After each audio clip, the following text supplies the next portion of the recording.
This is a transcribed interview of Steve Ricchetti conducted by the House Committee on Oversight and Government Reform under the authority granted to it pursuant to House Rule 10.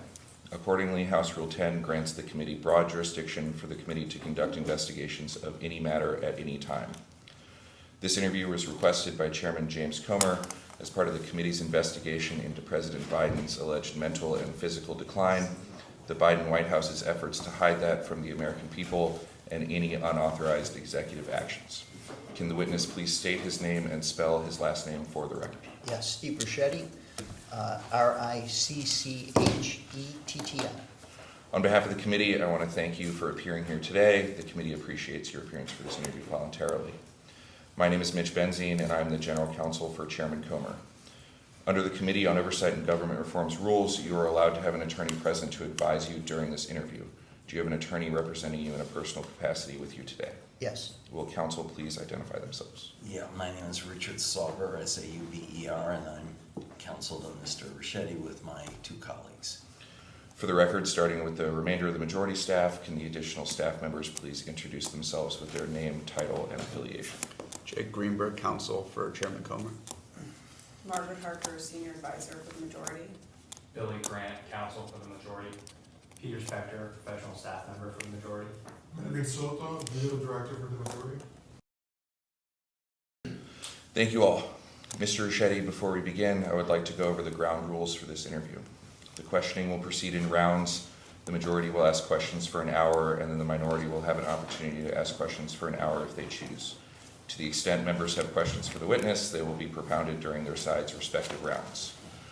The clock will stop if the witness needs to confer with counsel, when counsel for the witness is speaking, and when members are speaking during the opposing side's rounds of questions. We will alternate back and forth until there are no more questions. Do you understand? Mm-hmm. Can you say yes, Yes, or no? of course. There is a court reporter taking down everything I say and everything you say to make a written record of the interview. For the record to be clear, please wait until the staffer questioning you finishes each question before you begin your answer, and the staffer will wait until you finish your response before proceeding to the next question. Further, to ensure the court reporter can properly record this interview, please speak clearly, concisely, and slowly. Also, the court reporter cannot record nonverbal answers such as nodding or shaking your head, so it is important that you answer each question with an audible verbal answer. Do you understand? Yes. Exhibits may be entered into the record. Majority exhibits will be identified numerically. Minority exhibits will be identified alphabetically. Do you understand? Yes. We want you to answer our questions in the most complete and truthful manner possible, so we will take our time. If you have any questions or do not fully understand the question, please let us know. We will attempt to clarify, add context to, or rephrase our questions.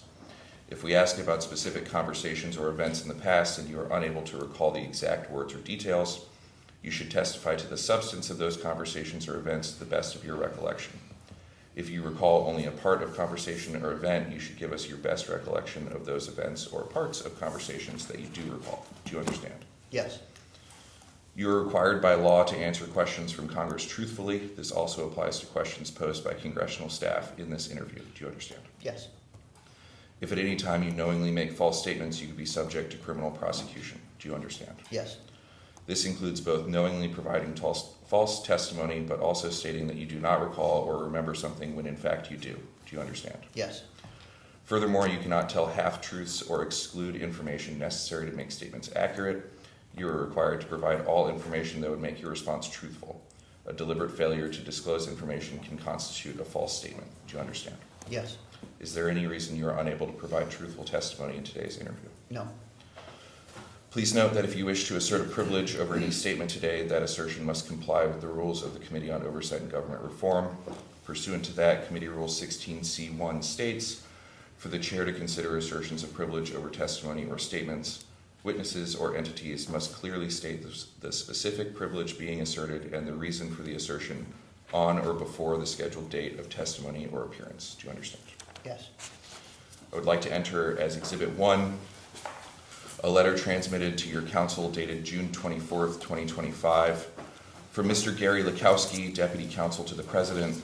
This letter informs you that President Trump has determined not to assert executive privilege over your assessment of former President Biden's fitness for the office of President and your knowledge of who exercised executive powers during his administration. The letter also states that President Trump will not assert immunity to preclude you from testifying before the House Oversight Committee.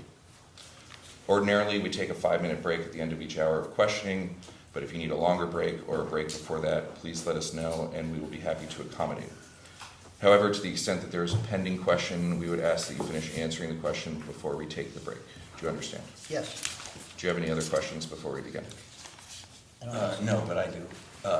Is now the time, or do you? Yes, go ahead. First, I understand that the videographer works for the committee and not the House. Is that right? Yes, sir. Okay. My experience in this regard is that the videographer would be someone from the House, and so I'm not used to having somebody who works for the majority, frankly, doing the videography, and I wonder, why the change in procedure? If this shifts to a deposition, only committee staff are allowed in the room. I'm sorry, I don't understand that answer. What don't you understand? What you said, I just don't understand why we have a committee person when my experience, even in these voluntary interviews, is it's a House person. And my answer is, if this shifts to a deposition, under House rules, only committee staff are allowed in the room. So in case of that shift, committee staff are filming. Okay. Just as a preliminary statement, Mr. Richetti's here to testify voluntarily. I'm going to do my best not to interject and raise what I believe are legitimate privilege issues or scope issues. And I hope, before getting sort of off track, if there is a concern I have, we could either discuss it outside the room, try to work our way around it, and we'll do our best not to interject too often. I'm happy to have sidebars, but under House rules, you have to object on a question-by-question basis, so we would ask that your objection be noted for the record prior to a sidebar. Even before we go outside the room and Correct. talk about it? Okay. Are we good? All right. My clock reads 10:07, and the majority's hour will begin now. Mr. Ricchetti, again, I want to thank you for being here and testifying. I want to ask a couple introductory questions and then get to your experience in the U.S. government. Are the American people's questions regarding President Biden's mental acuity while president legitimate? Your questions about his health are certainly legitimate, and the president himself recognized that, took annual physicals, and endeavored to, always, share with the public anything related to his health. Does health include mental acuity? Yes, Was President Biden fit to execute the duties of presidency during his term? I believed he was. Could President Biden have continued to serve as president through the end of a potential second term in 2029? I believed he could, although I have to say, no one projecting 4 years into the future for anybody in these jobs is certainly ground that would be an opinion and speculative rather than something you could warrant. Thank you. I want to go through just very briefly your education and experience. You attended Miami of Ohio for undergrad, correct? Mm-hmm. What degree did you graduate with? B.Phil and B.S. in education. And then law school at George Mason, correct? Yeah. Who's your current employer? I have a consulting company. And then your first stint at the White House was with President Clinton, is Yes. that correct? Yeah. What was your title? Deputy assistant, the first 3 years, deputy assistant to the president. I had responsibility for the Senate legislative shop. And then my second tour, I was deputy chief of staff the last 2.5 years. And during that time, you worked, was there ever a gap in your employment with President Clinton? Yeah, in 97 and 98, or 96, 97, 98. I left in February 96. Had worked for a consulting company, did volunteer work on the campaign. The re-elect was in 96. Then in 97, 98, had a consulting company and came back in August of 98. In that gap, did you assist with congressional Democrats during the impeachment of President Clinton? I came back in August preceding it. In fact, I came back August 20th, but right before the impeachment proceedings. And I was a special government employee from September through January, became deputy chief of staff in January. And the impeachment proceedings were after the midterm elections, and then in the Senate in that January and February.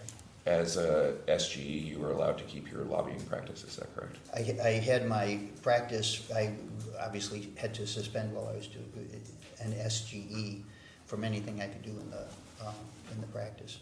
And then, as you said, you came back as deputy chief of staff. Did you sell your lobbying business when you returned as deputy chief of Yeah. staff? Who did you sell it to? Tony Podesta, Who was White House chief of staff at that time? John Podesta, Who is Tony Podesta's relation to John Podesta? his brother. All right. What did you do between leaving the Clinton White House and joining the office of Vice President Biden? I had a lobbying consulting firm. Did any other members of your family work for that lobbying firm? Yes, my brother. And then you started with Vice President Biden around 2012? Is Yeah, that in right? 2012, yeah. What was your title? Counselor to the vice president. You hadn't worked for Mr. Biden prior to then? No, I had, obviously, because I ran the Senate Legislative Office, I knew him in the 90s, but it hadn't ever worked for him or with him directly. Like I said, I had been with the Clintons in basically the 90s. I ran the Senate Campaign Committee in 91 and 92, went into the White House in 93, worked 5 of those 7 years in the Clinton White House, had a consulting company from 2001 to the beginning of 2012, and went into the Obama White House as counselor to the vice president in, I think it was February of 2012. Can you describe the process of getting that job? Who interviewed you? Who offered you the job? Well, the story is a little complicated. I was actually offered a job to go to the Pentagon to work as a counselor for Leon Panetta. The vice president heard that I might be returning to government to work there, and said I could use you in here. And I went up and had a conversation with him, and he asked me to join him in the vice president's office. When did that conversation occur? In December of 2011, beginning of 2012. There weren't any conversations prior to then regarding you joining the vice president's office? No, I don't. I can't remember precisely week by week. I was intending to go to the Defense Department, and then this conversation succeeded it. I think I was, if I remember correctly, you had to go through the national security vetting procedure of a couple or 3 months that existed then. And The Obama administration had a mandatory 2-year lobbying cooling off period. Was that waived for you? no, I don't believe it was. Did you stop lobbying 2 years prior to 2012? Yes, And then in 2013, you became chief of staff to Vice President Biden, is that Yes. correct? How long were you in total in the vice president's office? for almost 5 years. I guess, I can't remember the exact start date, whether it's February or beginning of March, but it was in that period of time that I came to the vice president's office, and then I left with him on the last day of the administration. Were you involved at all in the initial planning of a potential 2016 presidential campaign for Vice Yes, President Biden? yeah. What was your job for that?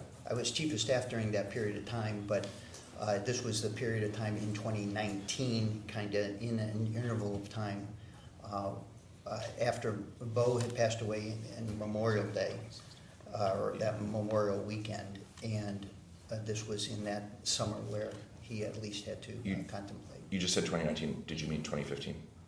Yeah, I'm sorry. All right. I just want to make sure. Talking about Thank you. the 2016 No, election. yeah, Yep. well, that's, as you'll find out on dates, I sometimes will slip on a year, but. We'll help where we can. 2015, thanks, I'll bet you will. Who did you discuss that possible campaign with? In 2015, Mm-hmm. obviously with the vice president, with a number of folks inside and outside the government. Anita Dunn and Bob Bauer were supportive of that effort. I got calls from people around the country encouraging the vice president to consider getting into the race. This intensified over the late part of the summer as the competition between Senator Sanders and Senator Clinton got more intense. There were more people who were calling for the vice president to consider getting into the office. Did you ever have discussions with President Obama regarding a potential Vice President Biden campaign? Yes. What did he say? He was certainly had concerns about how the vice president could handle the burden of running for president, given just the heavy emotional toll that understandably anybody would have been living through over the summer that the vice president was living through it. Did you ask President Obama for an endorsement? No. Did you have any discussions with Secretary Clinton regarding the potential of Mr. Biden jumping in? I don't think so. I did. The time I saw them was at a service, I think, or a memorial service for Bowen. So I saw them after that, but I never talked to her specifically about whether he should run or not. And after Mr. Biden left the vice presidency, did you return to your lobbying and consulting firm? No, I did. I helped him think through the strategy for what he was going to do in the post-vice presidency. I had done that for President Clinton as well when he left. And so I helped him think through and construct a strategy for what he was going to do afterwards, which included relationships at the University of Delaware, the University of Pennsylvania, extending the reach of his foundation, and we put together something called the Biden Cancer Initiative, which in that period of time, I think as a tribute, in a bipartisan way, they passed legislation named after Bo for NIH money, an increase in NIH money dedicated to cancer research. And so he created the Cancer Initiative as we left to kind of extend the reach of the work that he intended to do in that space. So he had a Cancer Initiative, a foundation, a relationship with the University of Delaware that was focused on domestic policy, and work at the University of Pennsylvania. They created an institute in his name at the University of Pennsylvania where he did, the design of it was for diplomacy and work focused on foreign affairs. So you didn't have any... And I worked at the university, so I was hired, worked at the University of Pennsylvania. I can't remember a title, managing director, I think, of the Biden Institute at the University of Pennsylvania. And I worked there for 2 years. But you weren't a registered lobbyist nor had any No. clients during that time? No, I had clients in a consulting business, but I didn't lobby. What's the difference? Well, if you contact members of Congress and you meet certain criterion for lobbying, you need to file lobby reports, but I didn't do that, and it was the same thing as I left lobbying in, remind me, the 2010-ish? Yeah, it was 2010, 2011. I had a council, I asked the council for an interpretation from the Senate Council's office, the House and Senate Council's office, to give me instruction on how to appropriately reorient my career to an advising capacity rather than lobbying. They wrote out an instruction. We wrote how we should do this. They affirmed the method for doing it, and we got instructions so that I could. I probably hadn't officially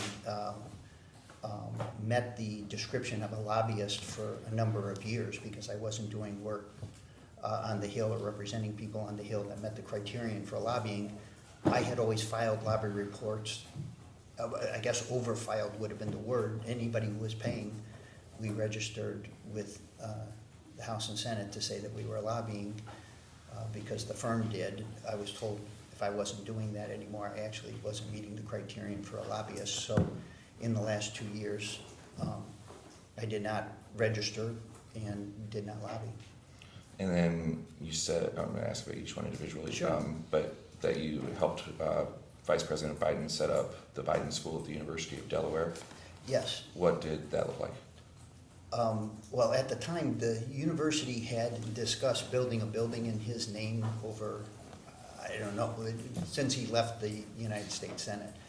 And so one of the things that the university was doing was considering building a building, and they offered to create a Biden, I can't remember, we called it an institute or a school or a program within the university discipline focused on government and public affairs. And so during that, probably the last 6 months of the vice presidency, as we were contemplating what he was going to do afterwards, they began to put proposals on the table for what it is that they would be willing to do in his name and how he would orient his work. Did Mr. Biden teach at the University of Delaware for that school? Or was He did, both at the University of Delaware and University of Pennsylvania, he did occasional presentations. I wouldn't say teaching a course, but he did presentations where either the political science department students were invited, or a number of times he did at the University of Pennsylvania. It was kind of an open invitation to the campus, and they did it in an auditorium. The president of the university kind of led an interview with him, and he engaged with the students Yeah. afterwards in the way he often did. And then a similar process for setting up the Penn Biden Center? Yeah. And then you said you were managing director of that center for a little Yes, while? yeah. Did you also negotiate Mr. Biden's post-vice presidential book deal? I didn't negotiate it, although I did participate in some of the interviews as he considered, I'd be more precise, I think most of the interviews he had with potential publishers and with the firm that was actually representing him in the book negotiation. I participated in all those. Have you participated in his just announced post-presidential memoir deal? I didn't, not in the deal, unfortunately, but in the, I'm helping him write his memoirs to the best of my ability. I'm gonna help him think through how to write about his presidency and contribute to that. Just so I'm clear, during this period of time, setting up the center at the University of Delaware, the center at Penn, was this your full-time job? No, I was chief of staff, and we had the vice presidency every day. I was chief of staff for the vice president. No, after the vice president departs office. Yeah. Were you employed by former Vice President Biden at that time? No, by the University of Pennsylvania. Got it. As managing director, but the discussions which led to the things that he did afterwards, we had while he was vice president in that last 6 months. Understood. Thank you. And in addition to Penn, Ricchetti Consulting, you were also... I at that didn't time. start that until the following year, because we were launching, doing all the things mechanically to get the Penn and Delaware projects off the ground, including the foundation. And again, having experienced this with President Clinton, even finding the real estate, living through the transition, where is he gonna live? We worked all those things out in the months. In the 3 or 4 months preceding that, and then started doing it all the 21st or the 23rd, or whatever the date was after President Trump took office. And just so I'm clear, during this time period, Celtic Capri was not, you were not receiving any paycheck from Celtic Capri? No. And what is Celtic Capri? I think that was the joint business venture between the vice president and the first lady. Thank you. And then eventually you became chairman of Mr. Biden's 2020 presidential campaign, is that Yes, correct? yep. When did you start that? I think we officially started in April of, do the days for me, April of 2019, right? And, or that was our official announcement. We've been working on it for a number of months in the kind of preparatory phase. I can't remember, there's this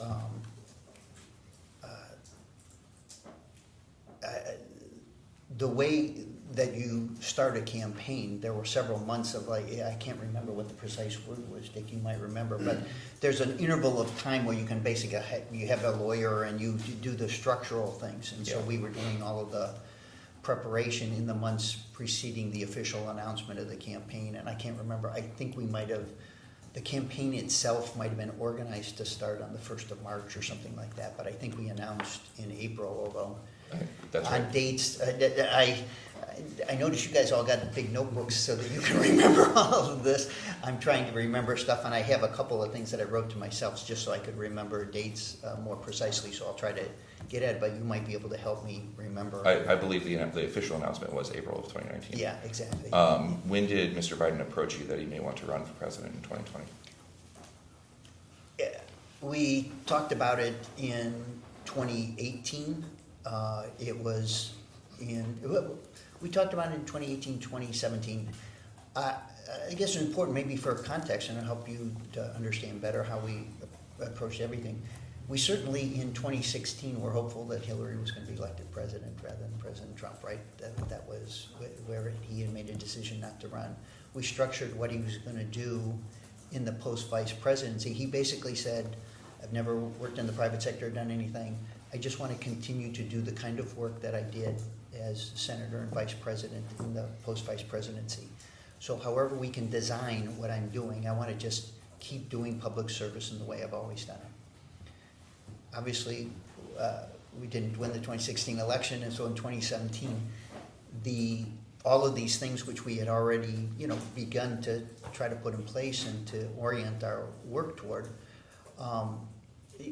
certainly we had in our minds that it was possible that he might think about running again, and depending on the level of encouragement and support, he would make a calculation about that. Although at that stage in his career, he certainly earned the right to orient his life differently, to make some money, which he had received a generous advance for writing a book, and he was in that book really wanted to write about Bo and the things that were important to him.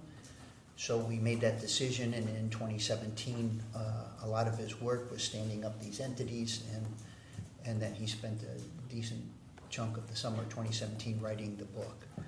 And then I think got that done by, I want to say, October, November, December, something in that time range. And part of the book was a book tour where he did speeches and interviews kind of attached with, either famous people or colleagues around the country. And while he was doing that book tour, the reception for him at, I think we did 30 or 40 different locations, was quite generous and enthusiastic. And even because of the subject matter, empathetic, because it was so personal. And so in that period of time, we began to, consider the possibility of running for president. And in 2018, he did, one of the other things that he had established in this time was a political action committee so that he could raise money to pay for his travel and to support candidates in that 2018 midterm election. So he was on his book tour, he was giving some speeches. We had the 2 university programs that we were standing up, had the foundation, the cancer initiative. He had programs attached to each of them. And we were busy in the way we had been busy in the vice presidency, to be honest with you. And at the end of 2018, we began to, kind of more seriously look at both what would be required mechanically to run for president and just a way to roll it out if he made the decision to go.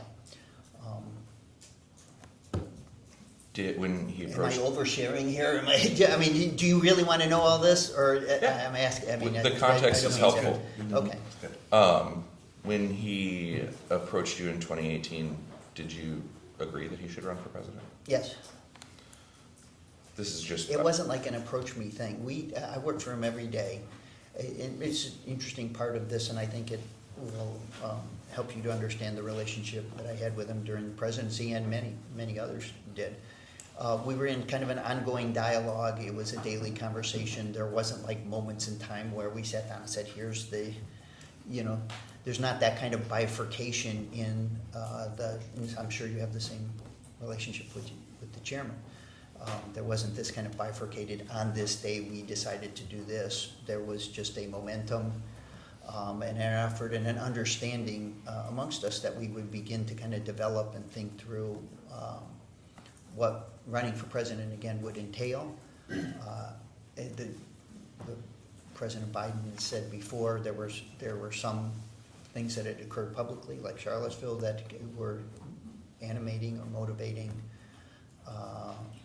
features to his decision making, and again, there was, on a personal level, a lot going on just as a family in dealing with, Bo's passing and what that represented to them, and the emotional impact of that. And we were, to be honest, we were living through that with him and with the family, and it was ever present in even our thinking about running for president, both in terms of the impact on the family and the impact on him just as a father, and partially, and I think the president has said this before, animated a desire to run again, because he always believed that's what Bo would have wanted him to do. This is just my own ignorance. What's the difference between a campaign chairman and campaign manager? The campaign manager does the functional running on the ground,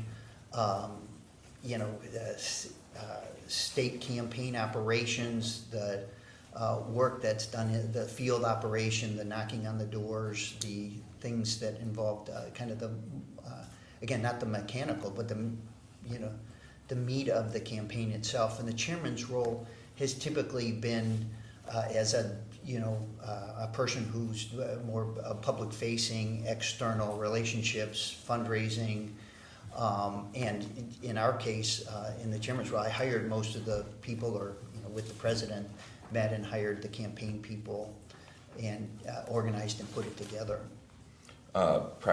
During this time, prior to the 2020 election, was it ever discussed that Mr. Biden would only serve one term? We discussed doing that as a feature of the campaign itself, that he might consider doing that, and I don't remember which one of us propounded it. It might have been me, because it was something that we had considered as one of the things that he might do, and it might be politically something that the public would consider attractive, not only just with respect to President Biden, but perhaps any candidate. Did you ever see or hear Mr. Biden struggling to communicate on the campaign trail in 2020? I certainly saw days where he made mistakes, or he stumbled, or said, mixed up a date, or forgot her name, or did, made what I consider kind of common mistakes that I could make myself, or anybody else that I knew could make themselves. Those were the the kinds of mistakes that you make even as you're under pressure, or giving a speech, or just the the garden variety kinds of things that human beings sometimes fall into or make. Did the frequency of those mistakes, had they increased since he was vice president? No. Were there any ever discussions regarding COVID and the lockdowns benefiting Mr. Biden on the campaign trail? No, I don't think so. I mean, there's been a lot of post facto, as you know, in politics. There's a lot of people who ascribe either genius or frailty in something that has happened in a campaign, but really the truth is you make these judgments kind of on a day-to-day and a week-to-week basis about what to do in a campaign, and oftentimes things, events, everything else that's going on animate how people feel about the politics and success or failure of any strategy. Was it part of the strategy to keep Mr. Biden in Delaware instead of outside on the campaign trail? No, it's so interesting.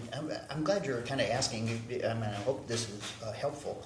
Obviously, again, make sure I'm getting the years correct as I'm doing all this, but in 2019, we were on the road like constantly in October, November, December. We spent weeks in Iowa, we went to New Hampshire, we had,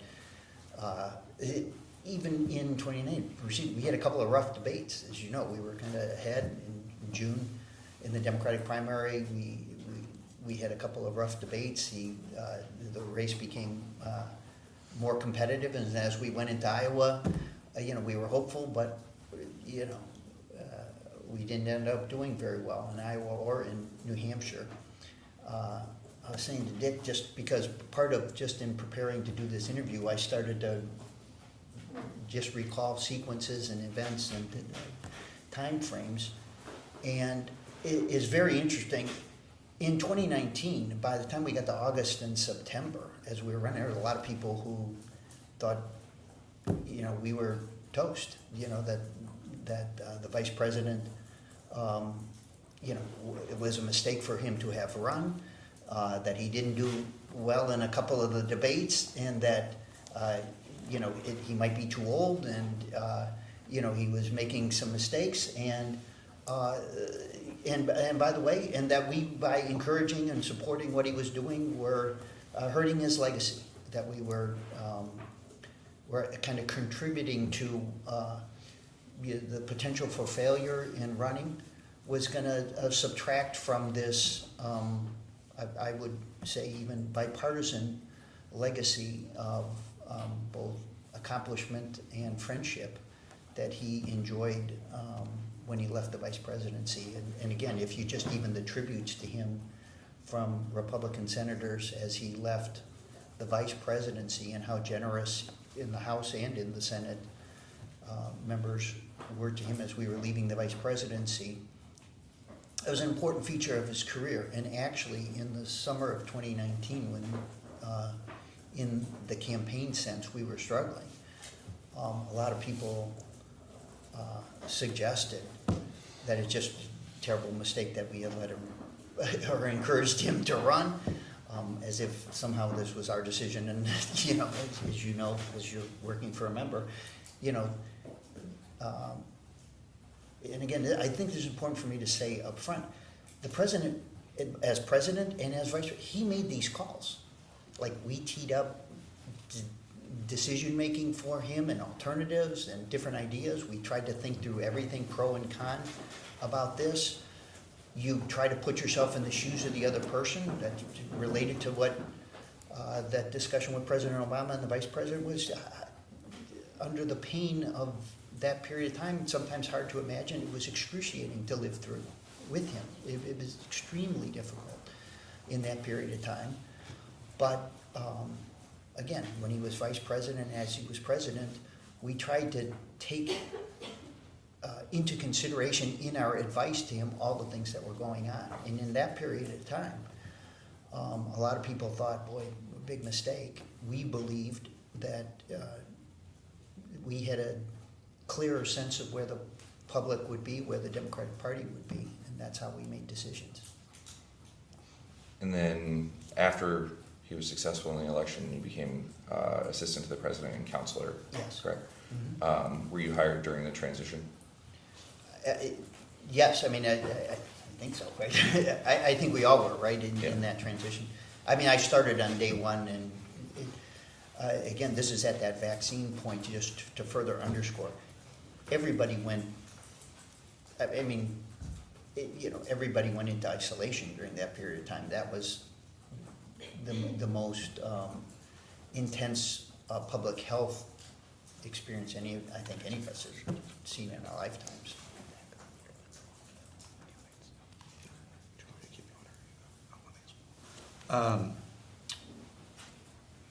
Backing up to what Mr. Benzine had asked you about the possibility of then former Vice President Biden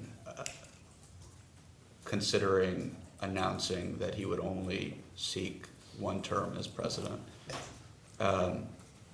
Was that a conversation that happened multiple times, or was that just something that happened one time and you were done with I it? can't remember it was one time or 3 times, but not often, and he made a decision that he wasn't certainly going to announce that. As a candidate, we considered a whole variety of what I thought could potentially be innovative ideas, and some would have been pushing the edge of the envelope about what people were comfortable about. So we considered all kinds of things, ways to run. Some of the ideas might seem far-fetched, but considered picking a vice president as you were starting to run. We considered,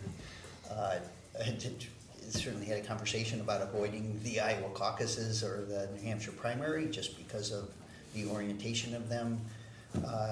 You know, it certainly was, as we were considering running for the presidency, trying to be innovative in the way that we approached running was one of the things that we thought about. He considered a number of these things. We had, like I said, I don't know whether it was 1 or 2 or 3 conversations in those respects, and he made decisions not to basically to make a decision to only run for 1 term. He decided if we were going to do the Iowa caucuses. He decided we were going to approach how we raise money in a certain way. I mean, we made a bunch of decisions about the campaign, and I would say in some of the stretchier ideas, which some people would have thought were maybe not good ideas at all, the president made a decision not to do them. Obviously, we went to the Iowa caucuses and the New Hampshire primary, and we participated. Was there anybody who was particularly adamant that Vice President Biden not say that he was going to be run for a single term? I don't remember whether who amongst us was most adamant about it. I just the president made a decision that he would certainly not campaign on that theme, and the concern was that in offering yourself up or suggesting up front that you were only going to be a 1-term president, that by the time you got to your 2nd or 3rd year, Congress and the institutions of looking at the presidency, that you have the features of a lame duck presidency, and so that was.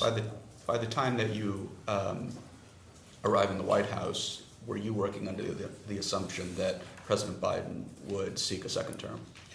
Yes. Then you brought up, then I'll let. I mean, the answer is yes, although with all of the caveats about life itself intervening in. You brought up that there were concerns by maybe late summer of 2020 about how the campaign was being run, or how, I'm sorry, do you want to clarify? By the end of 2019. By the end of 2019, I'm Yeah, sorry. yeah. And I believe you said one of the words that you used was that President Biden was too old. That was what Yeah. one concern that you were Yes, trying to address. yes.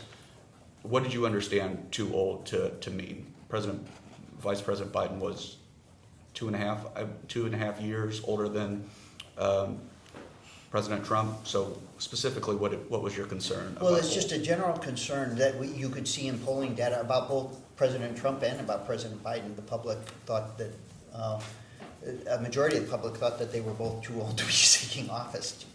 If you want to be, first, did you hear that part? I did. Okay, that's it. I mean, and as we were getting ready to run in that period of time, including as when he was vice president, just his chronological age, which we were certainly conscious of, and the issue of his age as he was running for president was a feature that we had to, we certainly were aware of it, and we certainly were cognizant in developing our strategy to make sure that we were compensating for that, or that we could prove by both the work and how hard he was working and how he campaigned that age wasn't an issue.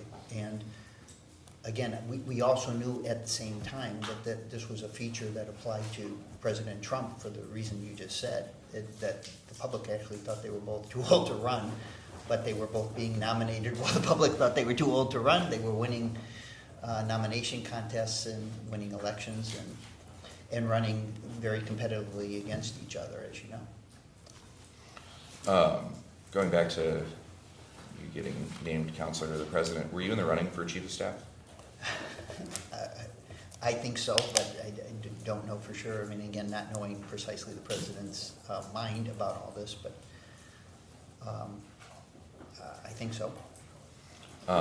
And then it was reported, how many of your children ended up working in the Biden administration? 4. Is that all of them? Yes. Did you clear their employment through the Office of Government Ethics? Yeah, we didn't, just didn't say involved. All of my kids were, number one, hyper qualified. My oldest had worked on the Hill for 7 or 8 years at the Foreign Relations Committee before he went to the State Department. My daughter was at the Aspen Institute. My number 3 kid didn't join until I think the 3rd or the 4th year, worked for Debbie Dingle on the House side for 5 years. My youngest went to the Treasury Department when he graduated, took the entry-level jobs over there.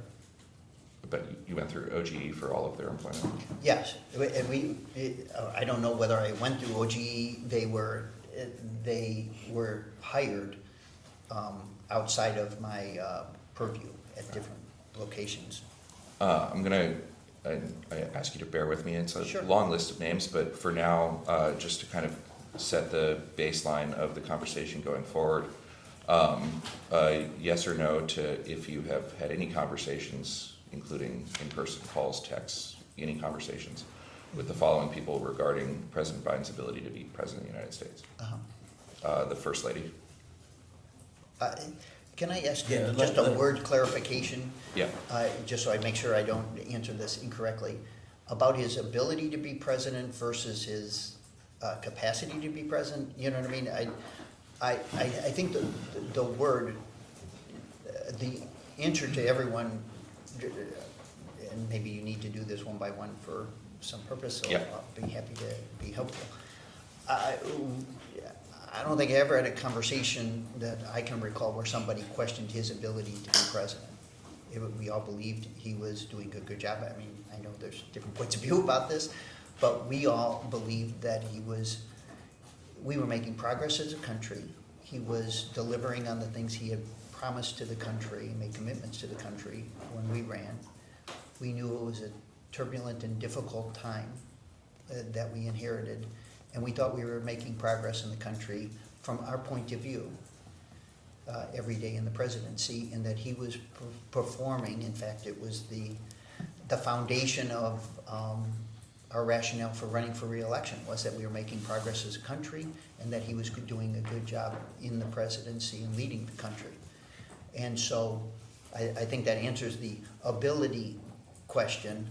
Would your as you know, definition of capacity be, what would your definition of capacity be? You brought up the difference between ability and capacity. he was clearly performing in the job of the presidency every single day in what I personally believed in, many millions thought in the country, that he was performing admirably in the job. I have said this publicly and privately to anybody, and anybody who knows me either side of the aisle as you know, I have many relationships with Republican leaders, the speaker, previous speaker. I hope most everybody. I have a reputation for at least being a straight shooter, an honest broker. And we sincerely believed that the president was doing a good job, and that he had, most importantly, from our point of view, mine personally, the capacity and the character and the judgment to be president every day of his presidency. So I'll reword them. Any conversations with the following people regarding the president's age or his ability to be reelected? Yeah, I'm sorry, let me just interrupt. Are you asking him about whether anyone said to him that they didn't think the president had the mental or physical capacity to do the job? Right now, all I'm asking is if he had any conversations with these people regarding the president's age, and I'll even conjoin it, his age in conjunction with his chances at reelection. Yes, the answer to that is yes. Okay, I'm gonna go down a list. Yeah, and let me, again, just to, I'm trying to be, it's why I'm here voluntarily, I'm trying to be as helpful as I can. I'm hoping that you will consider all this with an open mind. That we all knew that age was an issue. All of us. It was available in the data. We certainly could see it in polling information that age was a concern about the president when we were running in 2019. It actually was an issue when we were running in 2015. It was a consideration because at that time, again, in that age category, he was in the kind of Ronald Reagan chronological age category during that time.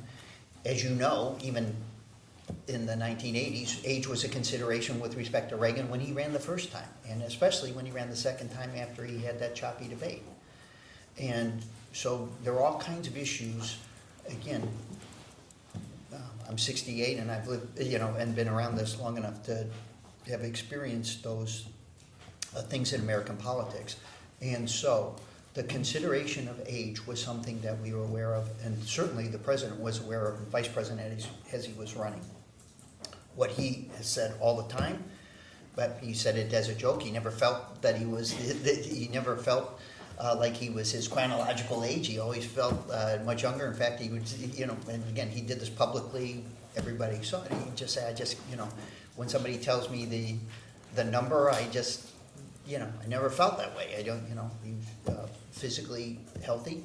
And secondly, so we did think about how to approach age, and he always believed that just doing the job and showing everybody by campaigning or performing in the presidency, that would answer the questions about age. And although it was a feature both for President Trump and for President Biden, where the public kind of perceived whether they should run or not as a negative because of their age, if you still surveyed how the public felt in the race, they were running against each other, dead even basically through all of this time, including the time when we won in 2020, right? That was a very close race. The numbers were close, and it was close in the 2 or 3 years in 21, 22, and 23 against each other, even though there were these features about them that the public viewed negatively. And age was, for both President Trump and for President Biden, a consideration.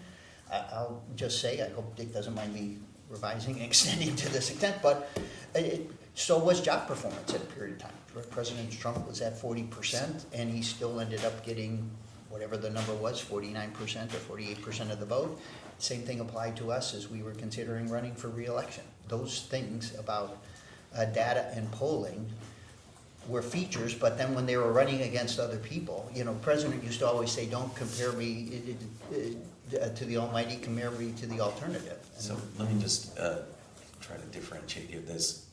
Did he have conversations about age as a political issue with whoever you want to ask him about?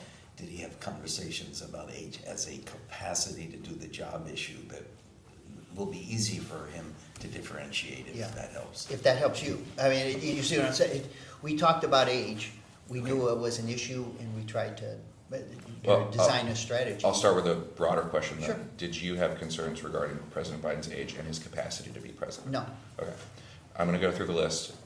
Age in conjunction with re-election, with the understanding that there were no concerns regarding his capacity to be president. Is that fair? Yeah, Yes, that's so fair. age is a political issue. Yes. Okay, and I'll do this with everybody, but the answer is going to be yes to everybody. We were hyper aware that his age was an issue. We'll do yes or no, and then Okay, we'll yeah, dive okay. in. The First Lady, Yeah, yes, Hunter Biden, yes.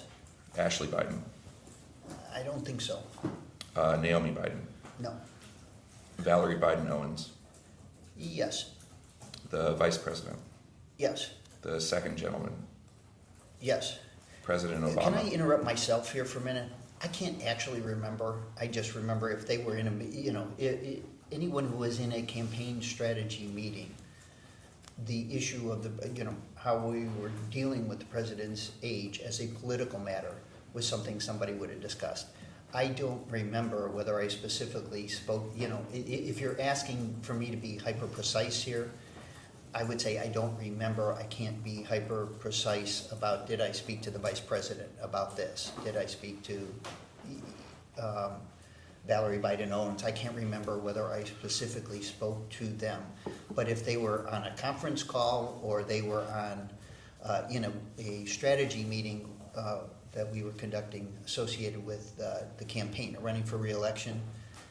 Almost, or certainly a number of times, Mike, who was presenting kind of the polling data, would say, the biggest issue we're facing is this perception that you're too old to run. So everybody heard that, and we knew that that was probably the most significant issue that we needed to. So you the know, yeses right away. are not necessarily one-on-one conversations, Yeah. but that they could have been a part of a conversation regarding Yeah, if you don't this. mind me Yep. No, being, I'm trying to be as accurate as I can. we with- prefer precision. Yep, President Obama, no. President Clinton, I don't think so. Secretary Clinton. I don't think so. I can't say for sure about, I talked to President Obama less frequently. I talked to President Clinton and Hillary more frequently. And I can't remember whether the issue of age ever came up as we were contemplating or thinking through the strategy. But again, in the political context, it certainly, anybody who was following our politics and whatever challenges and hurdles we had to win re-election was aware that age was an issue. Ron Klain, Yes, Jeff Zients, yes. Rahm Emanuel. I really don't remember. That's okay. If I had a conversation, I don't think he was ambassador in Japan at this time. And he's a friend of ours, so we had conversations, but I can't remember that we were talking about how do we deal with age specifically. Bill Daley, I think so. Jake Sullivan, Yes, Anita Dunn, yes, Mike Donlin, yes, Bruce Reed, yes, Bob Bauer, yes.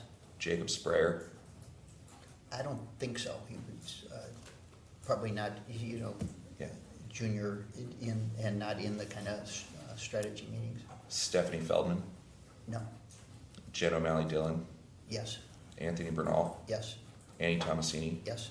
Neera Tanden, Yeah, I think so. Although she wasn't as often in these meetings. I'm sure she said so in your interview. Ashley Williams, I don't remember ever discussing that with her. She was not in those discussions. Dr. O'Connor, No. Now, again, Doc O'Connor medically, he did his annual physicals, things like that, so any consideration, health was kind of Doc's purview, and so we were aware of things like that, but not, where I said, age is an issue, how do we overcome it politically? To Doc O'Connor, he wasn't in the political advising. we'll get into more detail in a bit, but I want to unpack that just a little bit right now. Sure. When Dr. O'Connor would present the letter of the annual physical every year, were you involved at all in that letter? I was not involved in the letter or in whatever his findings were. We did have discussions amongst the senior staff about how to communicate that, how to present it. So the senior staff was aware that an annual physical was being conducted, that we were going to release it publicly and how to do that, but no. Since we're on this topic, did Dr. O'Connor ever express concerns regarding President Biden's mental acuity? Sorry, I'm sorry for interrupting. Are you finished with that yes/no list? No, I'm unpacking this one a little bit more and going back to the list. Can we just finish Let's the just list? do 'Cause the list. I I'm wanted to be clear that even though you don't repeat the question, that this is a question about whether he had discussions about age as a political issue with this list of people. Yeah. Yeah, Okay. good, and Okay. you're I'll get to accepting my Doc. caveat about I can't remember every conversation I Yes. had with 50 people. And we'll get back to Dr. O'Connor later. Thanks. Kate Bedingfield, Yes. Jen Psaki, Yes, although, again, they are a little bit preceding the period of time, and they both, I think, left the office before the re-elect was really taking shape. But again, in preceding times, this age issue also existed, as you know, in 2019 as well. staying within the scope of this question, were there any conversations with Ms. Bedingfield or Ms. Psaki in 2024? I don't think, no, not that I think by that time Jen was at MSNBC. David Axelrod, No, Karine Jean-Pierre, yes. Nancy Pelosi. You know, I don't know whether, I truly can't remember. I talk to her frequently, but I don't ever remember whether this subject came up. Chuck Schumer. Again, I don't remember whether we had the kind of discussion where age was an issue, although it, in the period of time before we made a decision to get out, as a political matter, we certainly discussed it, you know, we discussed it, but I can't, are we in a time window? I'm just trying to do this. 2019 to present. 2019 to present, the answer for Schumer and Pelosi would be yes. Hakeem Jeffries. Yes? You don't need to list them, we'll get to them, but other senators, Yes. other members of the House? Yes. Did any members of the cabinet participate in any of these conversations With him, you mean? that he's aware of? They weren't in the campaign strategy meetings, I think, but there were some cabinet members who we discussed age-related matters. Again, it's an awkward, you know, this is 99% in the context of political decision-making and how to strategize about it. So I am certain sometimes this came up in a lighthearted way, sometimes it's, it certainly was, no question, it was from a political standpoint, it was a strategic challenge. When's the last time you spoke to former President Biden? Over the weekend. What did you discuss? His book, the progress he was making on the book, you know, how he was doing, you know, physically, personally, you know, because I think you're aware he was, you know, he's getting cancer treatment himself right now. Did you discuss this interview with him? No, I told him I was doing it, and now, and so I have been in the last couple or 3 weeks, as you know, we knew we were making a decision to come and do this voluntarily. I thought it better. I've been helping him with his memoirs, and so we've been doing sessions on different legislative accomplishments, the things that we got done in the years, and I've been doing those sessions with him and trying to avoid anything in this vicinity, so that I could, you know, when I came here, be able to just do this without any, you know, any complication with other conversations. Although, again, I talked to the president until the last 2 or 3 weeks as I was getting ready to do this. We talked to him 2 or 3 times a week. Did the investigation ever come up in those conversations outside of telling him that it was happening? No, just that we were going. I did have conversations with him. Dick can talk about whether we should be exerting executive privilege, on whether or not, my point of view about doing this Let's leave the substance out Yeah. until we. Well, did the president instruct you to invoke executive privilege today? No. What was the president's interpretation on whether or not you should invoke executive privilege? That gets into really, is there some other way to get at this? He was not instructed, as he just said, by the president to invoke executive privilege. Can we leave it at that at this point? Were there any conversations about invoking executive privilege? Yes. Did the prospect of invoking executive privilege come up in those conversations?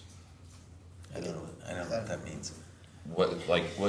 There were conversations regarding whether or not to invoke executive privilege. Yes. Did those conversations include the possibility of the president invoking executive privilege?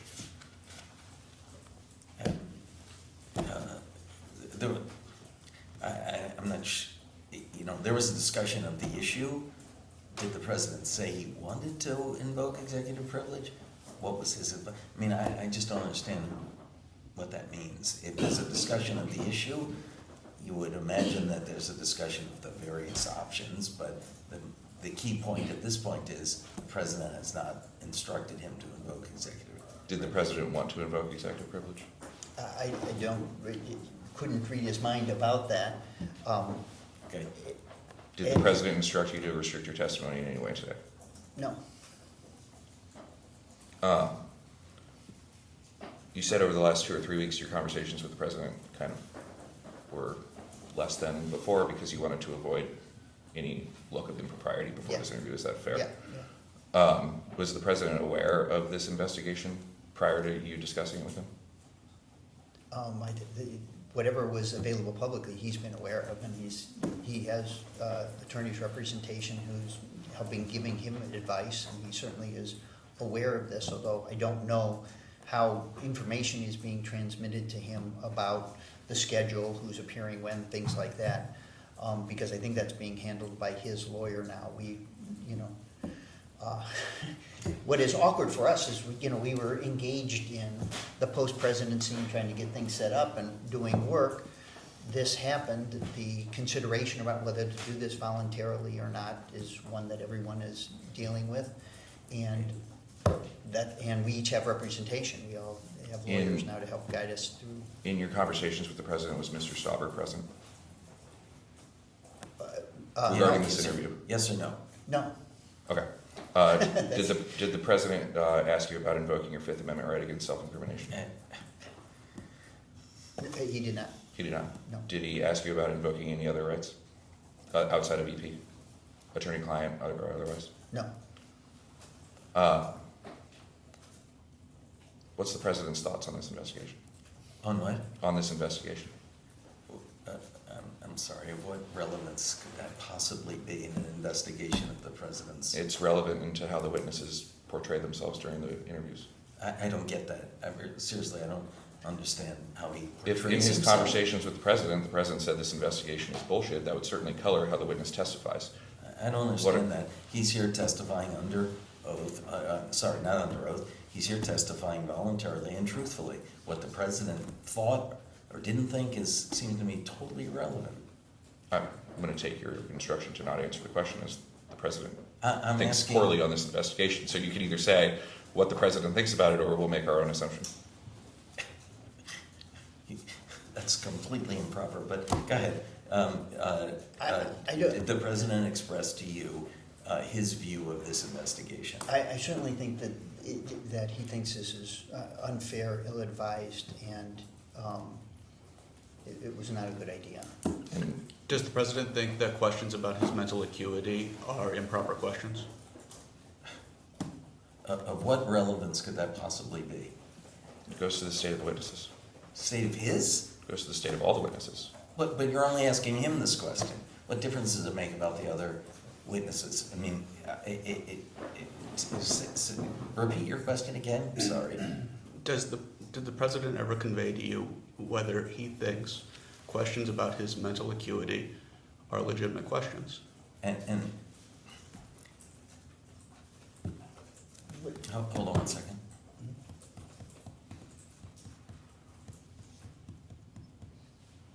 Yes, no, is that a yes, no answer you can give? You mean, is it a yes? I mean, the answer is yes, I can say yes. He thinks they're legitimate questions. No. No. He Okay. thinks, Yeah, go ahead. let me be precise about this.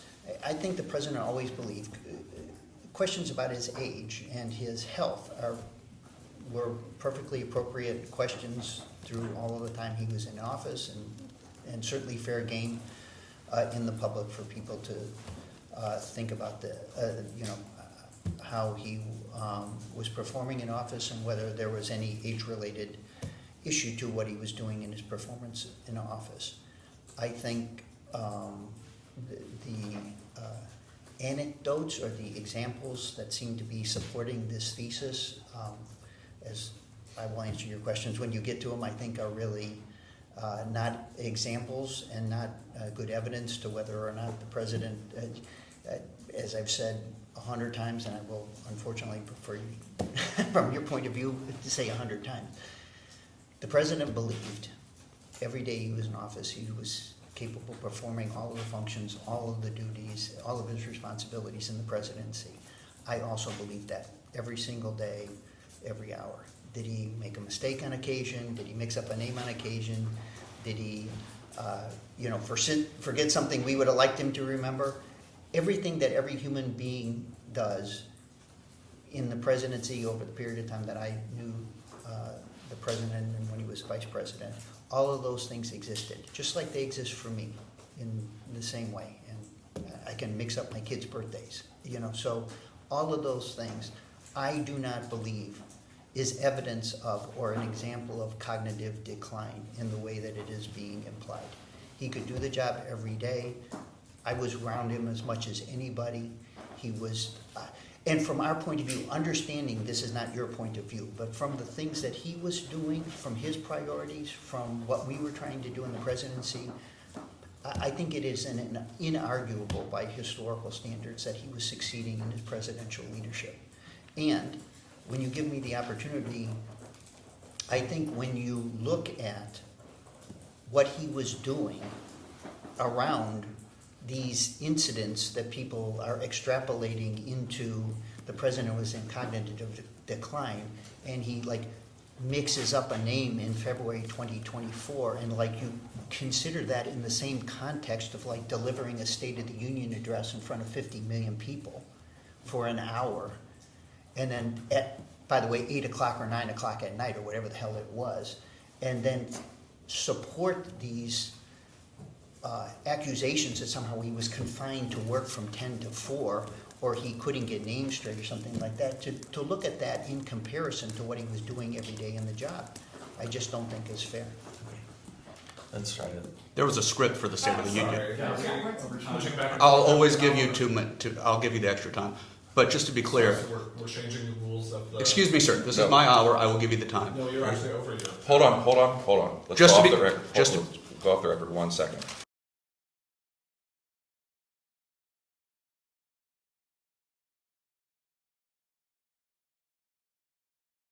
Mr. Ricchetti, good morning. Good morning.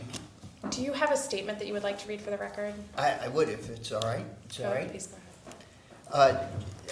Obviously, Chairman Comer is not here, but Chairman Comer and to Ranking Member Garcia, members of the Committee on Oversight and Accountability and committee staff, I'm appearing here voluntarily today in response to the request made by Chairman Comer to testify in a transcribed interview before the committee.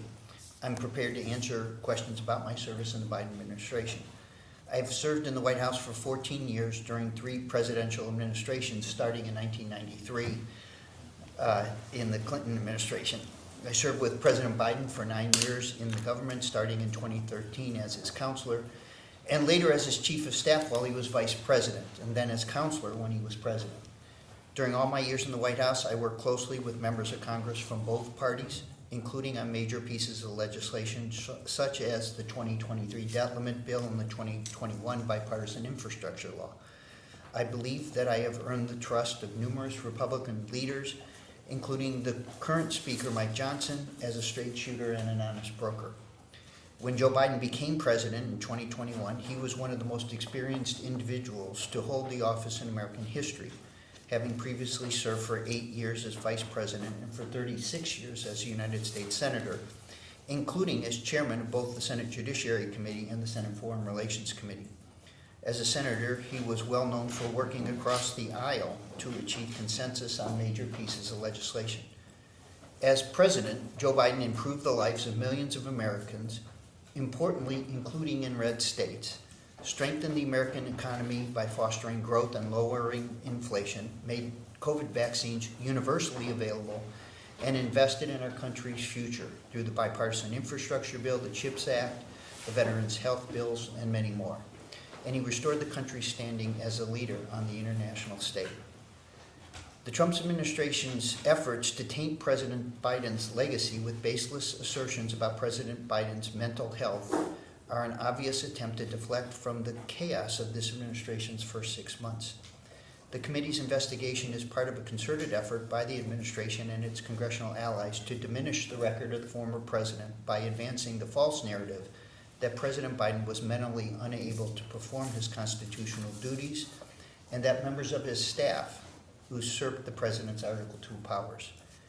Indeed, on the same day the committee requested my appearance, President Trump issued an executive order instructing the counsel to the president, in consultation with the Attorney General, to investigate whether certain individuals conspired to deceive the public about Biden's mental state and unconstitutionally exercise the authorities and responsibilities of the president.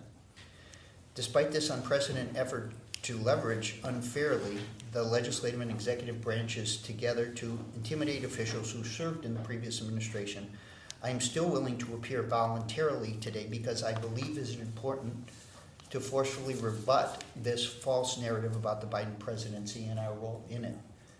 Let me be clear. At all times during his presidency, I believed that President Biden was fully capable of exercising his presidential duties and responsibilities, and that he did so.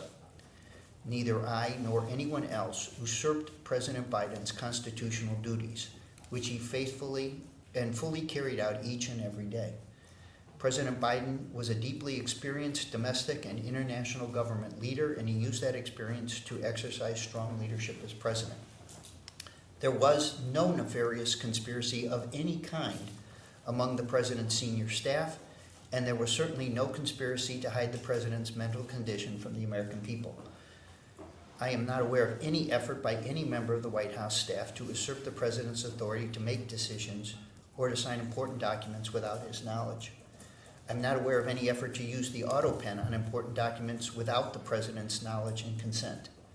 I'm not aware of any effort to keep important information from the president.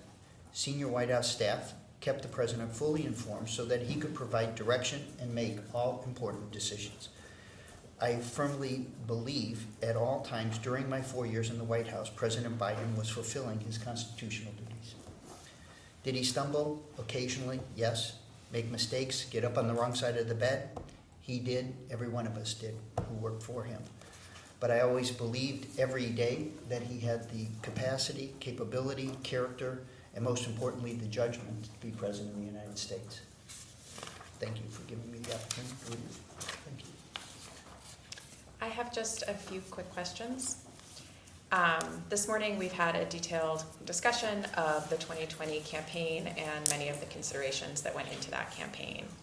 Just to be clear, at no point during the 2020 campaign were you concerned with Joe Biden's ability to execute the duties of the presidency? No. And during the course of the 2020 campaign, you never had a conversation with anyone about Joe Biden being unable to execute the duties of the presidency? Obviously not. We were campaigning every day and hoping to convince the American people that his vision for the country and the promises he was making to the country were the direction that the country needed to be led.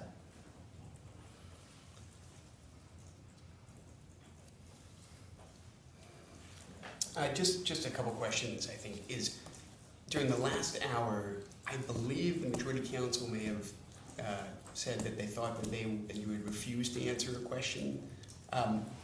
Do you think you would refuse to answer any questions? No, I'm not. I'm trying not to. I honestly am trying to do as much as I can to cooperate. I think that's why I'm here voluntarily. As I said formally, and I hope you know, I certainly believe that the premise and the orientation of this investigation is very unfortunate. I actually think it's dangerous. I think that this is a mistake because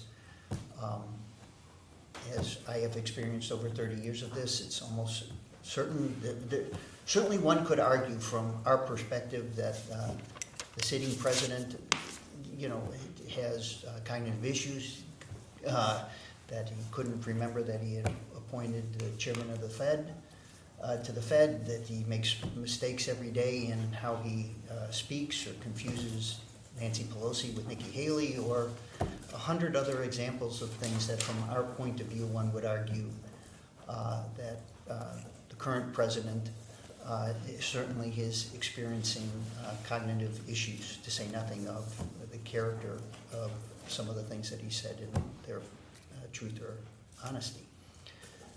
Okay. So to be able to call us and then call all of the people who, again, and I would say this to my Republican colleagues in every way, because the same thing applies to you, to go through the experience of kind of reading out, here's what we're advising a president to do, or here's what we're advising the chairman to do, and to have this being read out all the time, I just think is a dangerous precedent, and I think we will regret having done it, and I'm surprised that people in the White House aren't concerned about it as well from their perspective.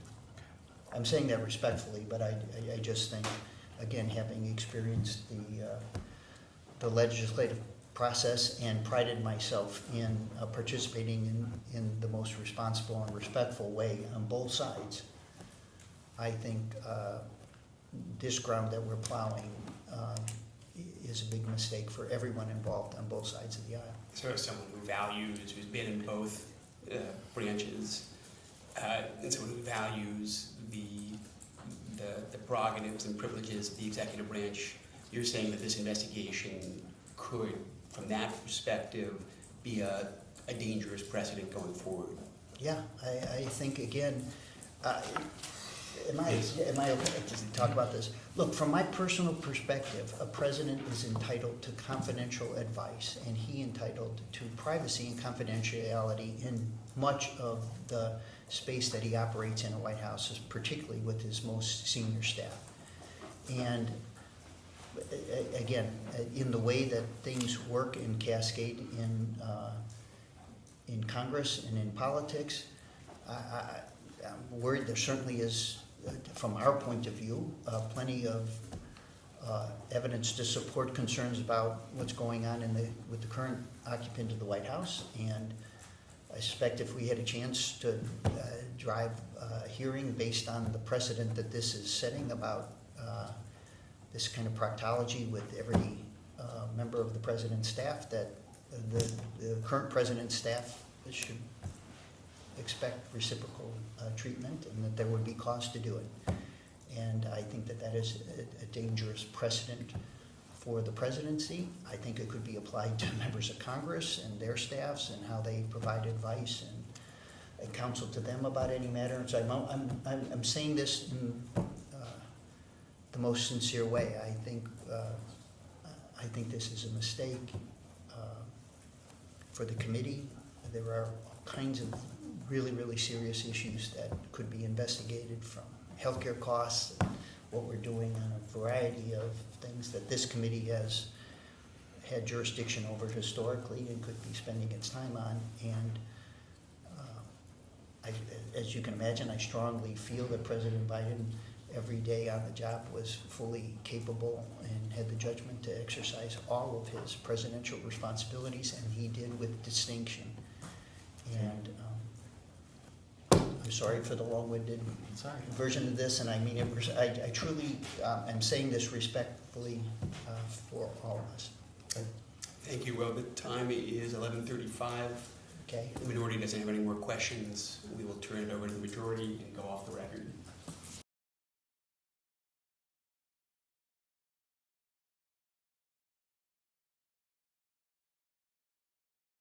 Record. We left off the last hour with, we had one or two yes/no questions. I'm just going to ask one of them. Just yes or no, does President Biden believe the American people's questions regarding his mental acuity as president are legitimate?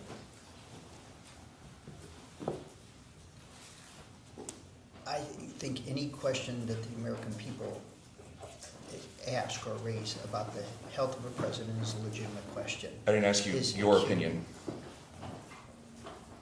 I can't speak for the president on this. Did he express an opinion regarding the investigation into his mental acuity to you? That's a different question. Excuse me one second. Well, you've asked him, what does President Biden think? He said, I can't speak for President Biden. Yep. Now you're asking him, even though he can't speak for President Biden, has President Biden said anything to him that would give him... No, that's not what I'm asking. Let me ask the question. Yeah. Has President Biden expressed to you the president's opinion on questions about his mental acuity? What do you mean this is the problem, his opinion on it? Do you mean, does he think it's illegitimate?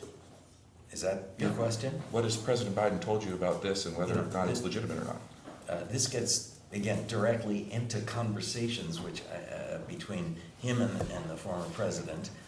Is there some way to rephrase this to get at the issue? No. Has the president expressed to you his opinion on questions about his mental acuity? The legitimacy of it? Yeah. Is that? No, I don't think he has. Okay, that's good. Does he think this investigation is legitimate? He just answered that. No, he didn't. Yeah, he did. I mean, that is the point of this investigation. And he said, no, he hasn't. I said, does President Biden think questions about his mental acuity are legitimate? And he said he hasn't really expressed an opinion. Is Right. that fair? But that is what this Hold investigation on. is I about. asked him if that was fair. Is that fair? No, he's not going to answer until we figure this out exactly. You just asked him, has he expressed an opinion about whether these questions are legitimate? That's the purpose of this investigation. He said he hasn't done it. So is there some other aspect There of is this a investigation? difference between an opinion on whether or not questions about his mental acuity are legitimate and whether or not an investigation done by Congress is legitimate. That is a different question. Okay, so you're asking him whether or not an investigation of his mental acuity by Congress is legitimate. Whether or not the president has expressed an opinion on that question. I think the president believed every day he was both capable. That's not the question Well, I that's- asked. it doesn't matter. I'll Let answer him it answer. that way. The president believed every day that he was capable and fulfilling all of his responsibilities as president of the United States. He never expressed to me a doubt about his capacity to do the job, his willingness to do the job, his desire to do the job. Okay, that's not what I asked. But has the president expressed to you his opinion on whether or not this investigation is legitimate?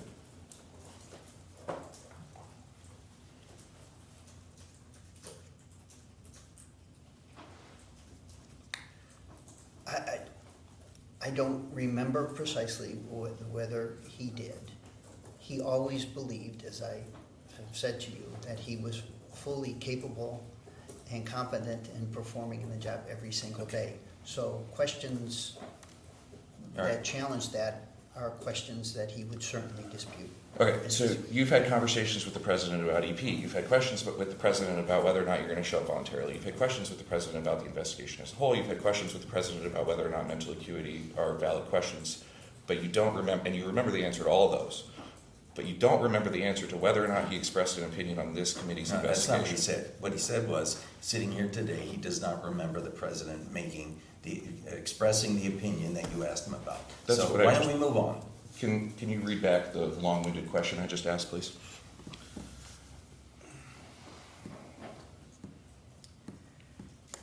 So you've had questions with the president about BP, whether or not you're going to show up voluntarily. You've had questions with the president about the investigation as a whole. You've had questions with the president about whether or not mental acuity are valid questions. And you remember the answer to all of those, but you don't remember the answer to whether or not he expressed an opinion on this committee's investigation. And can you scroll back to Mr. Richetti's answer immediately preceding that answer, that question?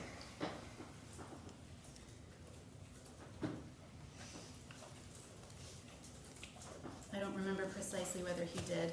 He always believed, as I have said to you, that he was fully capable and competent in performing the job every single day. Okay, asked and answered. So Let's move on. my question stands. Okay, fine. We asked but about hold on.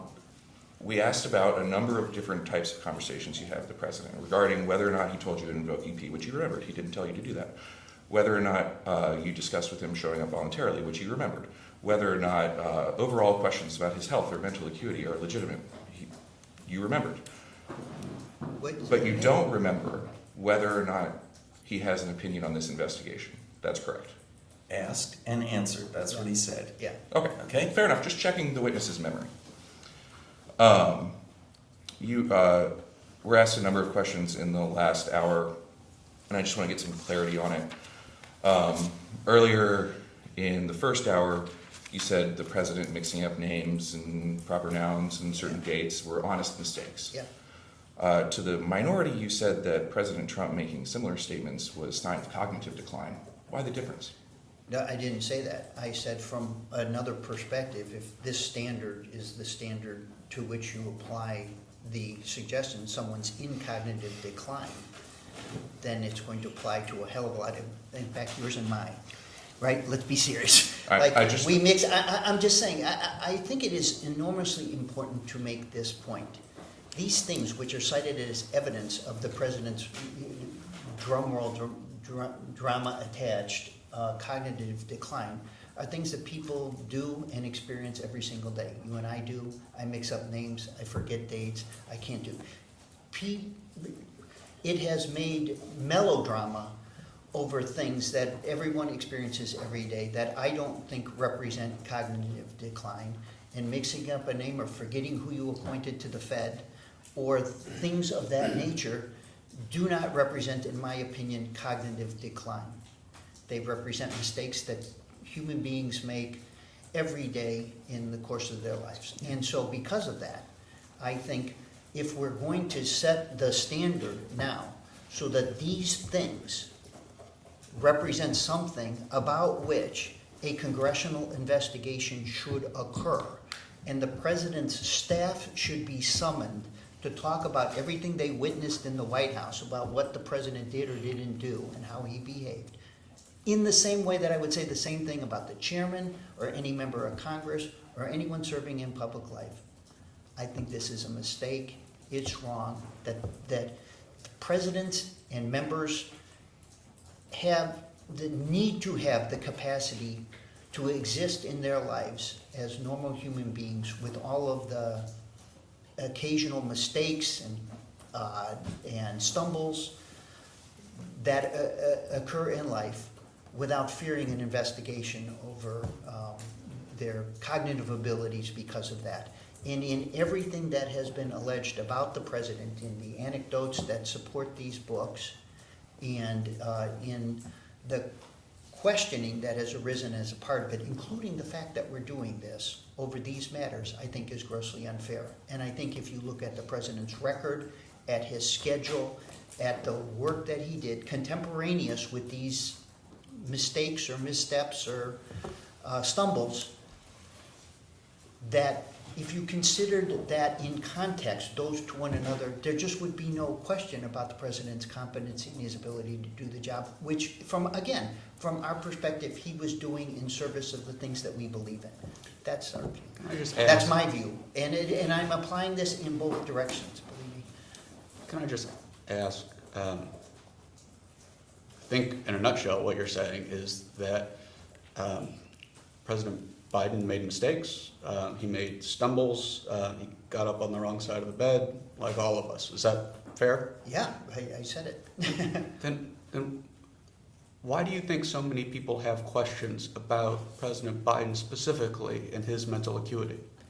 I think age was an issue before these specific incidences were cited.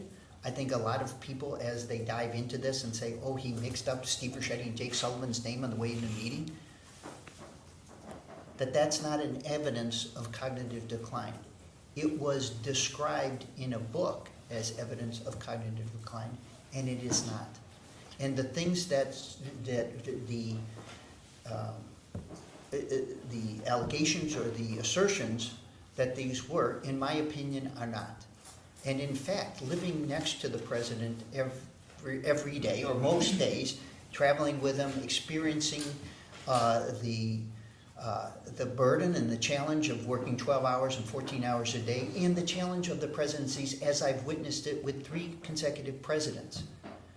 There are days when the president is tired, when he's got a cold, he has laryngitis, he's talked for 12 hours and has trouble talking the next day because his voice is hoarse. There's 100 things that go into how anyone, any particular day or in any given hour performs. And no president that I have witnessed is at 100% of the time, 100% every day. And certainly that applied to President Biden as well. I worked for President Clinton when he was 45 years old. The same thing applied. You get jet lag on a trip. President Bush face planted into the dinner at a state dinner because he had traveled overseas and he wasn't feeling well. This happens to presidents. President Reagan stumbled through a debate where his cognition was called into question. I'm just saying, these things, in my opinion, are unfair. It's an unfair way to judge or to gauge the performance of our president or a member of Congress for that matter, because the same thing applies to them, and presumably if this standard exists, it should exist for everybody involved. But, so, you brought up how similar questions were brought up with President Bush and President Clinton, but neither of those presidents had to face the kind of questions about their cognitive ability as Joe Biden. So why is Joe Biden... That is just not accurate.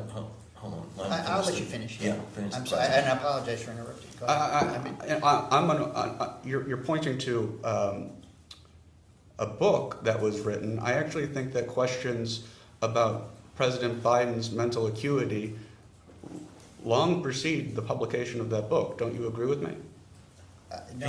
Are you asking him, does he know the polling data? Does he know how many people in the public think that President Trump is showing decline? What exactly are you asking I think I'm asking him? pretty standard, easy, like, these aren't trick questions. These Yeah. are, I mean, why does he think that that 8%, 10%, 30% of the American people think that there's a mental decline issue here? your client just gave, the minority gave him time to deliver an opening statement, and he talked about these exact issues. So I'm just following up on Okay. what your client has Go ahead. already talked about. Yeah, I believe me.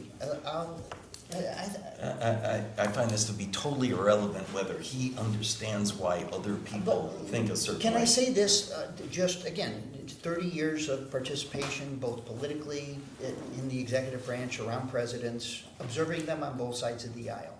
But after Ronald Reagan's debate in 1984, as I think you know, maybe you're too young to, I don't, I'm saying this politely, but you may be too young to even remember, but the same kind of things were raised about his performance. He wandered off. He had a very difficult time remembering things.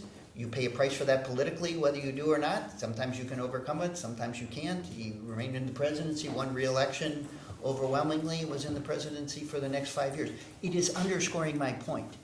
His performance in the job, the other things that he would do, and what President Biden believed every day. He was doing the job every day.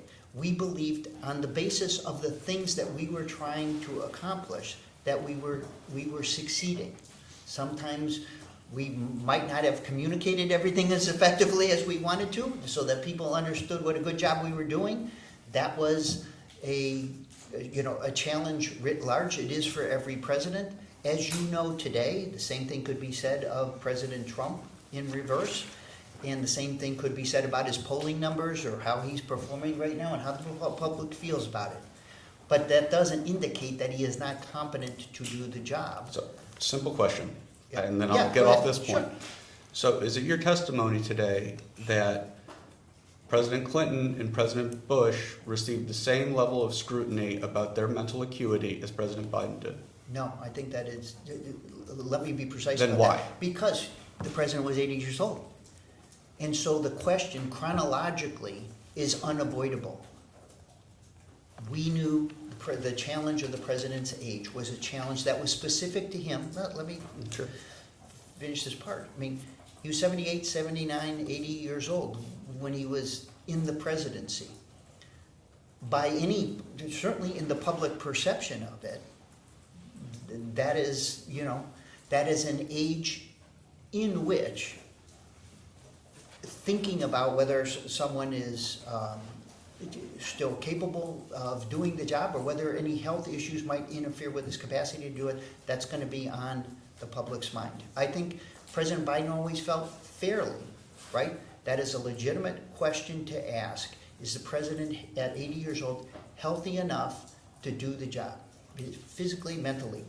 He believed, we believed, those of us who worked for him were convinced that every single day he was capable of doing the job and was doing it, and that was certainly observable, right? That we traveled, we faced every kind of public engagement. We looked for every kind of public engagement. In fact, again, I would say, part of it just, this entire argument that we were trying to hide him or conceal him. We were doing the opposite. We were running for re-election. We were trying to think of effective ways to communicate about the success he had had in the presidency and his job and ability. And when he was working rope lines at 10 o'clock at night and shaking hands and intervening personally and doing all of the things that Joe Biden just did because of who the hell he was, I wanted people to see that so that they could see what I was seeing, that this is a good and decent and high character person occupying the presidency. By the way, representing everybody, all 50 states. You can ask any Republican governor where a disaster happened, where something occurred, a natural disaster or something, he talked to the governors of that state, he provided any assistance he could, he didn't judge the country by blue or red, he just tried to do the job of the presidency in all 50 states. As you know, a bunch of the things that we did even disproportionately benefited red states in terms of investment in economic activity and recovery. That's what he did, that's what he believed, we did it every day, and honestly, none of us ever thought, well, he's not doing the job every day. I'm sorry for the long-winded answer, but. So, just so I understand your testimony today, the questions that arose because of, the questions that arose surrounding President Biden's mental acuity were only because the president was 80 or approaching 80, and not because of what the American people saw with their own eyes. Look, honestly, he answered the question for like 15 minutes. Well, I understand. No, let me finish. He answered the question for 15 minutes. Your characterization of what his answer was might be interesting, but there's no reason to go through it. The record is complete as to how he answered your question. It's been asked and answered. Let's move on. There's no reason for you to have to summarize and put in your own words what his answer was. Well, I do have to Let's summarize. just move on. Excuse me, sir. I do have to summarize when your client answers in long-winded answers, and I do have a follow-up question. And my follow-up question is, I think, fair game. It is because I am trying to understand the point that you are making about the rise of this question about President Biden's mental acuity. And I just want to make sure I understand that is it your testimony today that questions about the president's mental acuity are because he was approaching 80 and not because of what people saw either at the debate or listening to his response to the Her report or anything like that? I can't speak for everybody in America on how they reached that judgment about issues of mental acuity. I can't speak to everyone. Some people would, when a person is approaching that age, specific items or things, because this issue is out there in the environment or in the ether, because chronologically you are what you are, we certainly politically thought about that all the time, and any mistake or any stumble that in a 40-year-old someone might ignore or think about it in a different way. Some people, it would cause them to think differently about it or to extrapolate from some incident that was a common aspect of aging or something else, that something else was going on. So to answer the question, I can't answer for everyone, but I'm certain that in some people's minds, he's 80 years old, he forgot so-and-so's names, what the hell's going on? So the level of having worked for President Clinton, you would consider. Yeah. I'm sorry. No, it's okay. No, I did. Go ahead. Having worked for President Clinton, do you consider Joe Biden's ability to answer questions the same as President Clinton's ability to answer questions? What were you going to say? I can't answer that. I worked for both. I had enormous respect for both. I thought they were both fully capable in every way of doing the job, and they did it, including President Biden at whatever age he was the year you're asking the question. I believe he's capable of being president today. How old was President Reagan in '84? I can't remember. Is he 72, 74? And he had a bad debate. Yeah, Like questions by about, almost anybody. Yeah, questions by about his mental acuity after that debate. Yeah, How many states did he win? 49, I think. How many Yeah. did Joe Biden win? Well, we didn't run in the re-election. So 0. Yeah, but what's the point of that? What's the point of that? Well, you said that you can overcome the stumbles based off.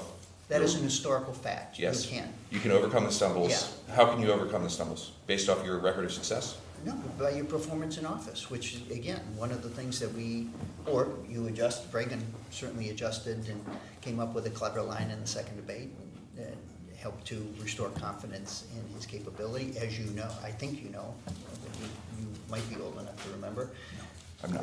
No, he's not. He's not? No. Nancy Do you Reagan. know who Reagan was? Nancy Reagan intervened and they nearly Yeah. fired campaign Okay, so- staff, and there's a so whole episode around Reagan was that. a little bit younger than President Biden. Yeah. He Had might a- even had a- been 8 had- years younger, I think. He was Had a 72. bad debate. Yeah. There were questions about his mental ability to be president.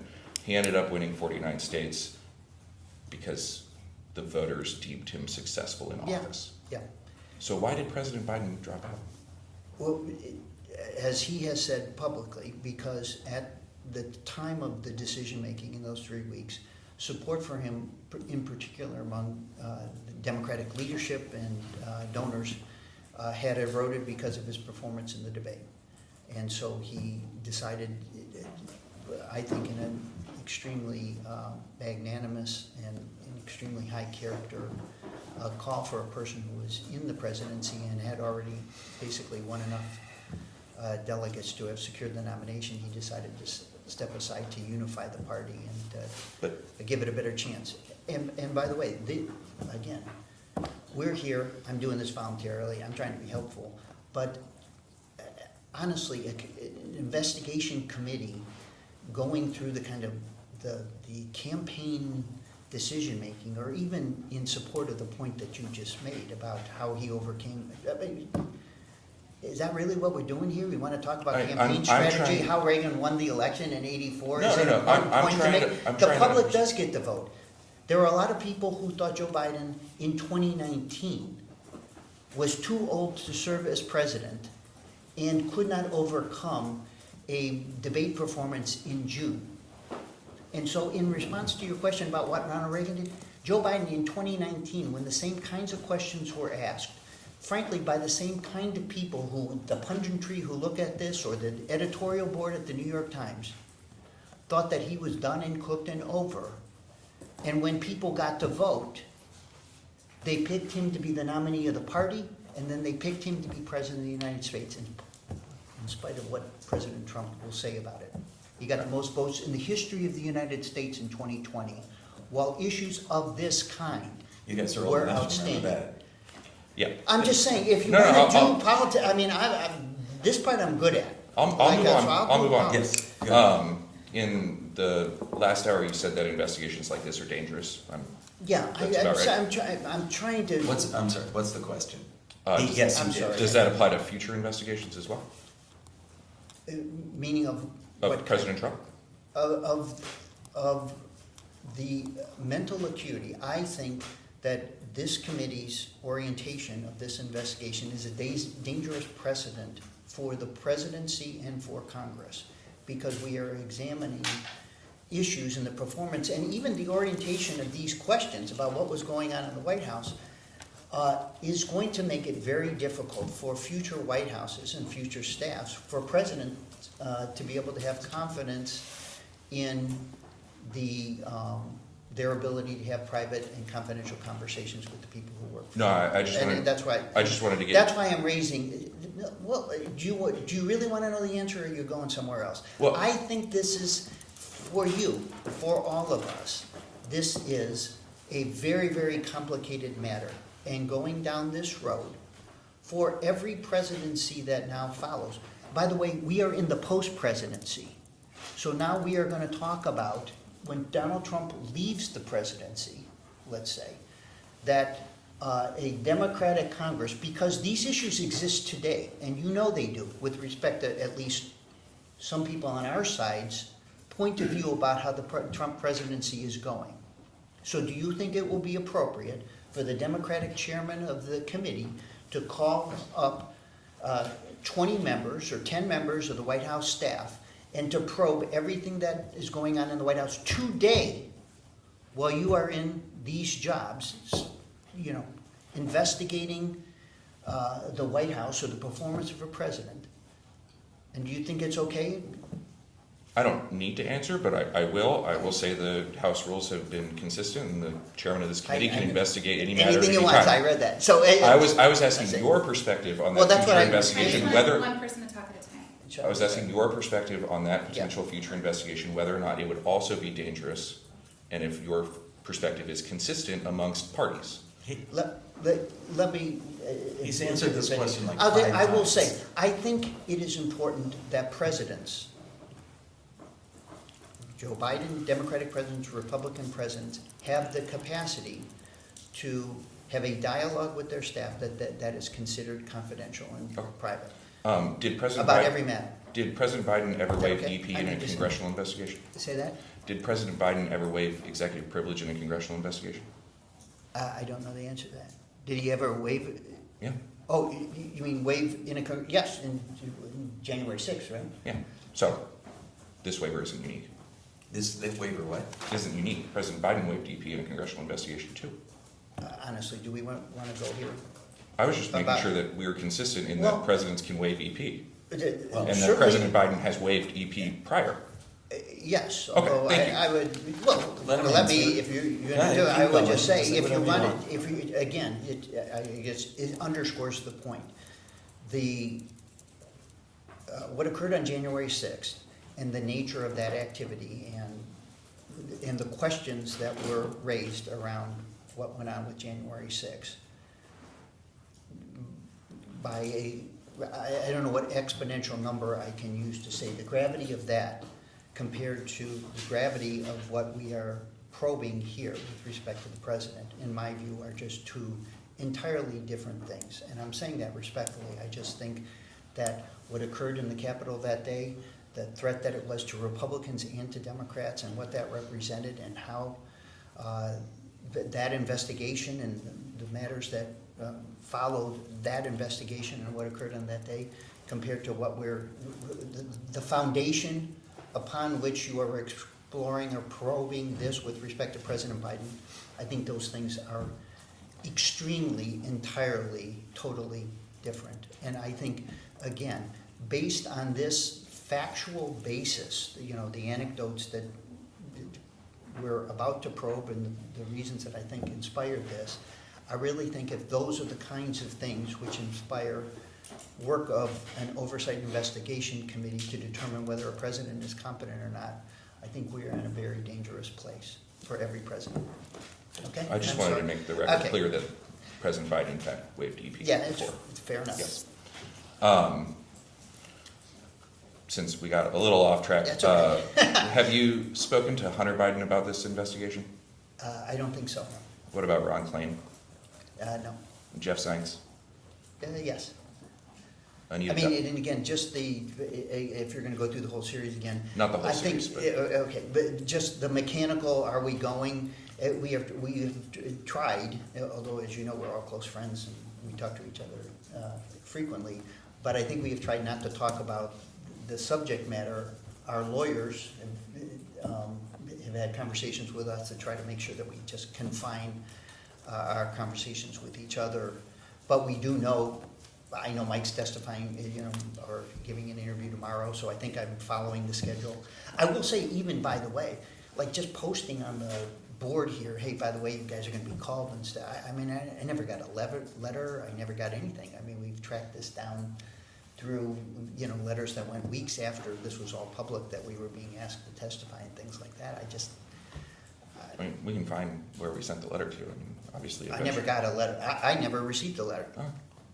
Oh. I'm just saying, in terms of, like, we're here voluntarily. I think this is things that people feel on our side very strongly about in terms of the president's performance and what we did. So the questions in that vein, I think people are gonna come in and comfortably, understanding there are different opinions about everything, and some people view things I differently. I understand. get So that. it was a yes to Mr. Zients. Ms. Dunn, No, Mr. Donlin, yes, Mr. Reed, yes, Mr. Bernal, yes, Ms. Thomasini, yes, Ms. Williams.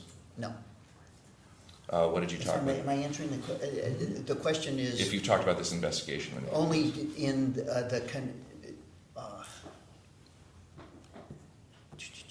I want to answer this in a way that I'm being. Well, here, I'll just ask. Ask me What another way. what was your discussion with Mr. Zients? It's just that we were going to do this, how we were going to approach doing this, whether or not decisions were made with respect to privilege, because that was an outstanding issue that each of us I think each of us contemplated with respect to what President Biden's view would be with respect to privilege, and how we would be able to participate voluntarily or not, or navigating through that if he had a different point of view about our participation in that way. You said how to approach. Did you talk about your testimony at all with Mr. Zines? No.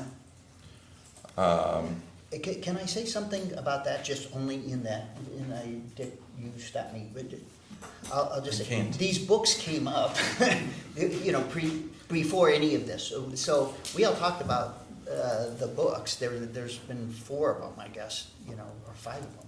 So They're all in there. yeah, I know that was clever.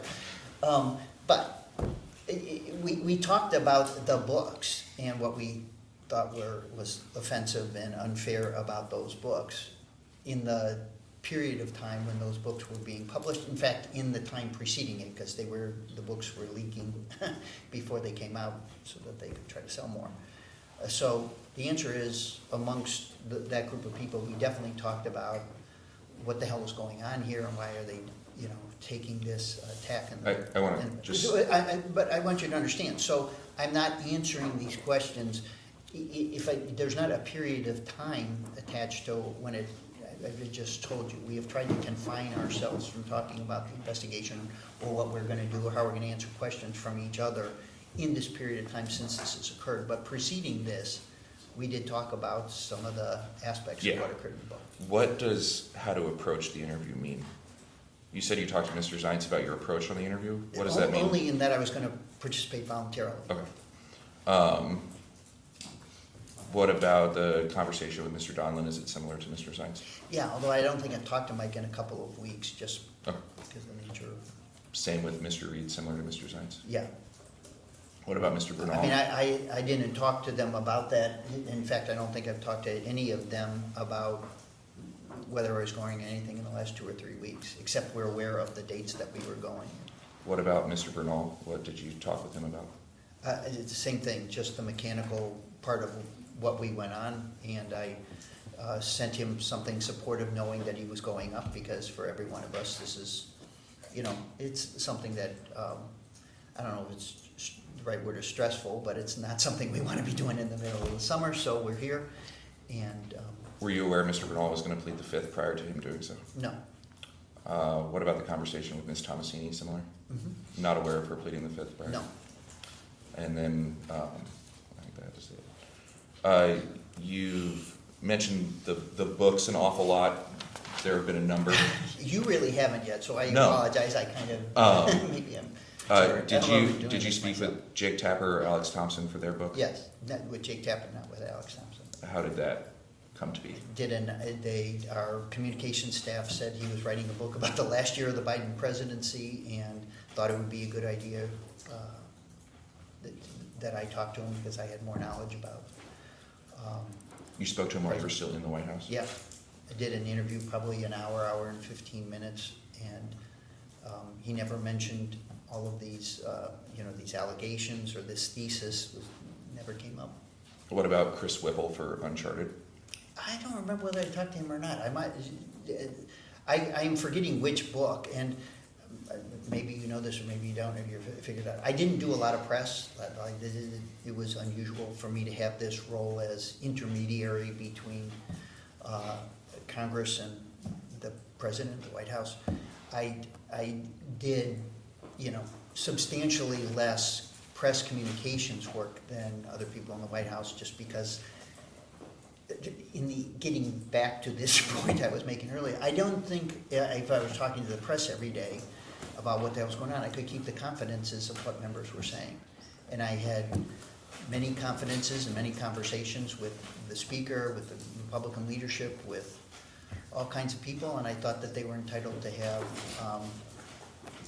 protected, confidential communications that they could count on. And my reputation in this for 30 years has been based on that. And I didn't think I could be doing or,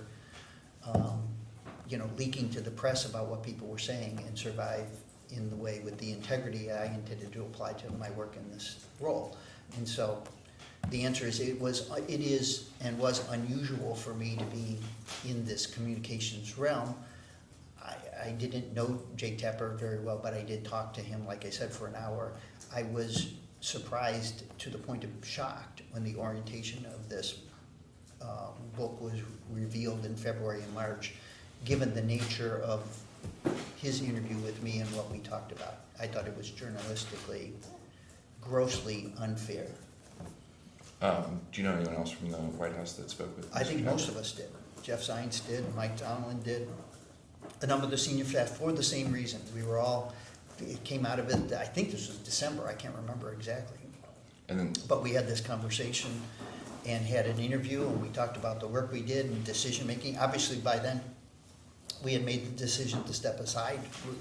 It was for the reasons that I gave to you, and there was a lot of debate about whether we should or shouldn't in the 3-week interval of time from the debate to the day that he stepped aside and passed the baton. Jake Tapper, in that book, there are 4 unnamed cabinet secretaries. Do you know who they are? No, I don't. Did you speak with Josh Dossie, Tyler Pager, Isaac Arnsdorf for their book? Tyler Pager, not the other two. Did you read the book? I haven't. Do you have similar views on 2024 as you did Original Sin? He hasn't read it. But on Original Sin, I read much. He hasn't read 2024. Okay. Yeah, so- I haven't read 2020. Oh, now, I didn't even realize that was the title, so that's the other book that's sitting in there. This is just Jake. curiosity. You were interviewed for a book that you then didn't read? Yes, Okay. that is not unusual in the White, I hope you understand. I mean, there were books written about us every year. I was asked to help supply, both information and dialogue. It's certainly about our legislative accomplishments. There's a couple books written every year about the presidency that I participated in. For these ones, for Tyler Pager and Jake Tapper, were you on the record or was it on background? It was on background, off the record actually, I think, rather than on background with Tapper and Pager, which was my, I almost 90% of the time I was off the record with my press engagements for the purpose of just trying to say, here's what happened, here's what we were thinking, here's why we did what we did, here's, you report this, check it out with other people. But my role was not to, I just wasn't our communications lead, and I truly believed that the only way to be who I was to do less of that. And then you said that you spoke to a number of people about these books after their publication. Yeah, Did they all, I don't want to testify too much, but you said it was like, you didn't say journalistic malpractice, but you got awfully close, I said journalistically grossly unfair, I think is what I said, and is what I believe. Is that a common theme amongst the people that you spoke to about the books? Well, I don't think any of us were given the chance to either respond to or refute basically the thesis of the book. So we talked about our last year. It was in a much more congenial and even friendly dialogue, and then post facto, both the title of the book and the headline, which we couldn't disagree with more vehemently, became clear. And as they were getting ready, again, they even said that, well, it couldn't be actually how they're describing it. I mean, again, from a journalistic perspective, this was extraordinarily problematic, if you have, in my opinion. Shifting to your overarching relationship with the former president, did you have a personal relationship with the former president as well, outside of staff work? Did you play golf with him? Yes. Yeah. Oh, yeah. I again, stop me. I think I was Yeah, I certainly saw- close to I him can't as a, stop.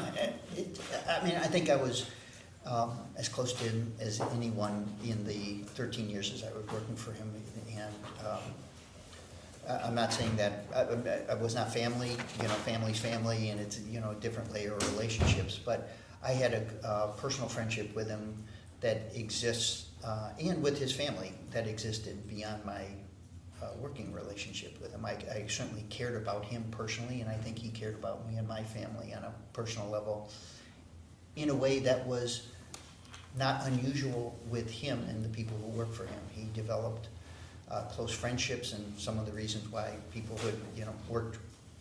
Again, I worked for the Clintons and had other political relationships for many years, and I came to President Biden when I was in my 50s, so I wasn't like an intern in his office and grew in that. But there are a lot of people who did, Mike, Ron, others who had worked for him when they were 30 years old in his Senate office and had known him longer than I. But I think from the time that I went to work for him, which was in 2012, I became very close to him. And then through what I think was just, unimaginable personal experience, I got closer to him during that period of time, and then I kept working with I got 4 kids. I was thinking I was coming back to work for a year or two, and it turned into 13. That in every year, every 2 years, there was another reason to stay another year, and I'm proud that I did, and have enormous respect and friendship for him. Do you have a personal relationship with other members of the family? Yes. Hunter Biden? Yeah, yep, The First Lady? yep. I'd say friendship with, again, more casually with the grandchildren, just because I knew them, I love them, great kids, but I knew them, in the way a great uncle knows, or grand uncle knows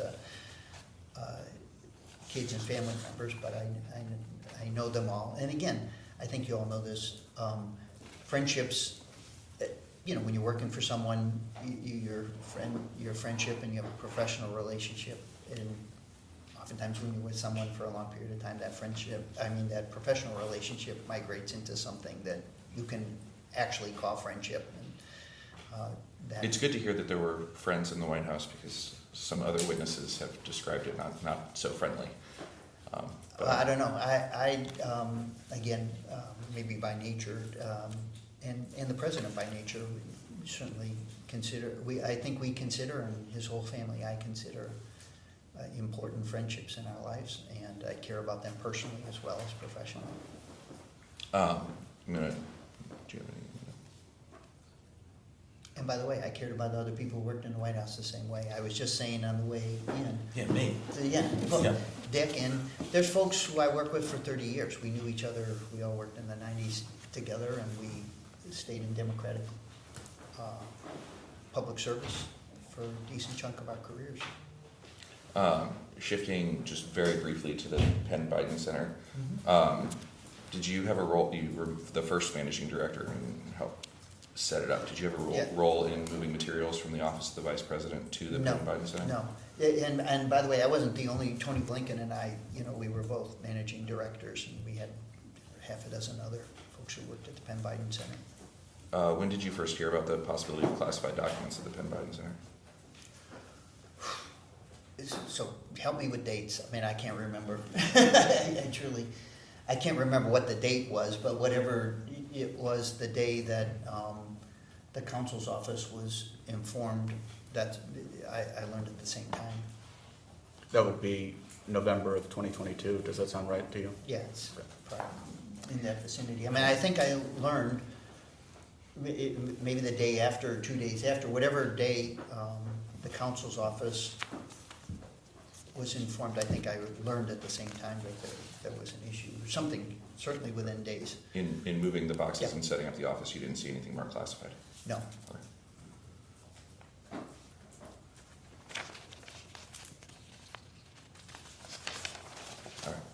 All right. You kind of just said it, that you were probably one of the closest people to President Biden in the White House. Who else would you put in that group? I certainly think Mike Donilon and Bruce Reed, Ron, Jeff, Annie Tomsini, Anthony Bernal, Jen O'Malley Dillon, for a lot of the period of time that was our time in the presidency. His senior staff, Jake Sullivan, he's close to. I mean, again, I'm trespassing on that, division between professional work relationships and friendships. I think with President Biden, most people who work for him, I think would say that they are also his friend, as well as their staff and employees that we developed over this time together. Personal relationships that extended beyond, and President Biden was extremely generous with respect to family and birthdays, and Jake got engaged, and he he held a party for, he just, by nature, by character, was a person who paid attention to personal relationships, and he always made the extra effort to make sure that you knew that he cared about you personally as well as professionally. While you were at the White House, did you ever hear the term Politburo? No, I never did. Did you hear about it in the book? Yeah. All right. That was the first time. In fact, I guess this is a way digression. I never heard of it. I don't think it ever occurred. I mean, sometimes we were called like poobahs, and they were like, we knew we were certainly senior in the staff, both chronologically and by whatever it's called, rank. But I always thought it was affectionate until it was worded in that way, where I don't think it was That was going to intended be my affectionate. next question, if you ever heard the term poobahs. What? Yeah. Yeah. Oh, you had that? Yeah. Yeah, that we did. Yeah, I mean, I thought, again, I may be wrong about this, but I think I had dozens, if not hundreds, of close personal relationships with people we work with. I hired a bunch of folks when I was chief of staff for the vice president. I hired a bunch of people who worked for the campaign. I had extremely high regard, respect for them, and friendships, which extended. I think this exists on the Hill too. I hadn't worked on the Hill in that way, but I think it's the same thing. You end up working at that level of intensity, that level of hours, that much commitment. Your family considerations and everything that you go through intersect. Just a clarifying question. I believe you gave a cutoff answer to when Mr. Benzine asked you about the term Politburo.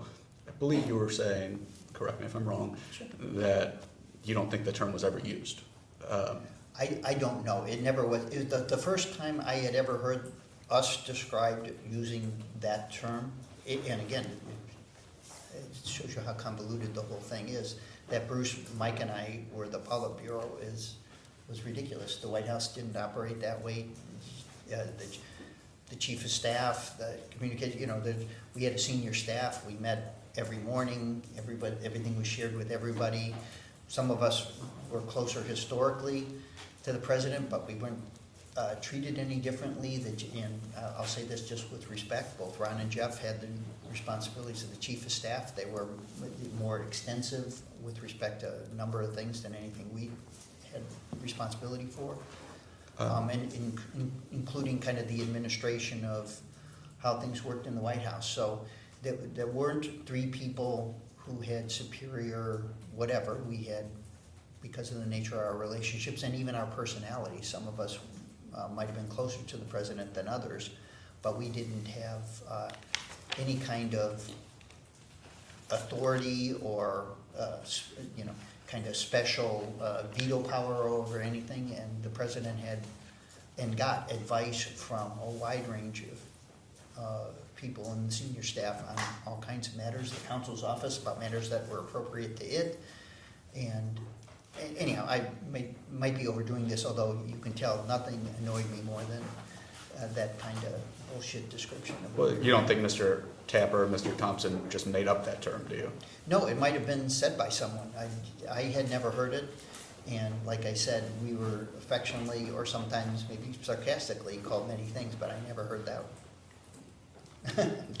And you said you read Mr. Tapper and Mr. Thompson's book. Do you think they made anything up in the entirety of that book?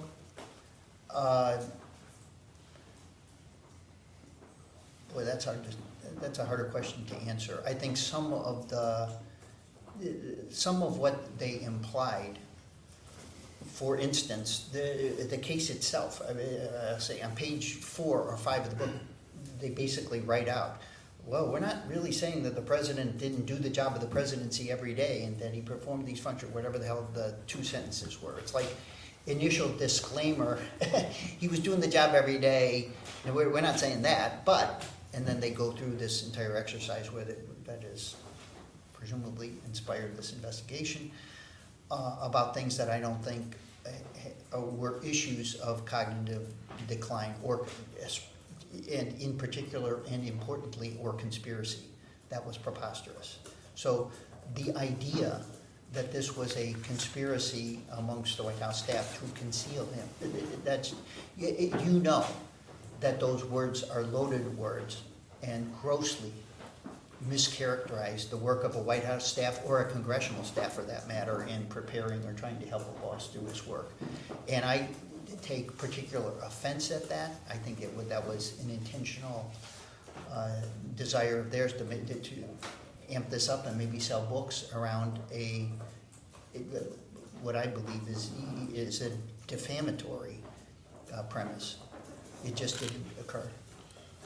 Who in the first? So do you see what I mean about made it up? I mean, whatever these incidents is Explained it. All right. Well, just one follow-up. So none of the things in the book with quotes around them that are cited as quotes from various people, you don't think any of those are made up? I don't know. I do think that knowing something about communication, you can put quotes around things and you can grossly distort what either the person intended or that observation represents something that didn't or wasn't true. Who in the First Lady's office was most involved in the West Wing? Anthony Burnell. What was his role? He was her deputy chief of staff for, I think, the first 2 years, first 2.5 years, and chief of staff the last year. I think that's right. What was he involved in the West Wing? He did all of, Jill's staff management, had. Sorry, when you say the West Wing, do you mean other than the First Lady's office? Yeah. In Like the was business side of the Was White House? Anthony Bernal making policy recommendations? Was Anthony Bernal changing motorcade routes? Was Anthony Bernal picking hotels? Was he picking trips? What was his level of involvement in presidential action? I know some. I mean, he was a former advance guy, so he certainly gave advice about, things that were related to, the advance side of the operation. Although, again, we had people who worked in the West Wing. The First Lady's office was in the East Wing, and he had responsibility for, driving her staff work, which was substantial. The social office reported to them about, a whole variety of other features of the White House, the Historical Association, others kind of but are more connected to the First Lady's office than they are to the President's staff. But Anthony was also, he was an assistant to the President as well by title and participated in senior staff meetings and so was, and had ideas or counsel or recommendations about things that we were doing from that perch as well. Did you interpret things that Mr. Bernal said as speaking for the First Lady? Depended on the issue. I mean, sometimes he was speaking for the First Lady, sometimes he was speaking for himself. He tried to make that clear most of the time when he was speaking for himself or offering an opinion or advice. That was his own advice versus something that the First Lady would have felt emphatically about that he would have expressed on her behalf. Did you ever hear anyone say in the White House that it wasn't worth fighting or second guessing Mr. Bernal? I did, no, or not that I can recollect. I mean, I think, I'll just leave it at that. I don't remember that, but I think all of us, probably in some days, somebody thought we did a good job or didn't do a good job, or, in close quarters, we all have opinions about each other. I think in general, we worked pretty congenially and in friendship, but there were days when we got tired of each other. What was Mr. Bernal's reputation in the West Wing? I think. Sorry, for what? I mean, he was honest, Did he he have wasn't honest. Did he have a harsh reputation? Did you ever hear him yell? Did you ever get in disagreements with him? I'm sorry, that's not a reputation issue. Did Mr. Ricchetti get into arguments with Anthony Well, Bernal? I'll start with what was Mr. Sometimes what we was- had agreed about many things, disagreed about some. He was a friend, a close friend of ours, I think. I would call all of the folks in the senior staff today, I would call close friends of mine, and he was a close friend as well. And again, from day one and including in the campaign, we had disagreements, sometimes strong disagreements with each other about strategy and advice and what we were going to do, and everybody could express it and the different points of view and still be friends the next hour and friends the next day. Did you ever hear Can Mr. I- Klain? Yeah. Is that okay? I mean, I'm a little awkward in talking about our relationships with each other, as you can imagine. I just have no idea what this has to do with. Did you ever hear Mr. Klain say you don't fight City Hall when referencing Mr. Bernal? I don't recall. I just- Did you ever hear Mr. Bernal ask other aides if they were a Biden person? Yes. In what context? Just in terms of people who would, sometimes as we were considering people for jobs, are they people who either worked for him when he was in the Senate, or where they were with us from a campaign perspective, or had some relationship with President Biden that was deeper or longer or more extended than, as you know, sometimes if somebody's recommended from somebody on the Hill, or somebody's recommended in some other connection. And so it wasn't unusual to think about people, and many people percolated to us who might have worked for him 20 years earlier in a Senate office. And if you had only been working for him for the last 5 years, you didn't know that the person worked for him 20 years ago in the Senate office. That kind of thing. So that connection was, are we missing something here? Does this person, did they volunteer or do something for us in the campaign? Were they involved in any way with us on a more personal level than we might realize? Did you ever hear anyone refer to Mr. Bernal as the I'm loyalty sorry. police? Excuse me one thing, we're at 12:20, 35, I We think? got about 5 more We got minutes. 5 more minutes. 5 more minutes. I'm sorry, I don't understand what that means. In this I thought hour. you said 12:35. No, you did. I said we have an hour, which we have 5 minutes left in it. Okay, please, let's just do the 5 more minutes. Fine. Am I doing? Yeah, no. Okay. Did you ever I hear don't know if I anyone have- refer to Okay. Mr. Bernal as the loyalty police? No, Did anyone ever report Mr. Bernal to you for harassment or misconduct? no. It's, Loyalty police? I don't think so, I don't remember that, but people say things I can't remember precisely. it's pretty well known at this point that the former president had a bit of a temper. Is that fair?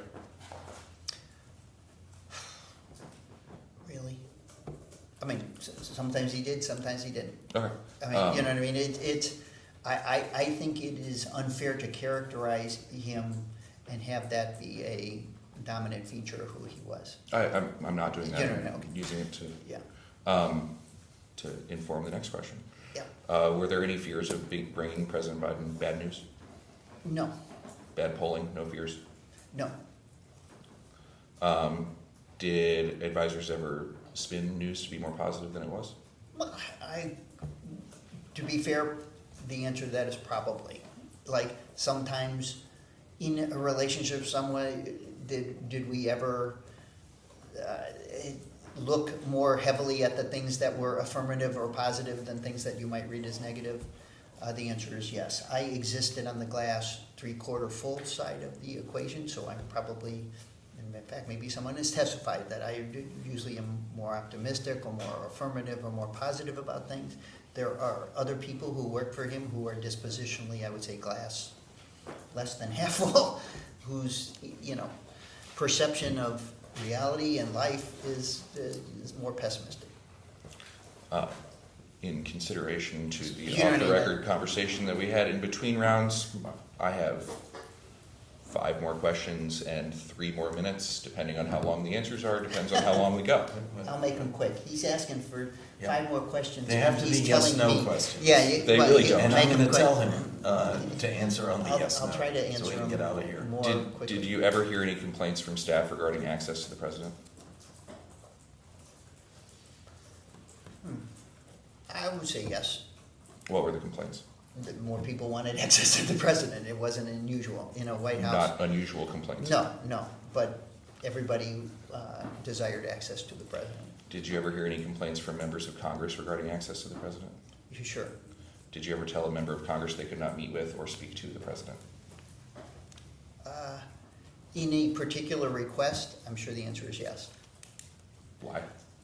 Because either the schedule or how we were arranging counsel to the president about anything, in the presidency, organizing how the president receives information or through whom, and when you get to talk to the president, or how the president organizes his conversations with members of Congress or anyone else.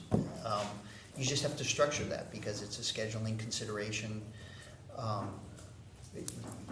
And how most effectively to do it. I mean, again, was part of my job. Sometimes we did meetings in caucuses and we would have 20 people in a room, and sometimes we would have 1 person or 2 people in a room, and we thought about how to do it or what was the most effective way to communicate with the president about all those kinds of things. Were those only is a strong word, but were those the only considerations, or did you get questions from members of Congress on certain topics that you would just not bring to the president?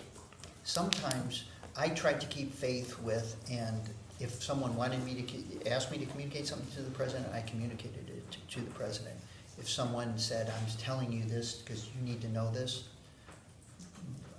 oftentimes I would ask, do you want me to say this to the president? And as you know, in the way members of Congress speak, sometimes they want you to know something, but they don't want you to share every piece of advice they're given with the principal themselves. And so again, in this space between Congress and the presidency, I think I was as involved as anyone could be.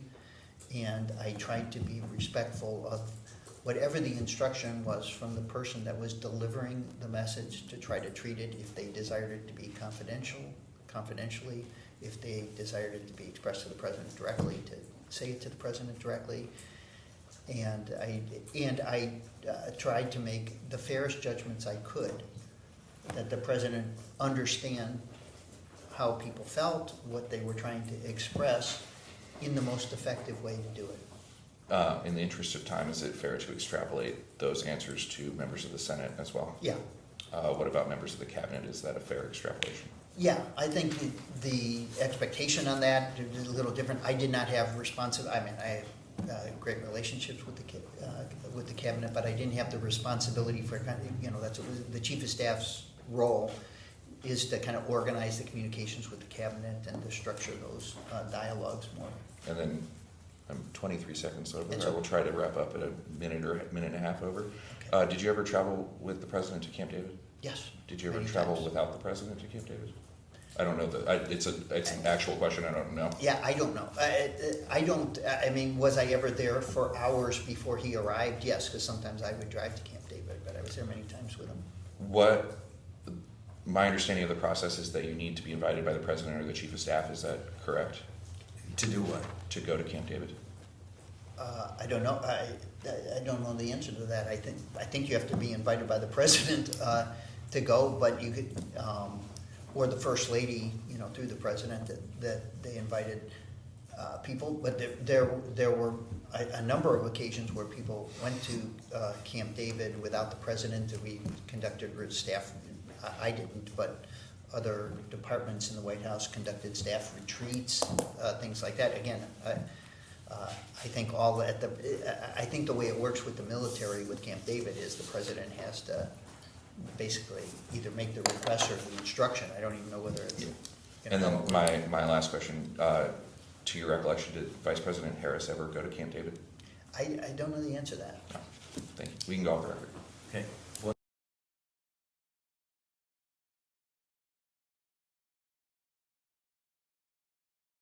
We good? I'm good. Okay. You have worked in multiple presidential administrations, as you testified today. In your experience, was it ever common practice for a member of Congress to be granted immediate access to the president whenever they want? No, it was not. Was it ever common practice for cabinet officials to be granted immediate access to the president whenever they want? No. And in Congress, is it your understanding that any constituent can see any member of Congress at any time on any topic? No, obviously not. Is it your understanding in Congress that perhaps even a member of Congress may not be able to see a committee chair at any time on any topic? Yes.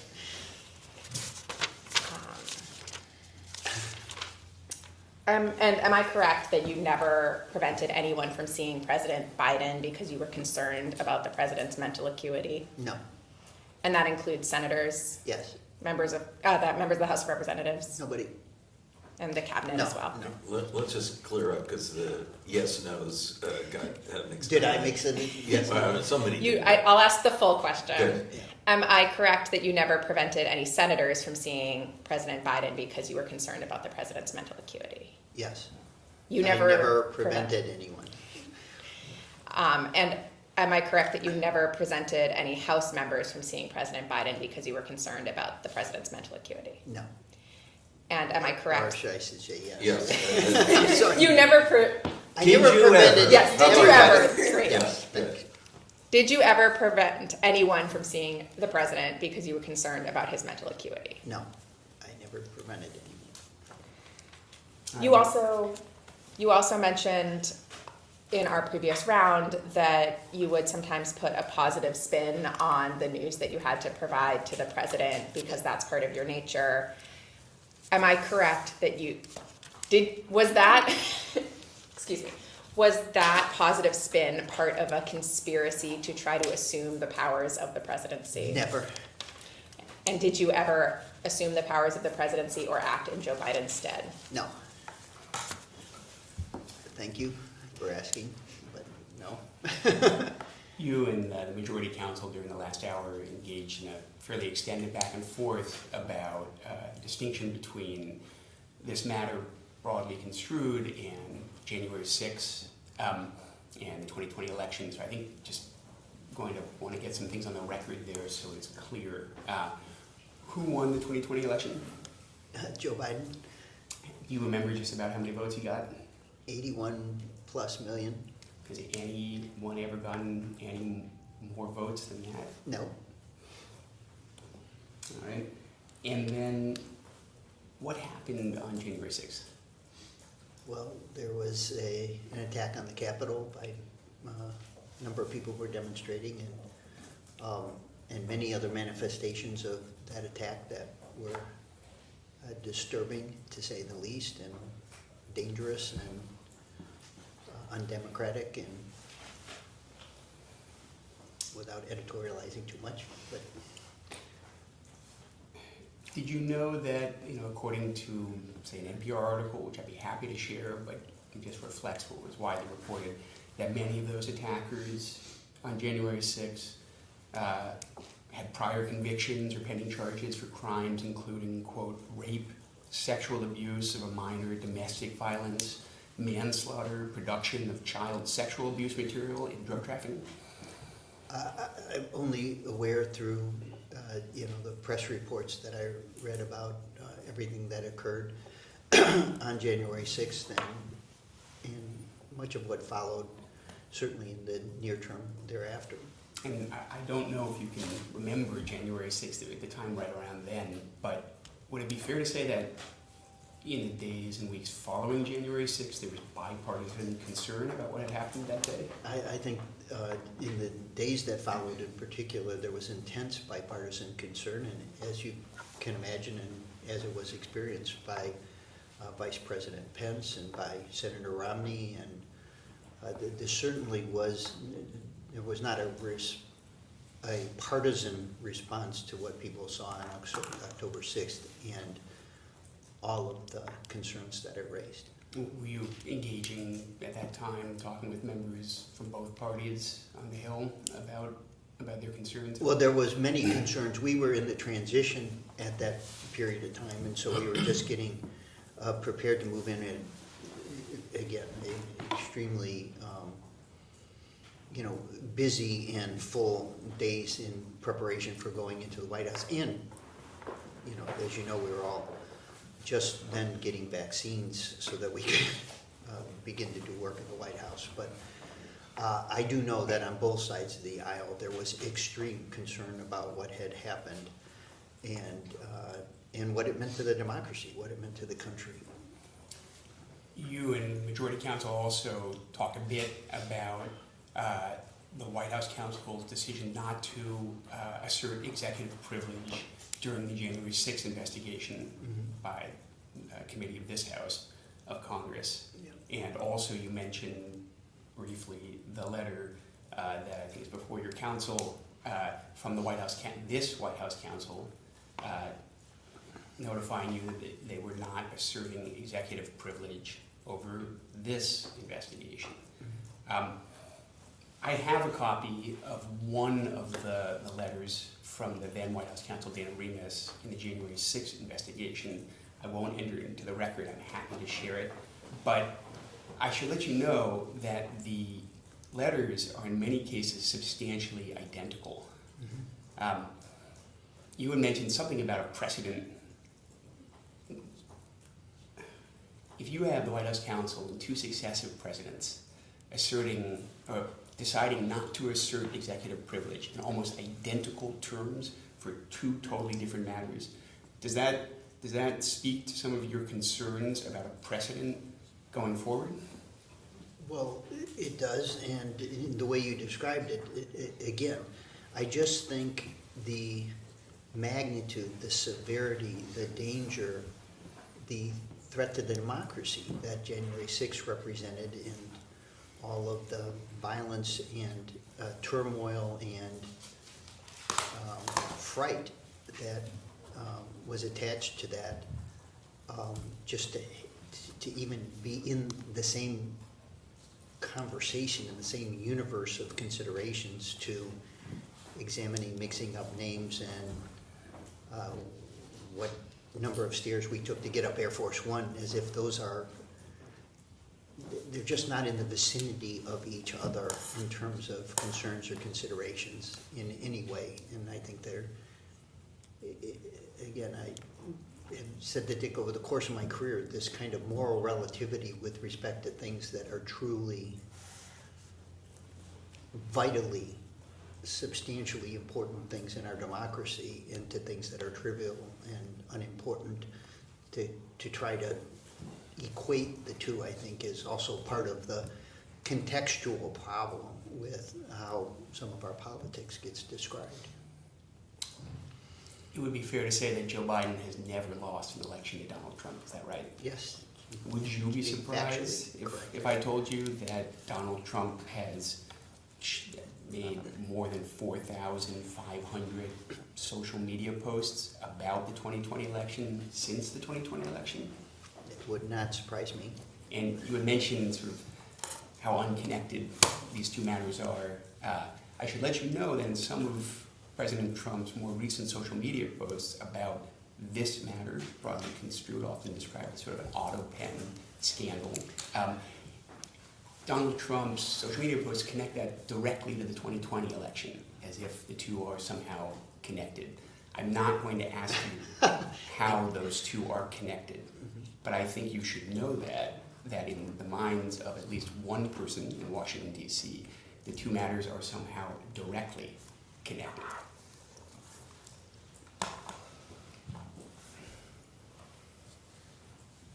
I think we will go off the record.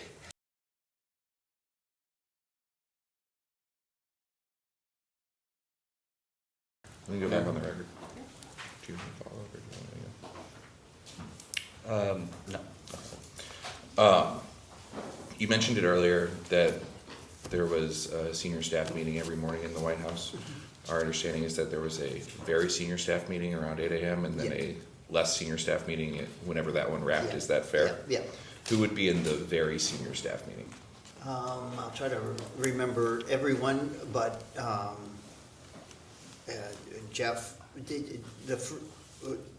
obviously, they were different at different times in the presidency, but in 2024, Jeff Zients, Mike Donalds, myself, Jenna Malley Dillon, Anita Dunn,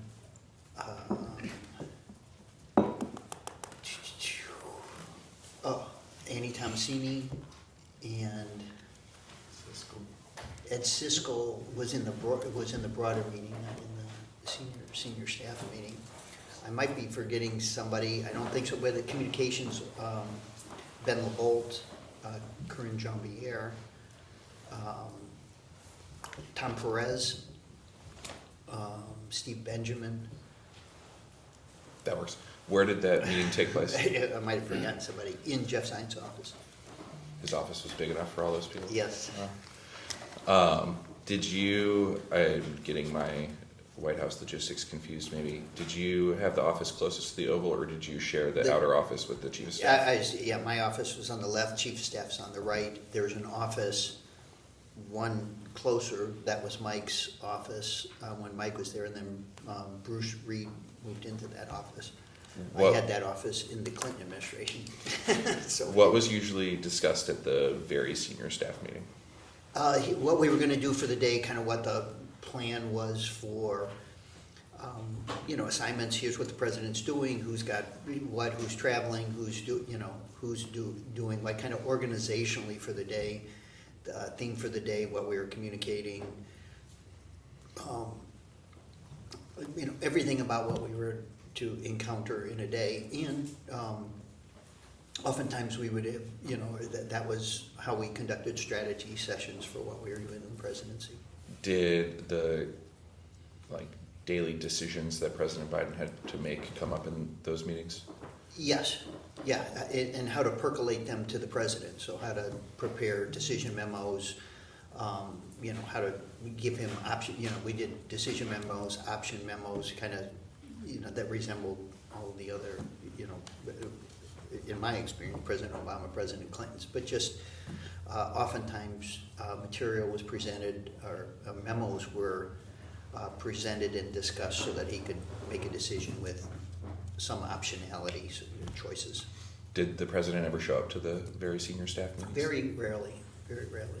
I mean, sometimes like to say happy birthday or, sometimes. It was the very senior staff, I can't even remember, Dick, we were 10 or 12 or 12 or 14, but something like that. And then we had another layer of staff that were still a number of assistants to the president in a larger group that I would say numbered probably 30, something like that, 30 or 35.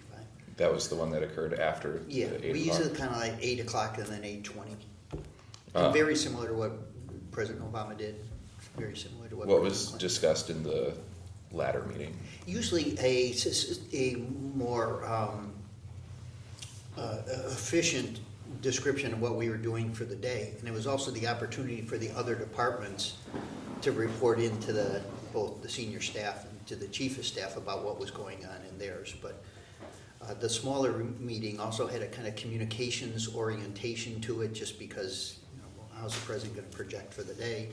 The larger meeting included like our intergovernmental affairs office, our public affairs office, just a broader group of people in the White House. Our legislative affairs person was in this broader group. So it just was a way to manage, have everyone heard without kind of overwhelming every meeting with 30 people. Did the president show up to that one? Again, only on occasions. When would the president usually get to the Oval in the morning?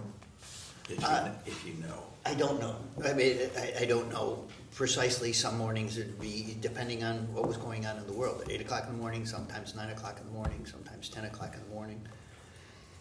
Did you have Oval Office walk-in privileges? I don't know if I call them walk-in privilege. Again, there's a set of people outside, but I certainly couldn't.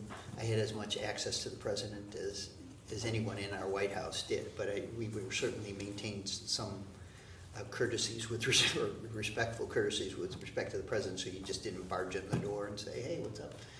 But you didn't have to make an appointment every time you had to see the No, president? no. Who else had that kind of access? Most of the senior staff. In fact, I'd say all of the senior staff, maybe, I don't know. Some people felt more comfortable, and again, it wasn't an elaborate procedure to say, hey, I've got something I think I need to raise with the president, and there were 3 people who worked just outside the way the Oval Office is. There's like a very small office and a reception area, and so you just go into that, and those people would usually knock on the door for you and say, so-and-so here would like to visit with you for 5 minutes, and that was a way you could get in the door. I will say we did, you do try, Jeff and Ron both, did try to kind of manage the flow, just so that it wasn't like everybody in the West Wing could just walk in and say, hey, Mr. President, here's what I got today, so.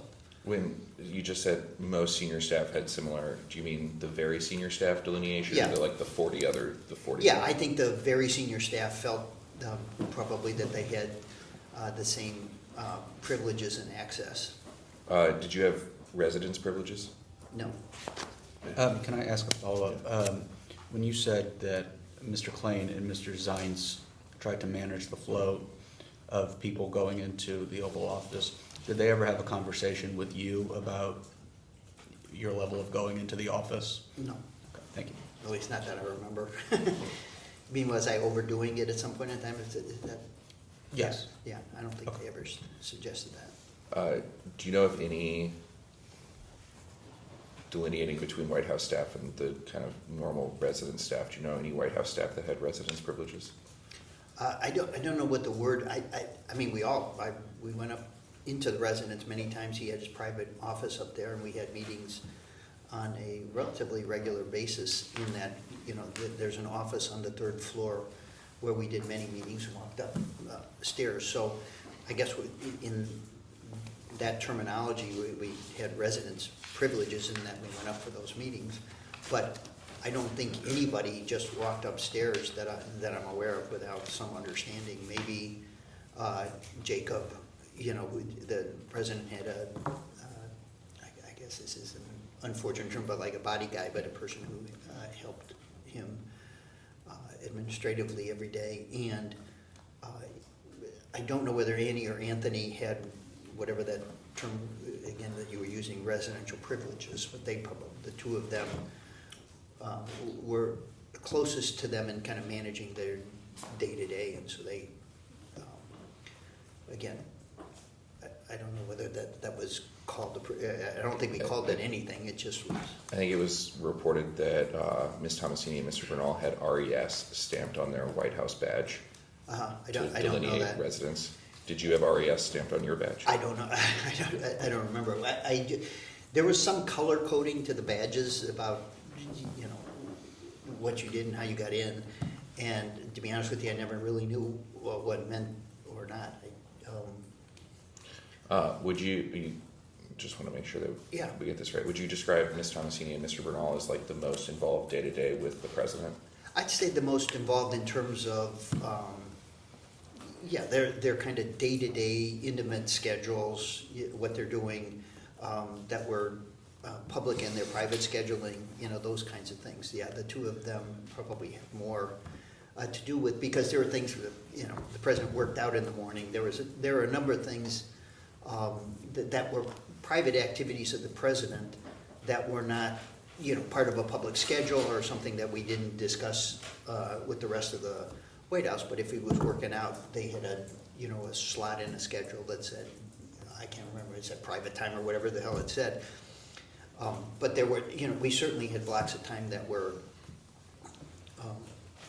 considered private, and Annie and Anthony, for both of the principals, were most involved in helping to, you know, construct that or manage that. What about most involved in travel? Would you describe Ms. Tomasini and Mr. Bernal as the ones that traveled the most with the president? No, I'd say Bruce Reed of the, you know, senior staff. Bruce did a lot of the presidential trips. He was, you know, we called it like a chief of staff on the road.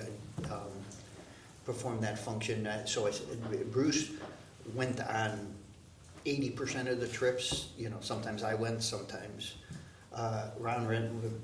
Bruce went, you know, by far more often than any of us.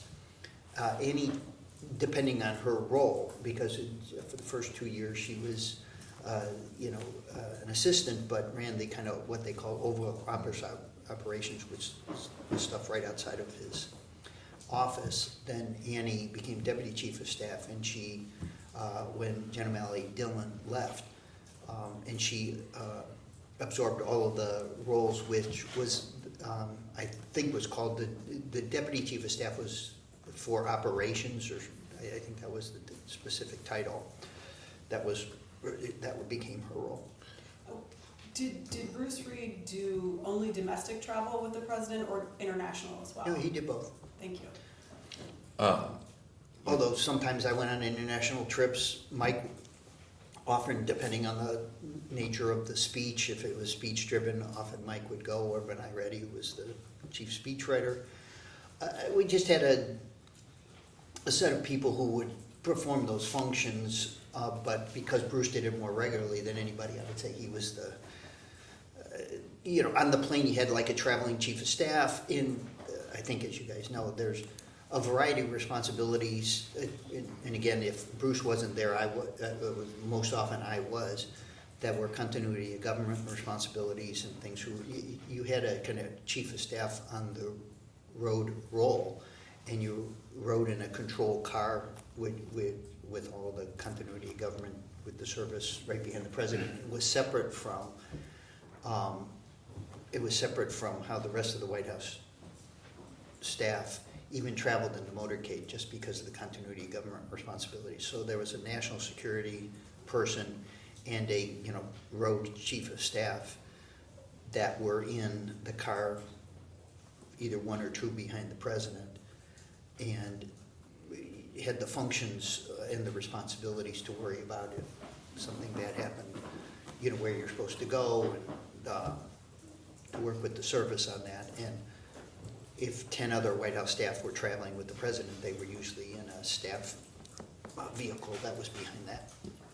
You keep saying Mr. Reed traveled the most amongst us. Who's the us? Jeff, me, Mike, Jen, Annie, the senior staff. You've worked in 3 White Houses. Was it common for the First Lady's Chief of Staff and the Director of Oval Operations to be the two that are most intimately involved with the President? Yeah, usually most intimately involved on their kind of day-to-day activities, especially when Annie was head of the Oval Office operations. That was in each of the White Houses that I operated in. The 3 people who were just outside the Oval had responsibilities that were, very much minute by minute.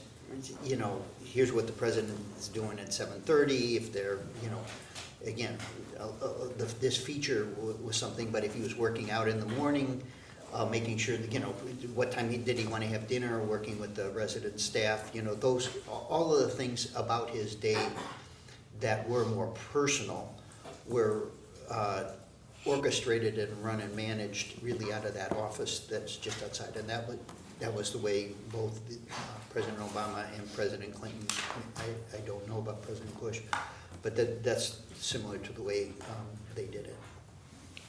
We're going to go into the process a little bit more later, but did you have a formal role in either creating the briefing or the decision book?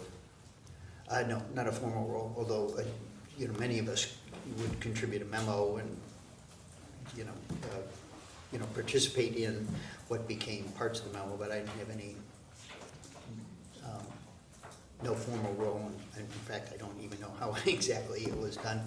We were still a little, somewhat old school in that, like you guys, we had, presidents still did paper notebooks and memos rather than on iPads, which has become, even with respect to the security briefing, the PDB, as I'm sure you know, you could get it one way or the other. You could get a hard copy, or you could get it just on an iPad. We'll start with the briefing book. No formal role, so not, like the process kind of as we understand it is whoever's in charge of the underlying meeting that the briefing is going to be about drafts a memo, it goes through the staff secretary's office, goes through the chief of staff's office, goes to the president, Yeah. and then flows backwards. Exactly. Okay. Similar for the decision book, whatever department in the White House is in charge of whatever that decision is. And those things are kind of merged. I mean, I think there wasn't like a separate, that I was aware of, a separate, here's the decision book today, here's your briefing book, a lot of times decision memos. Although both Ron and Jeff, as chief of staffs, and a number of times I participated, but would go in separately for presidential decision-making and meet with him kind of before larger meetings with staff, and they'd have a list, here's 6 memos, can you sign off on this, this, and this, and they would just go in and discuss it with him privately. What the informal role, would you see decision memos prior to their presentation to the president? Yeah, usually, I would say most of the time, if something was being presented to the president for a decision on things that I kind of had jurisdictional either responsibilities or something kind of connected to them, but not for everything. There were certain things that the chiefs of staff, both of them handled from some percolating through the counsel's office, and many more administrative matters where it is possible somebody tried, to show me you know what I mean, it's possible, but I was not the type of person who had responsibility for reading and approving and authorizing every memo to him. But I think as a courtesy, I was almost always CC'd on something or, for the president's attention. Did you ever edit any of the memos? Did I ever edit them? Yeah. Yeah, certainly the things that had to do with congressional relations, legislative affairs, the vicinity of things, I think is probably true, maybe you guys already know, but I don't think I authored many. I am one of the, older school, as you can probably tell from the elongated answers I'm giving to everything you answer.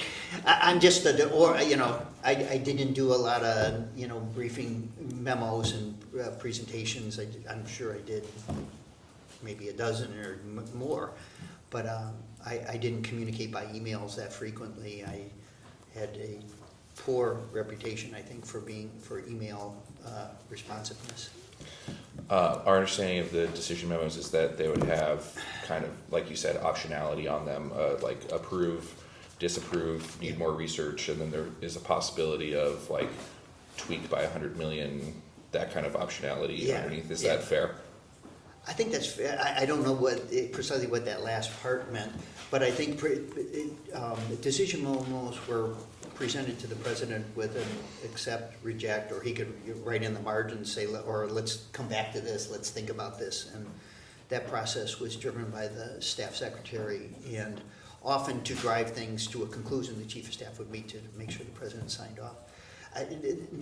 This is just I apologize again for prolonging this, but the president was hyper, he wanted to make, he made all the decisions. I mean, he wanted to see stuff, he wanted to make sure that he was, authorizing things that went on in the White House or making the decisions.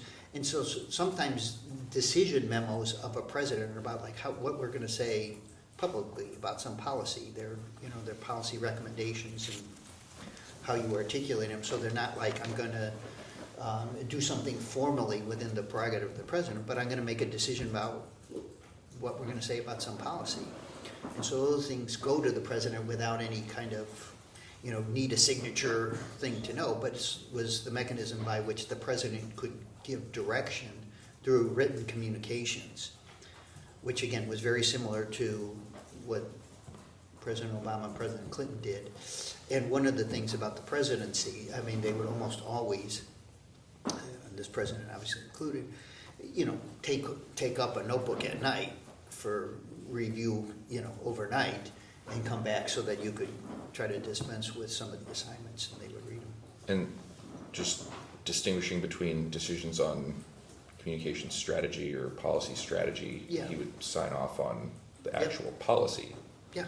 And that would be... directionally, and then the communication staff or others would drive and execute off of that direction on how we made decisions about policy. So a little more complicated in the national security realm, as I'm sure you guys know, just in terms of the nature of classification and how things get treated on that side. And there was some more formality on that. But this was a pretty, kind of rigorous process to percolate information to the president. I'm not sure I'm going to hear asked and answered when I ask this again, but I just want to be extra. You keep saying sign off on the direction, not sign off on the decision. Well, Asked and answered. Yeah, I don't know what to say. Both, I guess, is the answer. That's what I'm trying to get at. I'm not trying to, it's not a trick question. There's a difference. If some memos ask for direction and some memos would ask for a decision. Okay, that's all I was trying to get at, was there's a difference between how do you want to message this and are you going to sign this bill? Those are different buckets. And in both instances, the president would sign off and there was this process. And there would be a decision memo for whether or not to sign the bill or author the executive action or take a pardon. Yeah, and usually some explanation, here's what you're gonna sign today, in this thing, some written description. I mean, again, I don't know, I was not in this, how this was mechanically done, I can't actually say, because the staff secretary that was their role and responsibility, was kind of the handle, the paperwork presentation to the president, the chief of staff. If anything was lingering or there was something, the chief of staff would bring it to his attention. If it had a time dimension to it, needed to be signed off by a certain date. All of those mechanical things, either the chief of staff or the staff secretary was responsible for getting that done. I think on occasions, rare occasions, people would break the rules and shove a piece of paper that they thought, oh, we gotta get this done by the morning, or you need to make a decision, I'm gonna do a press conference, at the Department of Education. We need direction, we need advice, how the hell should we present? So sometimes I think people would try to kind of get around the system a little bit to the staff secretary's dismay. But, the process and both of the chiefs of staff stuck to this pretty rigorously was to make sure that decision-making went through the staff secretary's office and then up, including, paperwork, drafts for speeches, as you were saying this, in the president's notebook, there's not just its event memos, here's who you're gonna see tomorrow, here's who's gonna be in the photo line, here's, all of the mechanical things that I know work the same on the Senate and the House side for members. Although at this presidential level is a much more kind of daily, administratively tight process. Outside of the decision books that the president would take with him at night, because I'm assuming you weren't there to brief him then, would you be in the room briefing on, we need to make a decision on X or on Y? On occasion, I don't even know how to say on occasion precisely. The chief of staff, Ron and or Jeff, would oftentimes meet with the president alone to kind of drive, we need a decision with respect to the memos to get signed off on things.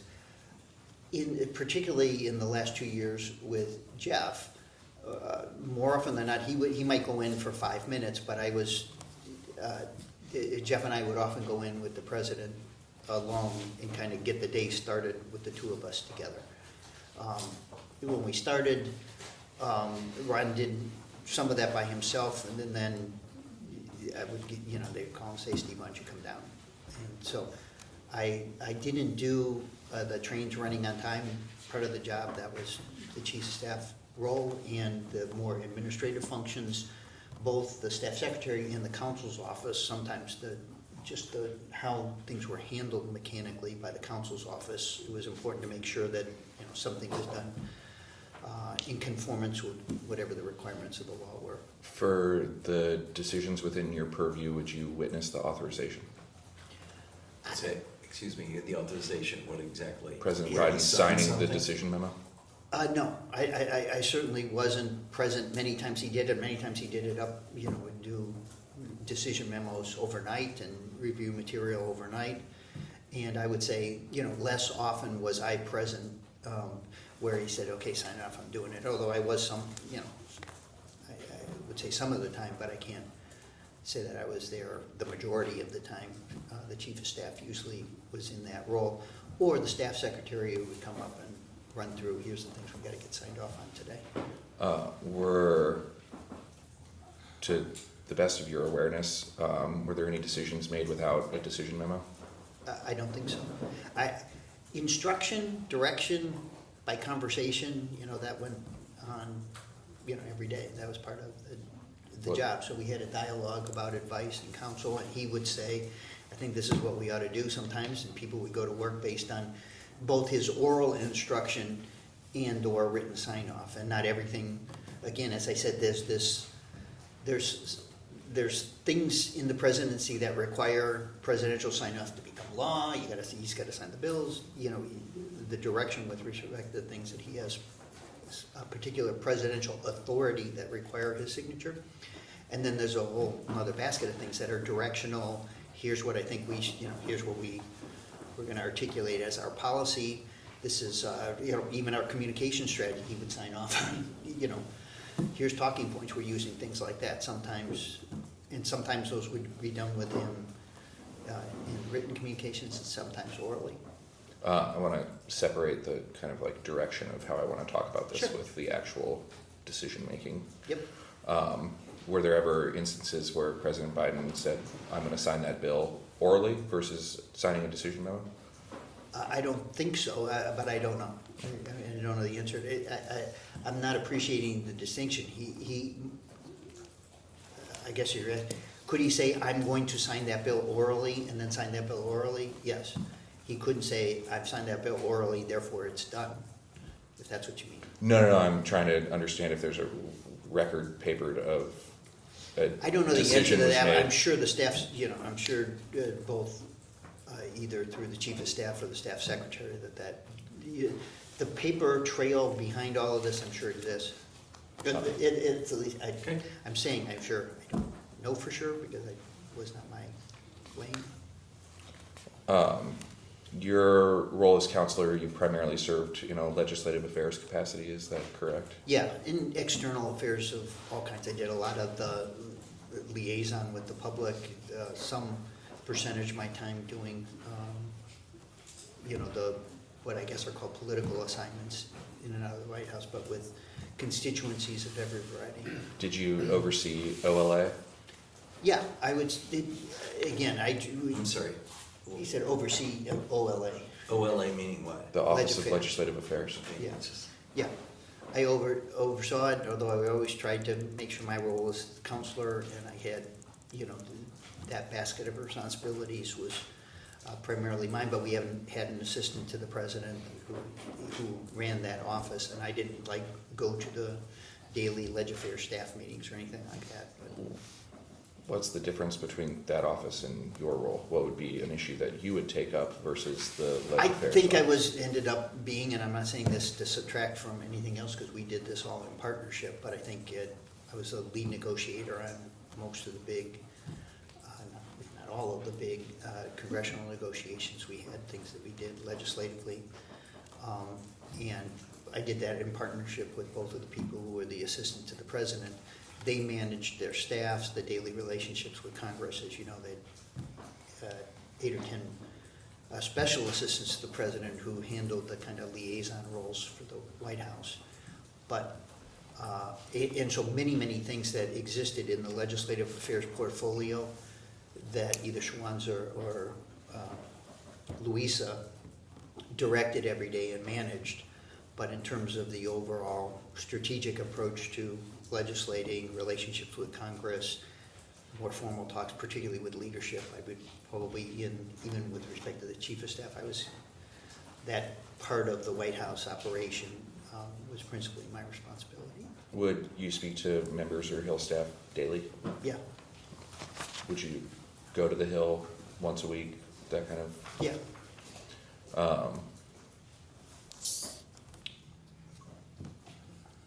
Did your responsibilities include investigations conducted by Congress of White House equities? No, it was pretty more in terms of, direct responsibility run out of a counsel's office and out of the chief of staff through the counsel's office for that kind of thing. But anything that involved the Congress, I certainly was aware of. With respect to a couple of the investigations, I didn't participate in the kind of daily or even weekly meetings with respect to those investigations because they were certain matters, would just get cordoned off in the White House, driven by the counsel's office.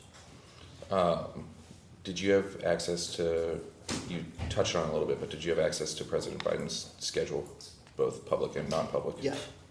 Did you ever edit the schedule or make suggestions? Yes, we had a weekly scheduling meeting with the senior staff, and everybody got to, everybody of that senior staff group could offer suggestions, react to it, or react to what was proposed. Was it ever changed based off that meeting? Yeah, Did you have any involvement? I hope. Did you have any involvement in the production of official White House transcripts? No, I don't think so. Although it is, again, I might have been asked to review transcripts to, for final editing, that kind of thing. Although I did, again, that was primarily other people's jurisdiction. The way the White House worked, and this was not unusual. There was kind of a group of senior staff people would be CC'd on almost everything for awareness purposes.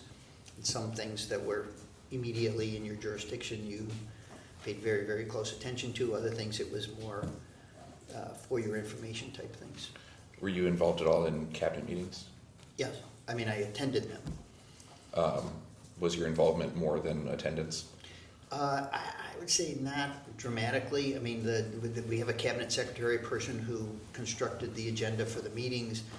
Oftentimes, here's what was going to go, the meeting schedule would be shared at the senior staff meeting. Does anybody have any other recommendations we should, anything else that we should put into the structure of a cabinet meeting, how they should be conducted, that kind of thing. So we were generally invited to, participate in thinking through a cabinet meeting, but they were really driven by the person who was the cabinet secretary in the White House and the chief of staff. Did you have any involvement in setting up the Q&A between the president and the cabinet secretaries? No, I mean, did I, I didn't supply, that kind of, the scripting part that you're describing, I think, or getting at, no. I'm sure I might have been asked if I had an idea or something you should do, but Can you just very briefly describe the president's... I'm trying. Describe the president's decision-making process. Can we strike that very briefly from the record? It's not my thing. What's the question again? I'm sorry. Describe the president's decision-making process. With respect to having, I mean, we scheduled cabinet meetings. They were probably. No, not in the cabinet meeting, just in general. If, House and Senate passed a bill, it's going to the president's desk. What's the White House's decision-making process on whether or not to sign or veto? Typically, we had already talked about it many Yeah. times, and it was a foregone conclusion that we were going to sign it. So the mechanical process of signing something took place with everyone's understanding that we intended to sign. I think it would vary, as you know, there's many things, pieces of legislation that get passed and get sent to the president's desk for signature that are more either routine or less kind of significant, or even the deep awareness of our negotiation in that process. With many things, they get percolated to the president, and there would be a memo, the postal service, whatever required presidential signatures, they would have a memo describing here's what's in this thing. He would ask questions about what it was if he had them, if it was kind of clear or routine. I think, Dick, you might know or remember better than I, but I think they came with, we recommend you sign, with staff recommendation attached to it. Let me just clarify one thing. You mentioned the mechanical process. I just want you to explain what you meant by that. Did you actually mean a machine? Oh, no. What I mean is the process by which this occurs administratively. Is that a better word? Administratively. I don't know how or what decisions were made about using the Autopen, if that's what you're getting at. Not yet, but... Okay. But there was an administrative process that was, again, very similar to what went on in previous presidencies. In fact, I think. So let's take, understanding there were a lot of discussions prior to the House and Senate passing a bill, so let's take Yeah. I don't remember what the first reconciliation bill was called. The Rescue plan. Rescue plan. How involved was, when would you bring a decision point to the president versus what was a staff decision point? He was very involved, and again, my role, I was very involved in how it was being developed, how it was being structured, what the kind of puts and takes are. The president, in legislative decision-making, this was where he had superpower, and so I discussed where we were legislatively and our bigger priority things with him on a nearly daily basis. So he was very involved in both the strategy, the status, I think it's widely known, he was extremely respectful of the Congress and was very important to his core of who he was and how his role in the presidency, of his respect for the Senate and the House, and just what service in the Congress meant. And he also had, he had strong opinions about, strategies that made sense and strong opinions about strategies that didn't. And we executed on the basis of his direction on all those for our role in it. And a lot of times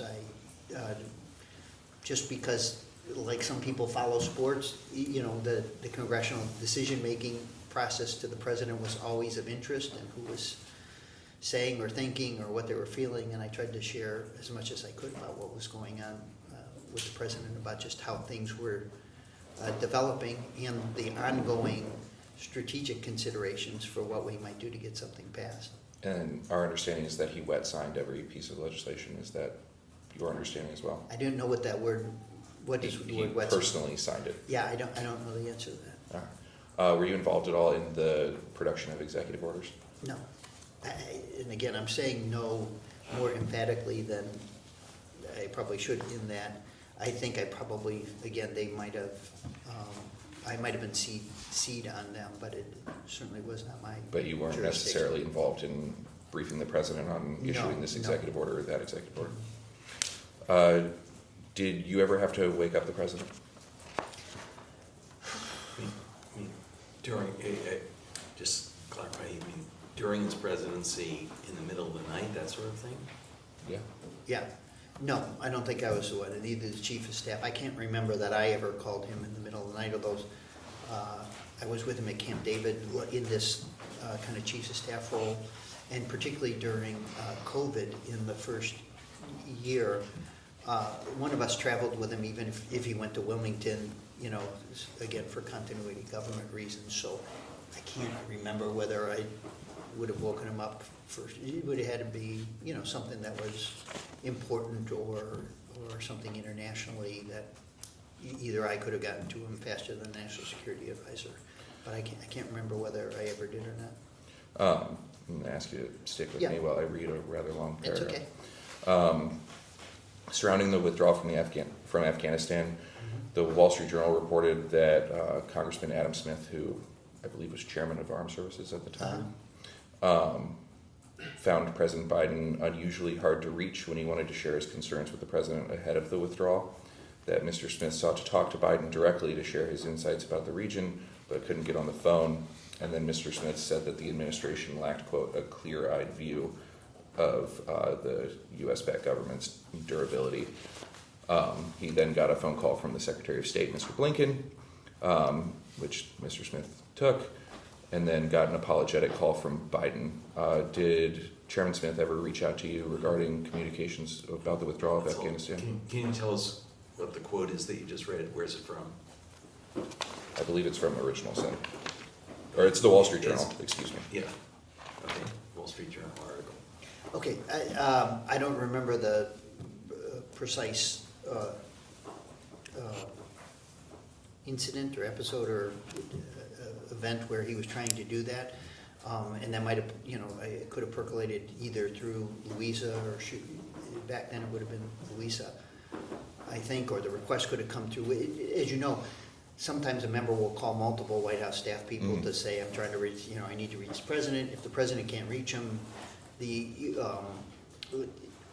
again, from a timing perspective or sometimes just in terms of being most responsive, we would either call a secretary, a national security advisor, somebody to communicate directly on behalf of the president as fast as we can, just so that the phone call got made. And then if we felt like we didn't get something done in an appropriate time frames, and the president called, he'd call and say, I'm so sorry, and my idiot staff didn't put this to me fast enough, and of course I would have done. You know what I mean? He was, again, hyper respectful of both the opinions and the advice and counsel of members of Congress who he respected just because of the nature of their service. But I will say one of the challenges,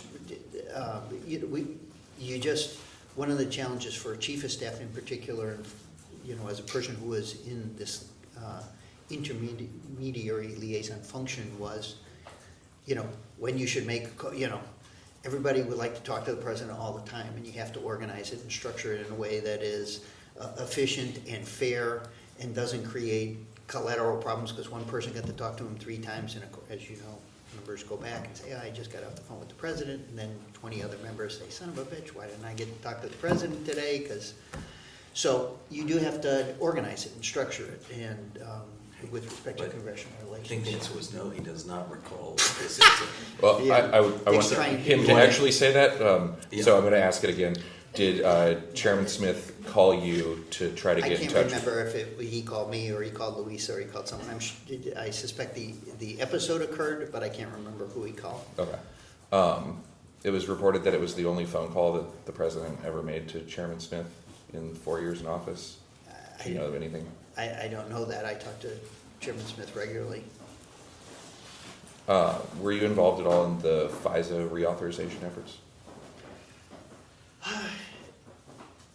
The answer is yes, but really more tangentially rather than, with personal responsibility. Louisa worked on that quite a bit. And just to, when he's saying Louisa, you Louisa mean Terrell. Louisa Terrell? Yeah. Yes. Yeah. Okay.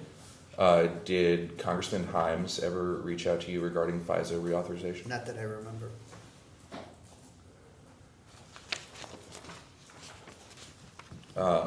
The former Senator Manchin was involved in an awful lot of negotiations with the Yes, he president. was.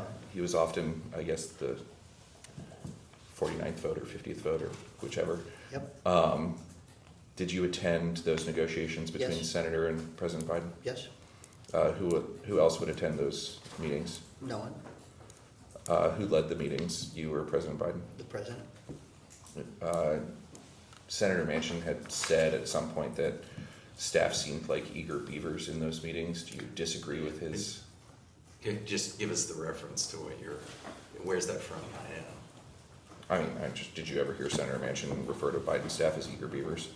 No, and that would have been at a larger meeting, not at the when we did private meetings with Manchin. Sometimes Manchin brought a staff person with him, so when I said just us in the White House, it was just typically the president, but we had different structures to different meetings for different purposes. Sometimes we had a larger group present in a discussion with Senator Manchin.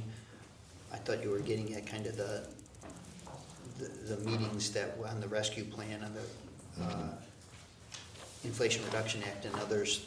In the end, a number of meetings with Manchin we had individually, and without revising and sending too long.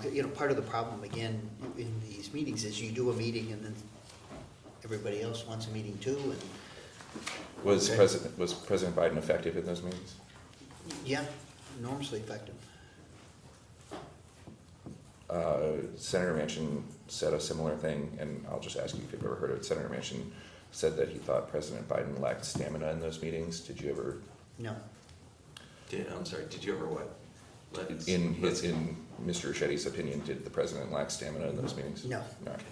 Why do you think Senator Manchin said that then? First of all, we don't know, I don't know where you're reading from. You're gonna give us a site.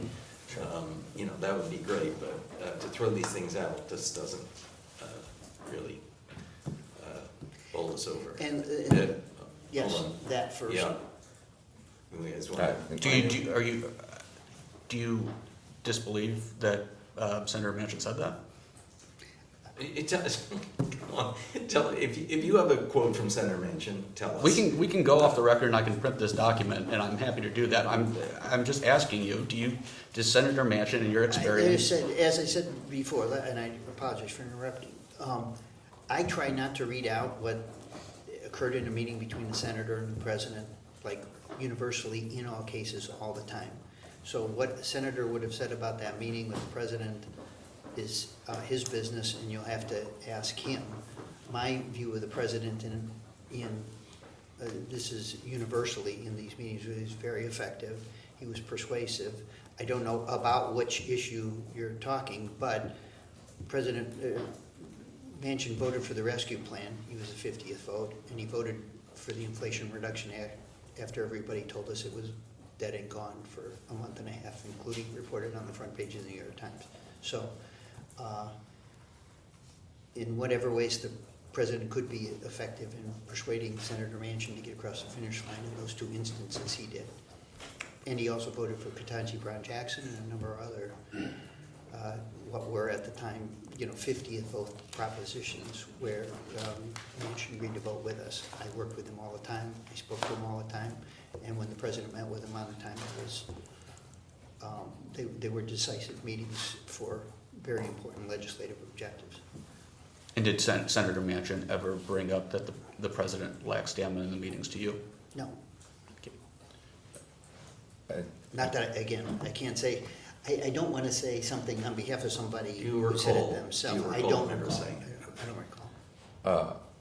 Shifting a little bit, and I think based off some of your previous testimony, we'll know the answer to this and we can move through it quickly. I'll try to be. Were you involved at all in the process of authorizing or using the Autopen in the White House? No, Do you know the process of authorizing or using the Autopen in the White House? I don't know how he made those decisions. It is possible, again, that I was CC'd on something, or that it was raised in a staff meeting, that we're gonna have this signed by the Autopen because he's overseas or whatever. But again, I just never spent any time thinking about this in any connection in the way that, unfortunately, you guys are bringing this to our attention. Did you ever direct the staff secretary to use the Autopen? No, Do you know where the Autopen is located? nope. Similar to one of Jake's questions earlier about your involvement as leg affairs in congressional investigations, were you involved at all in the investigations into Hunter Biden? No. You Say, mean- what does involved at all mean? Were you in any conversations regarding the congressional investigation into Hunter Biden? And if it was raised in a senior staff meeting, I was present in the senior staff meeting, but I think again, I think this was handled by the counsel's office. You weren't aware of any conversations where the White House's position was to not cooperate with Congress?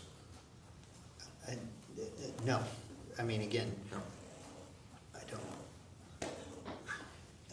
Respectfully, answered. I know, Yeah. respectfully, but you said no, and I understand he Yeah, said I'm no, but saying- you're not testifying today? I know I'm not, So- but he said no, and I want you guys and the record to realize that he said no, because I thought it was under his breath and that it wasn't heard. Okay.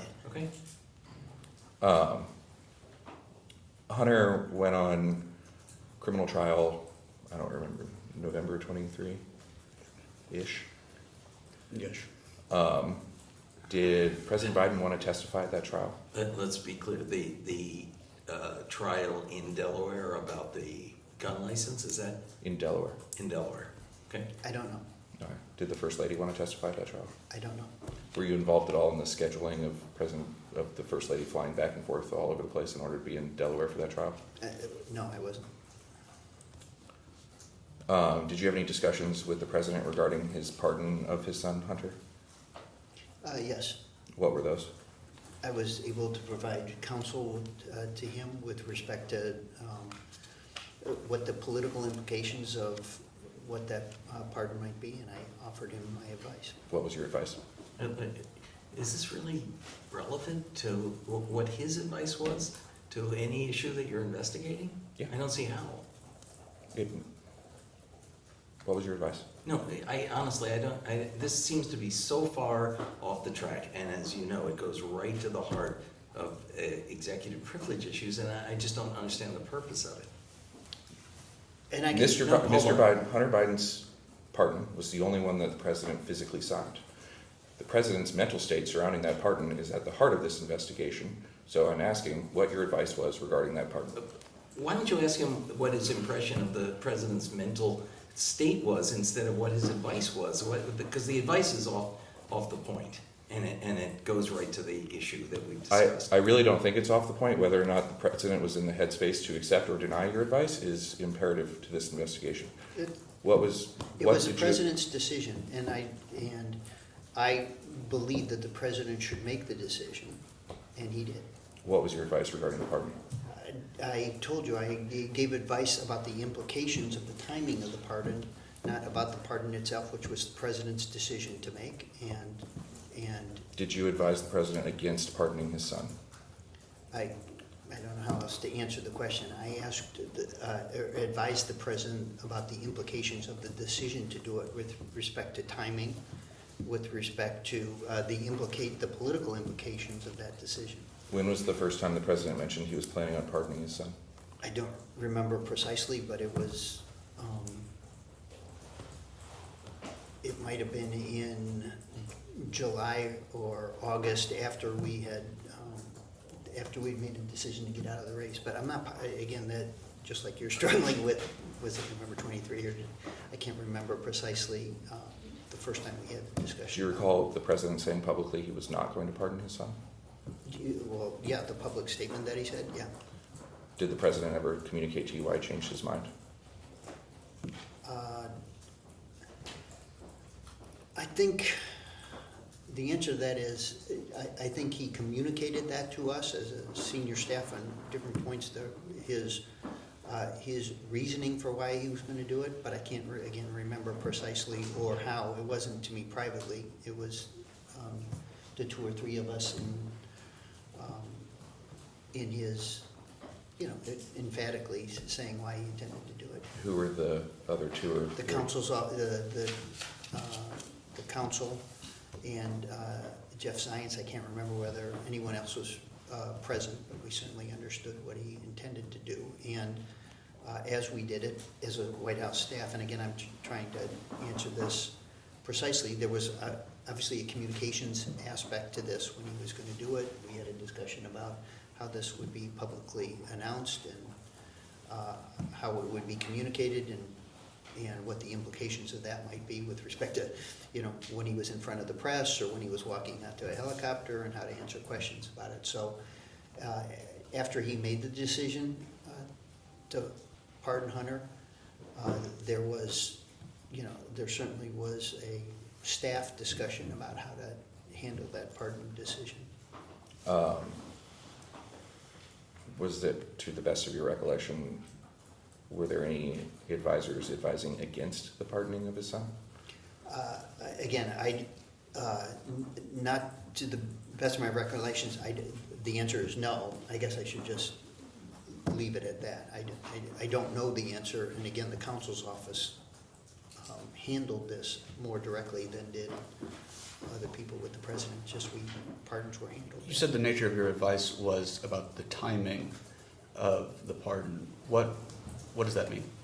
Well, in July and August, after we decided to, and again, not knowing all of the idiosyncrasies about the trial schedule, because there was a Delaware case and then there was a California case, and so some of this intersected with his decision-making, intersected with the timing of that and his other responsibilities. And so what we were going to do, or whether he was going to do it, was his decision, and what he was going to do in terms of what week, what month, the timing of that would be, that was something that had political implications at any time. And so Did you advise the president to wait until after the election to pardon his son?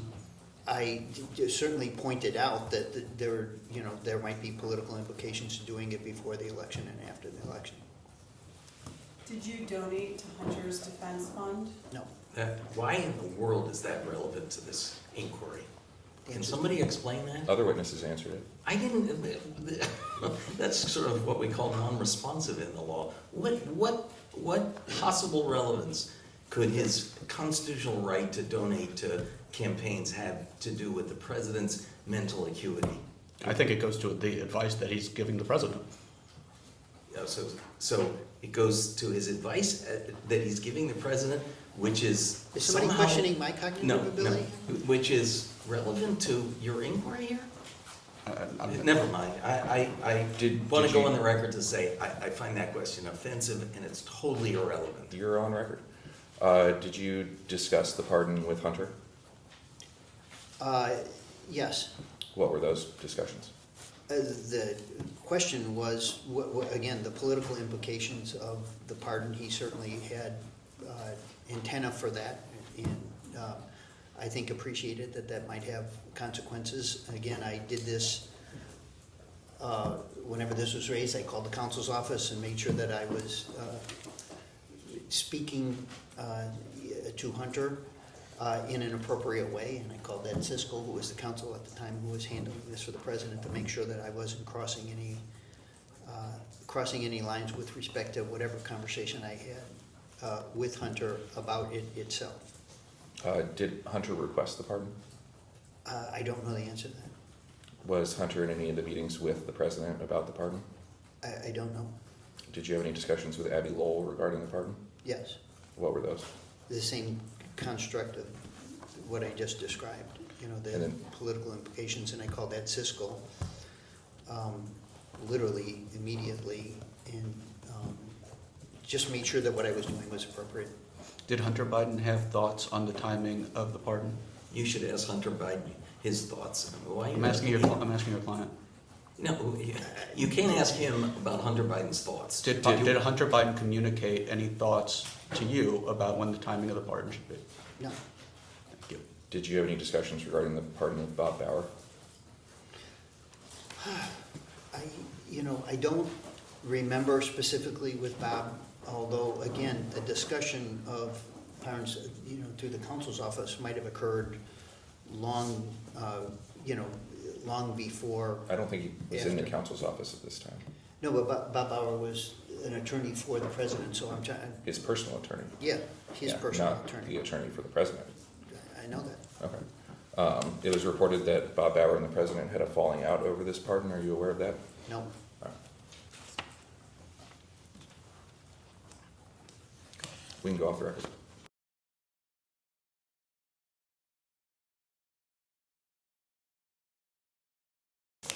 We're back on the record. Just once again, I want to thank you for coming here and appearing voluntarily. We know this is a voluntary interview. It's been a long day, and the day is not done yet. Also recognize that you have been fielding a wide range of questions, some which may not be easily located in the majority's letter to you about this investigation, with their interest in talking to you. So just noting that once again for the record. thank you.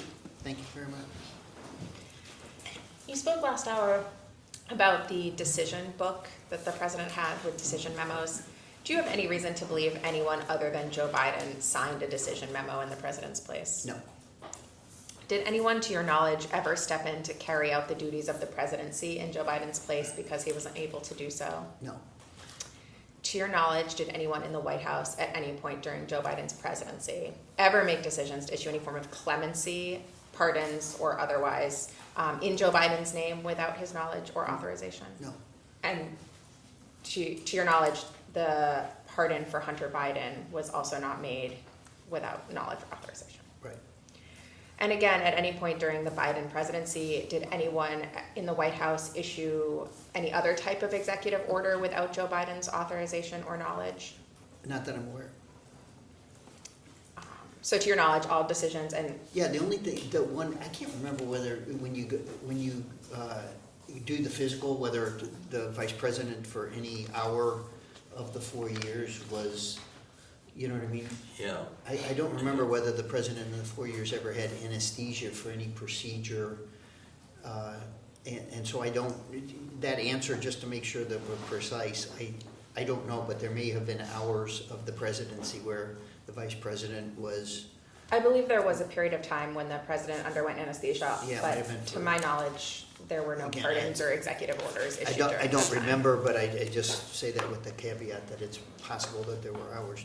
Yes, we are not aware of any pardons or executive Oh, orders. no, not Issued that. during That the was period that President Biden was under anesthesia for a colonoscopy. Yeah, And you're that's right, what it was. you're right, there is a record of presidents, since they've all been male, Yeah, yeah. going fairly far back, Yeah. passing responsibility over to the vice president for brief periods Right. because of colonoscopies. Yeah. Incidentally, did you know that there is one recent president for which there is no record of them passing authority to the vice president for a colonoscopy, or whether a colonoscopy in fact occurred during the 4 years of that president's term? You don't have to answer, I think you can guess. I understand you did not operate the Autopen, nor did you oversee the Autopen process. But just quickly, a few questions. similar to the ones I just asked about the Autopen. Are you aware of any instance where an executive order was signed by an Autopen without President Biden's knowledge or authorization? No, Are you aware of the Autopen ever being used to sign a presidential memorandum without President Biden's knowledge or authorization? no, Are you aware of the Autopen ever being used to sign an executive order without President Biden's knowledge or authorization? no, Are you aware of the Autopen ever being used to sign an order granting clemency without President Biden's knowledge or authorization? no. Just a few questions. One about your exchange with the majority about Hunter Biden's pardon, which my colleague did touch on a little bit. I just want to make sure the record is clear. You gave President Biden some advice about potential decision on whether to pardon Hunter Biden, correct? Correct, President Biden made a decision, yes, correct?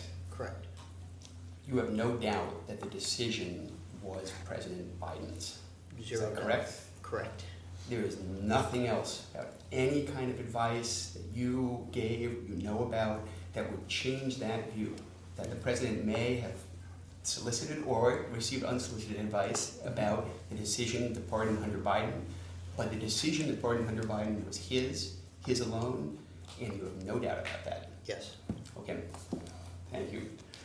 There was also a bit of an exchange about, I think it was Senator Manchin, an anecdote that was a little hard to follow, but any of the conversations that that you were privy to, or perhaps that were raised by the majority from members of Congress, did any of those conversations or any of the anecdotes you may have heard change your opinion about whether President Biden was in command during his full 4 years as president? no, Okay. emphatically no. All right. Also, there was that exchange about, I think it was Congressman Smith, about Afghanistan. I will read to you an NPR interview done with Congressman Smith at the end of last year. The question was, or the answer was, I was not worried at all about the president's ability to do the job. I was not worried that he had any sort of mental problem or that he was not physically healthy enough to do the job. Anything surprising to you that Adam Smith would have that opinion? No, because I think that was the opinion of everyone who was working with and around the president. Well, it sounded like he was somehow frustrated that he didn't have as much access to the president about an important issue during the first part of the Biden administration. When you read this and then think about Again, it, it's why this line of questioning is so, from my point of view, kind of problematic. It is not unusual for members of Congress to request and ask for access to the president, and that there would be some frustration with the level of either access or responsiveness. That was my experience with all three presidents that I worked for, and that was not unusual. And frankly, maybe the staff is to blame about the strategy for doing that, but it was never done on the basis of whether the president could handle the phone call or whether he was capable of engaging in the dialogue. It was a matter just of scheduling and effectiveness for our congressional relations. Tried to do the best we could. there was also a brief exchange about cabinet meetings. I believe the majority used the term scripted questions or something like that. Yeah. That rings a bell, not quoting Yeah. him directly. Yeah. Is there anything about any of these cabinet meetings that you saw that is in any way evidence of diminished mental capacity of the president? No. What about a conspiracy to usurp the powers of the presidency by White House aides? That's insane. How about a conspiracy to cover up the president's mental and physical state? It did not happen. So planning around a cabinet meeting, not evidence of any of those nefarious. No. Yeah. No. Okay.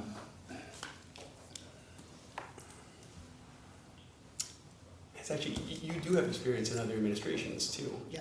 Was there anything about cabinet meetings during the last administration that was strikingly, worryingly different than the other administrations you've experienced with? The answer is no. strikingly, I mean, there are differences between presidential styles and hugs and, you know, the way a president conducts and the way they're structured in some modest degree of difference, but nothing strikingly, certainly. Is it unusual, or would it be unusual in your experience across a wide variety of meetings, including high-level meetings, for there to be some sort of agenda to a meeting? No, that was routine. What about the fact that President Biden generally didn't attend some of the senior staff meetings you discussed? Wasn't an event with a cabal of senior staffers that decided to make decisions in the president's absence? No, in fact, the opposite. We met with the president every day as well. The whole point of the meeting was to structure how our time with the president would be conducted most efficiently.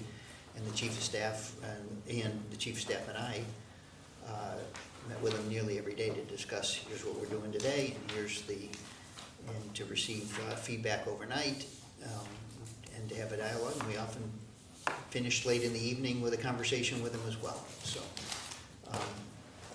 all of those cases, the answer is no. Throughout the day, you've had some discussion about some of these 4 or 5 recent books that the majority has asked you about. Yeah. One of those books is a book called Uncharted by Chris Whipple. I think you said you didn't talk to Mr. Whipple. I don't think I did. I don't remember. A few days ago, Mr. Whipple gave a Fox News interview where he said there's no evidence that Biden was unable to fulfill the duties of commander-in-chief. Anything surprising about that? Nope.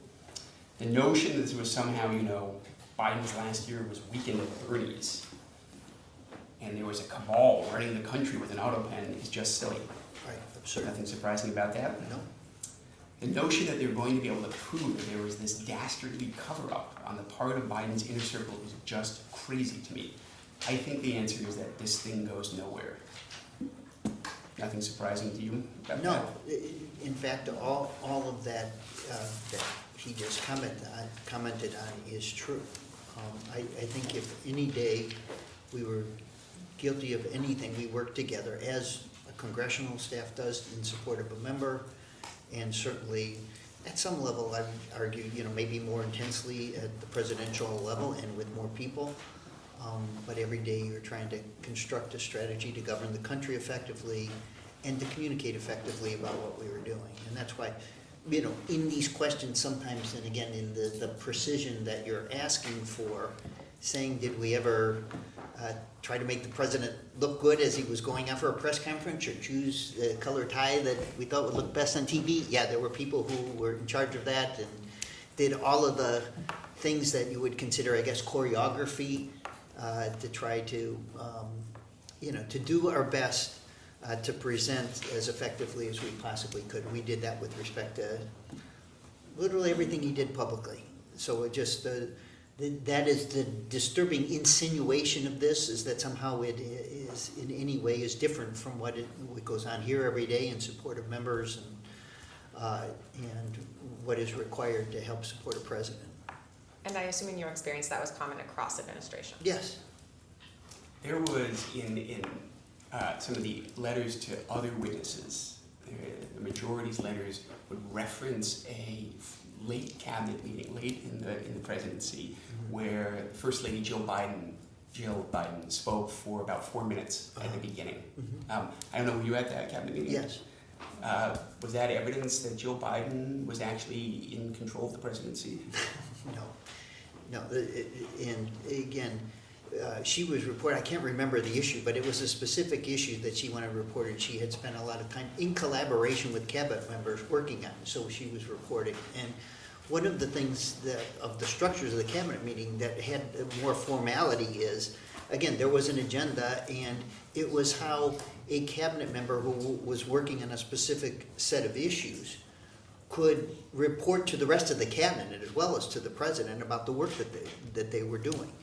And so they're having talking points for to the president, and the president having talking points about doing was not unusual. It was just a way to help to stimulate and organize a discussion. And so it wasn't unusual in the 4 years. They were structured similarly from the day we started. And again, they were not stream of consciousnesses, let's just get together and shoot the shit. Did you ever see anything that made you think that Hunter Biden was somehow usurping the powers or authority of the president? No, Anybody else? no, No. All right. no. I think it's worth just, I'm going to Yeah. go through, I'm going to paraphrase Yeah. portions of Article 2 of the Constitution for you when we talk about what the president's powers are. Uh-huh. And just have to bear with me while I ask. Absolutely. If you'd like to read along, I can give it to you, but I'll listen Yeah. carefully. if either council decides that I'm paraphrasing too much, please just let me know. In your view, did President Biden faithfully execute the office of President of the United States? Yes, In your view, did he, to the best of his ability, preserve, protect, and defend the Constitution of the United States? yes. Did you personally act as Commander-in-Chief? No, I did not. Did you know of anybody else except for the President of the United States acting as Commander-in-Chief? No, they did not. Did you personally grant reprieves and pardons? And no, I did not. Did you know of anybody else besides the President of the United States personally granting reprieves and pardons? No, I did not. Did you personally nominate and appoint any ambassadors, cabinet secretaries, judges, or other Senate-confirmed officials? No, Did you know of anybody else besides the President who nominated and appointed any ambassadors, cabinet secretaries, judges, and other Senate-confirmed officials? no, Did you disguise yourself as President Biden and deliver a few State of the Union addresses? no. You don't know of anybody else dressed up as President Biden and gave a State of the Union No, address? he do was you? not a robot. He was not there. We were governing, well, he was actually dead, robotic. Did you ever have any doubt about President Biden's ability to respond to a crisis? No, Did you have any doubt that he would be able to respond to the crisis that might arise overnight? no. In fact, he did many times. Did you ever hear about any episode where President Biden slept through a crisis Nope, or couldn't be roused to respond to a crisis? nope. In fact, was woken in the middle of the night on a number of occasions, typically by his national security advisor because there were national security considerations.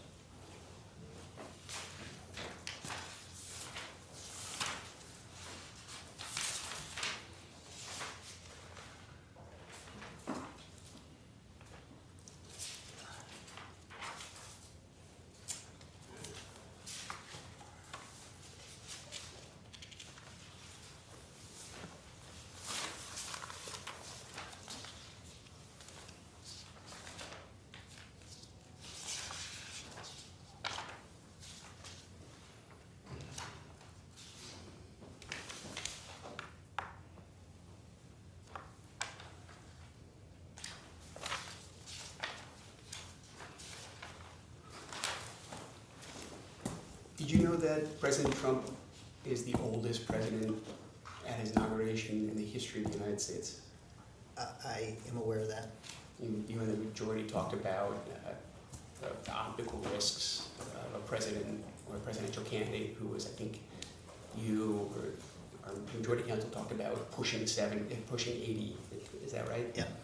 So, and you said you were aware of polling that public had concerns about both Joe Biden but also Donald Trump's ability or fitness to be president, or whether they didn't want someone who was that old to be the president. Is that right? That's right. You've also observed some of what you viewed as, I think, the risks of diagnosing someone based on public opinion and perception of age. Is that right? Yes. And you've talked with the majority of it, I think with us, about the some of what you saw as criticisms of President Biden also being potential criticisms of President Trump. Is that right? Yes. There are certainly many episodes that have been pointed to over the years regarding President Trump. You identified, for example, the fact that President Trump wondered who appointed the Federal Reserve Chair, Jay Powell, even though it was President Trump who appointed the Federal Reserve Chair, Jay Powell. Correct. That's right? That's correct. And then there are also gaffes and confusions So sometimes you describe those things as mistakes anyone could make. Yeah. Is that right? Yep. Did you know that there was a deposition where Donald Trump confused a woman named E. Jean Carroll with his ex-wife, Marla Maples, on the record? I don't remember that, but It did happen. I suspect. Yeah. Yeah. We'll go off the record for now.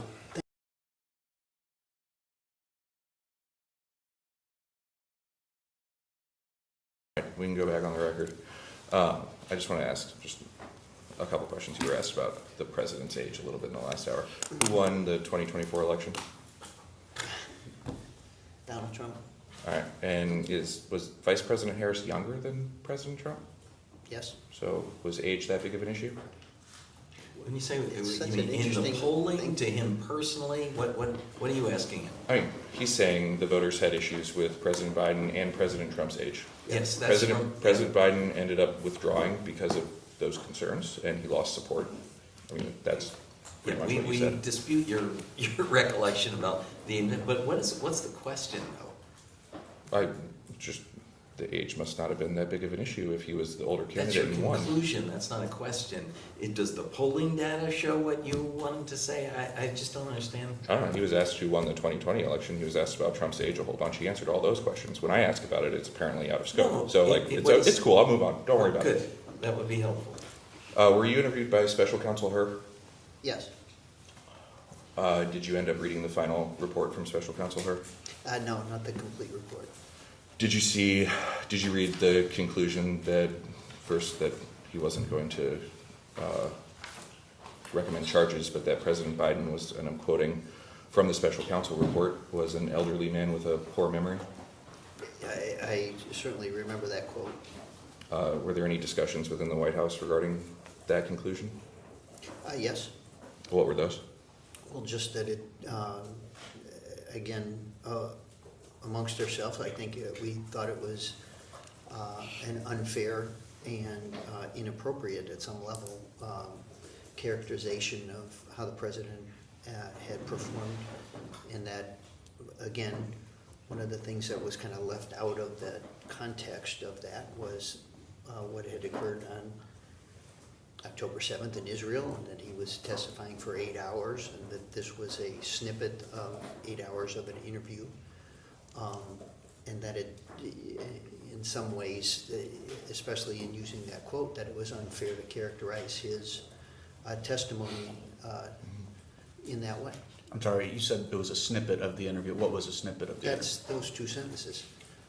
Snippet of the report. Yes, of the report, I'm That's what sorry, it is. that's what I meant. Thank you. Were you with President Biden when he was interviewed? No, Did you see the transcript after he was interviewed? no, Did you see the video after he was interviewed? no. Although I think it was, the report was released, I can't remember when, but months later, and I certainly saw pieces and looked at pieces of the report from And later. the Transcript. Transcript, I mean. The that's transcript has since been released, and as has the Yeah, video. yeah. How could you disagree with the conclusion if you didn't witness President Biden's Well, performance that day? I mean, I didn't witness it that day. I guess we're asking about, and maybe I just misstated, the sequence of time when that dialogue occurred. It was when the report was released. I wasn't a part of the White House staff that was working on that, or the president's lawyers who were working on that. But as you know, I was testifying myself, so I did not participate in that, and wasn't aware of what was being said in the report until the report came out. So I'm talking about the period after am I using the language right? The transcript of the report and the report itself came out. But I don't think Once- the transcript came out with the report.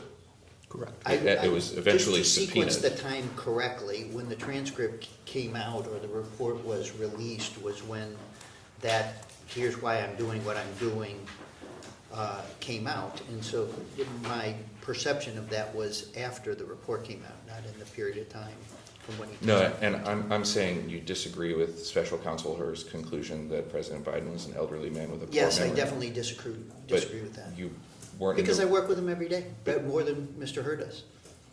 his conclusion was No, I based work off with the his, president every day, and I've said this 100 times, and so to just keep injecting this into the conversation, I'm trying to be cooperative here.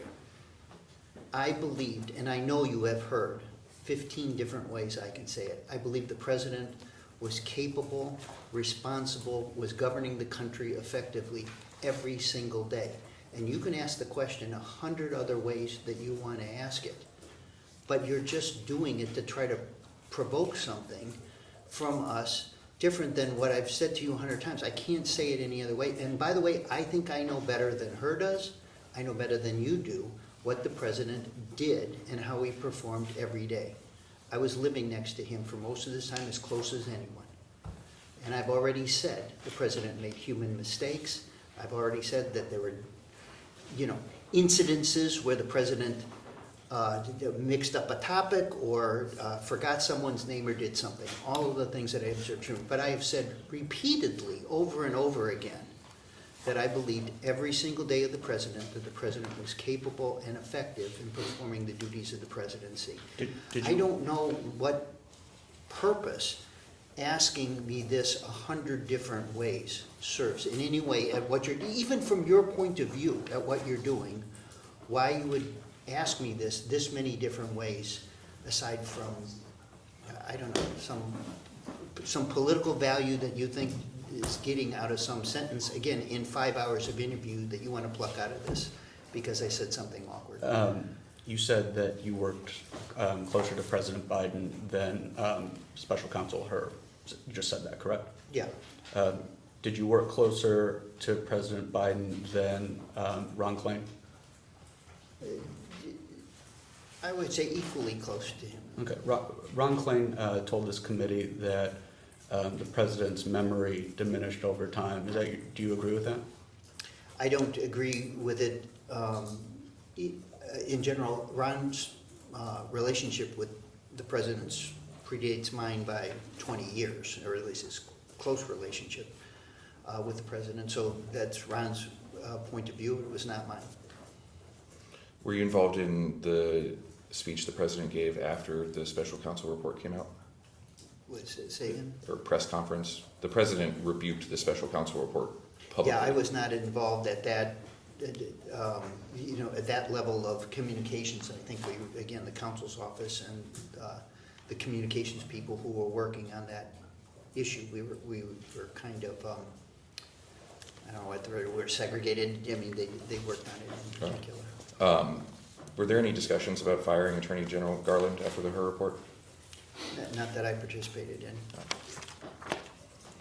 Are you aware of any discussions that were had? I don't know whether it came up in any other connection with anybody else to the president or otherwise, but I didn't discuss it with him.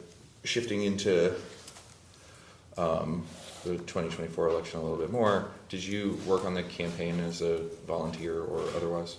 In which? The 2024 campaign?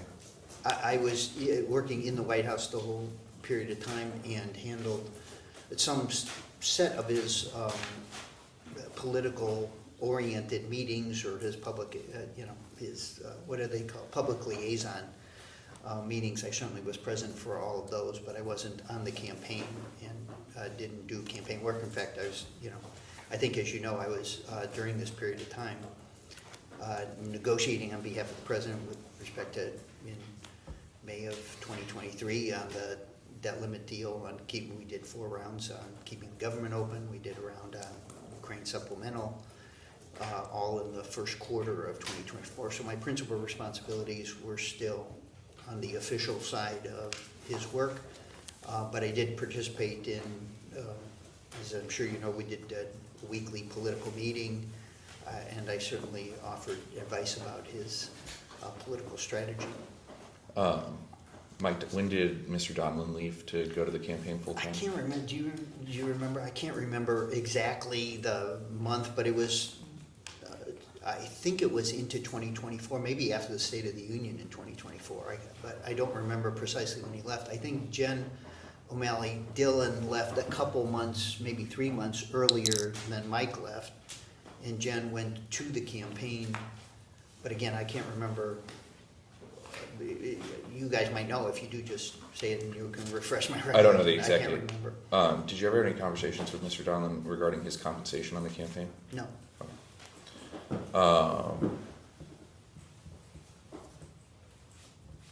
understanding what you said earlier, that there isn't kind of like a finite date when, you know, I'm running for reelection in this Yeah, state, right?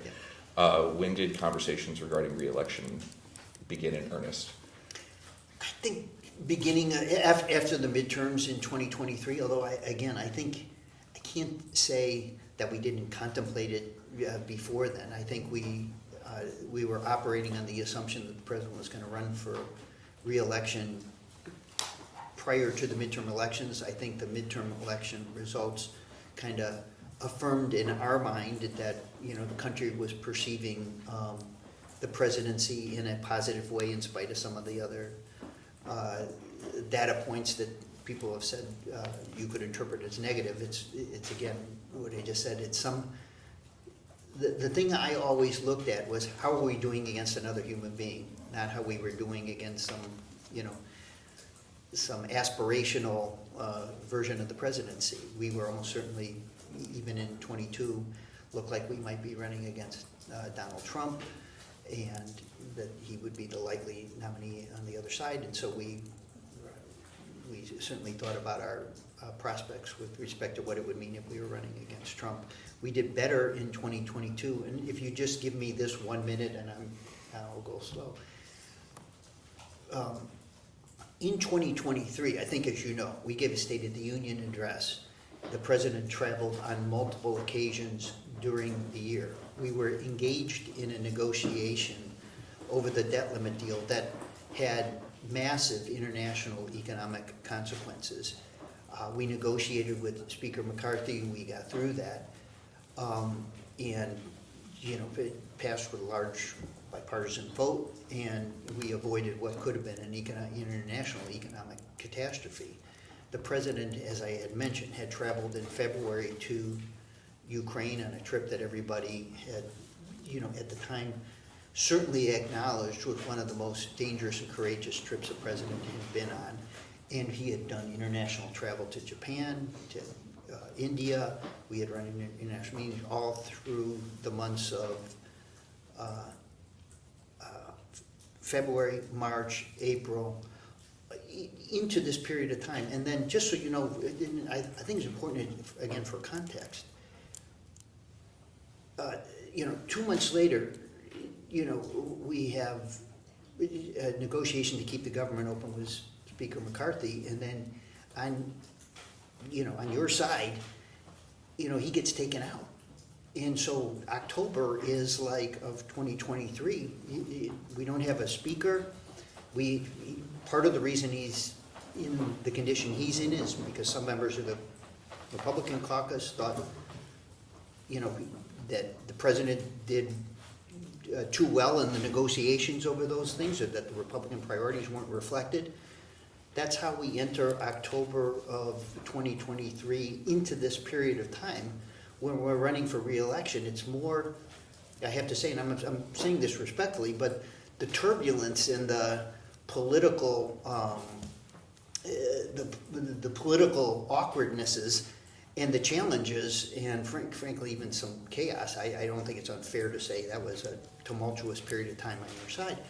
That was all going on the Republican side, and we were governing through the year. We had at least succeeded in getting through rounds of negotiation to keep the government open, to secure a debt limit deal, and to move into 2024 in a condition where I think the Biden presidency was considered to be an effective one. In fact, we used Marjorie Taylor Greene's floor statement, you know, decrying the fact that Biden was the most successful president since LBJ in achieving progressive goals as an ad in our campaign. So it wasn't like just to take our word for it. But that's how we went through the decision making about running for re-election and all of the political surround sound that 2023 was. So we go into the year 2024, I think, in, you know, a reasonably strong position. He has made the decision to run for re-election earlier in the year, but we're approaching 2024, you know, again, not overconfident, not, you know, thinking, well, this is going to be,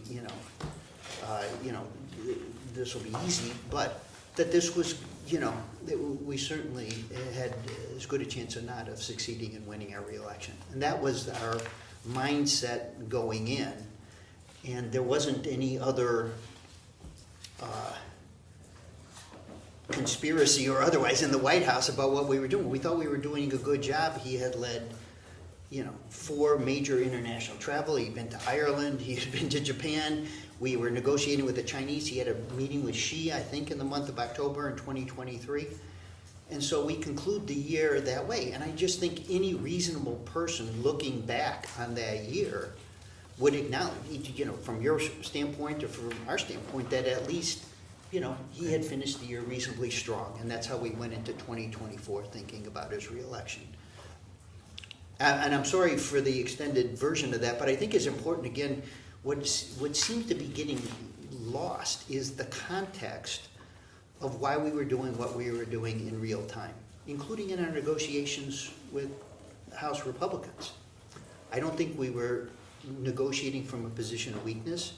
I think we got pretty fair deals in those negotiations, both with Speaker McCarthy and with Speaker Johnson under the circumstances. The president's skill and sagacity in helping directing and navigating that in a way that prevented the government from shutting down and the international economy and the bond market from cratering, that took a lot of skill.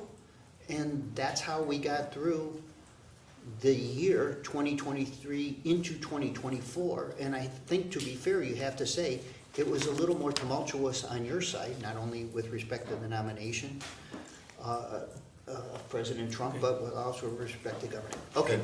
I apologize to everyone here, and I know you want to go home, but I feel like that's important for the context of our decision-making, and keep probing it, so I want to give it to you. Thank you, I appreciate it. Were there ever any discussions about him not running for re-election? Or Yes. What were those discussions?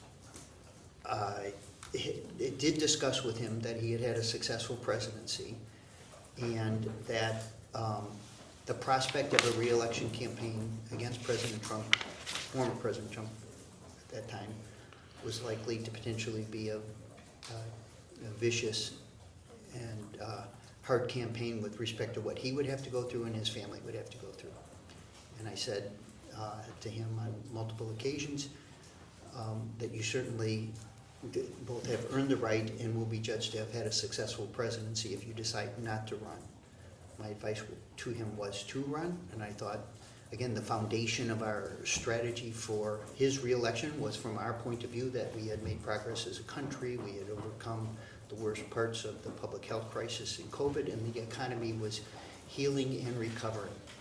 And that was going to be the foundation of a reelection campaign, and that we thought in front of us the ability to kind of more effectively communicate, because to be honestly, we didn't always do the best job of kind of communicating, but that when we could advertise and extend the reach of that, that we could win re-election. So I believed in it. So I don't want to answer the question in a way that is misdescribing what my advice to him was. But I did say this could be vicious, and it's a campaign directed in that way by President Trump could be directed at your family, and it's a big decision to decide to run for re-election because of what they're going to have to all go through and what you'll have to go through. And Do you recall about when that conversation occurred? Early in 2023, I would say.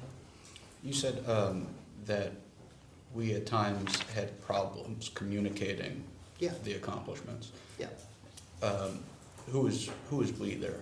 Our entire staff, president, all of us. We, and again, this might feel a little bit, maybe it certainly is a challenge for every president, but to just, you feel both proud of and believe if you're making progress that you hope that the country will feel it and see it the way you see it. And so communicating that so that people would acknowledge, okay, these, what I consider historically significant legislative accomplishments in the first 2 years, that the impact of those accomplishments would be felt by people, that they would see that, in their own lives materially, that things were getting better, that they were more secure, and that was the strongest foundation for a re-election campaign in particular was the perception of that. And, how to communicate effectively, to do it, in whatever way we did it with respect to the media, our own advertising, the different platforms, social media platforms, all of those things. In introspection, I thought if we could just do a better job of communicating, more people sensed and felt the progress we were making as a country, that he had a good chance of winning re-election. Do you think the president's ability to communicate himself was diminishing? No. I think it was all of our responsibilities. The president said this, effectively for himself on many occasions, that, the job to communicate effectively. I thought when we had opportunities, State of the Union address, a lot of, I think, very highly regarded speeches and performances of the president along that time, and he said over and over again, watch what I'm doing and see my performance in the presidency. But I will say just these political considerations are the one thing I'm uncomfortable. I mean, I'm happy to talk about this for a book someday or do anything else, but it's, again, as I've said, we believed the president could win re-election. There was every reason in the world to think that we could. But by our standards, so certainly from our point of view, we were making progress as a country.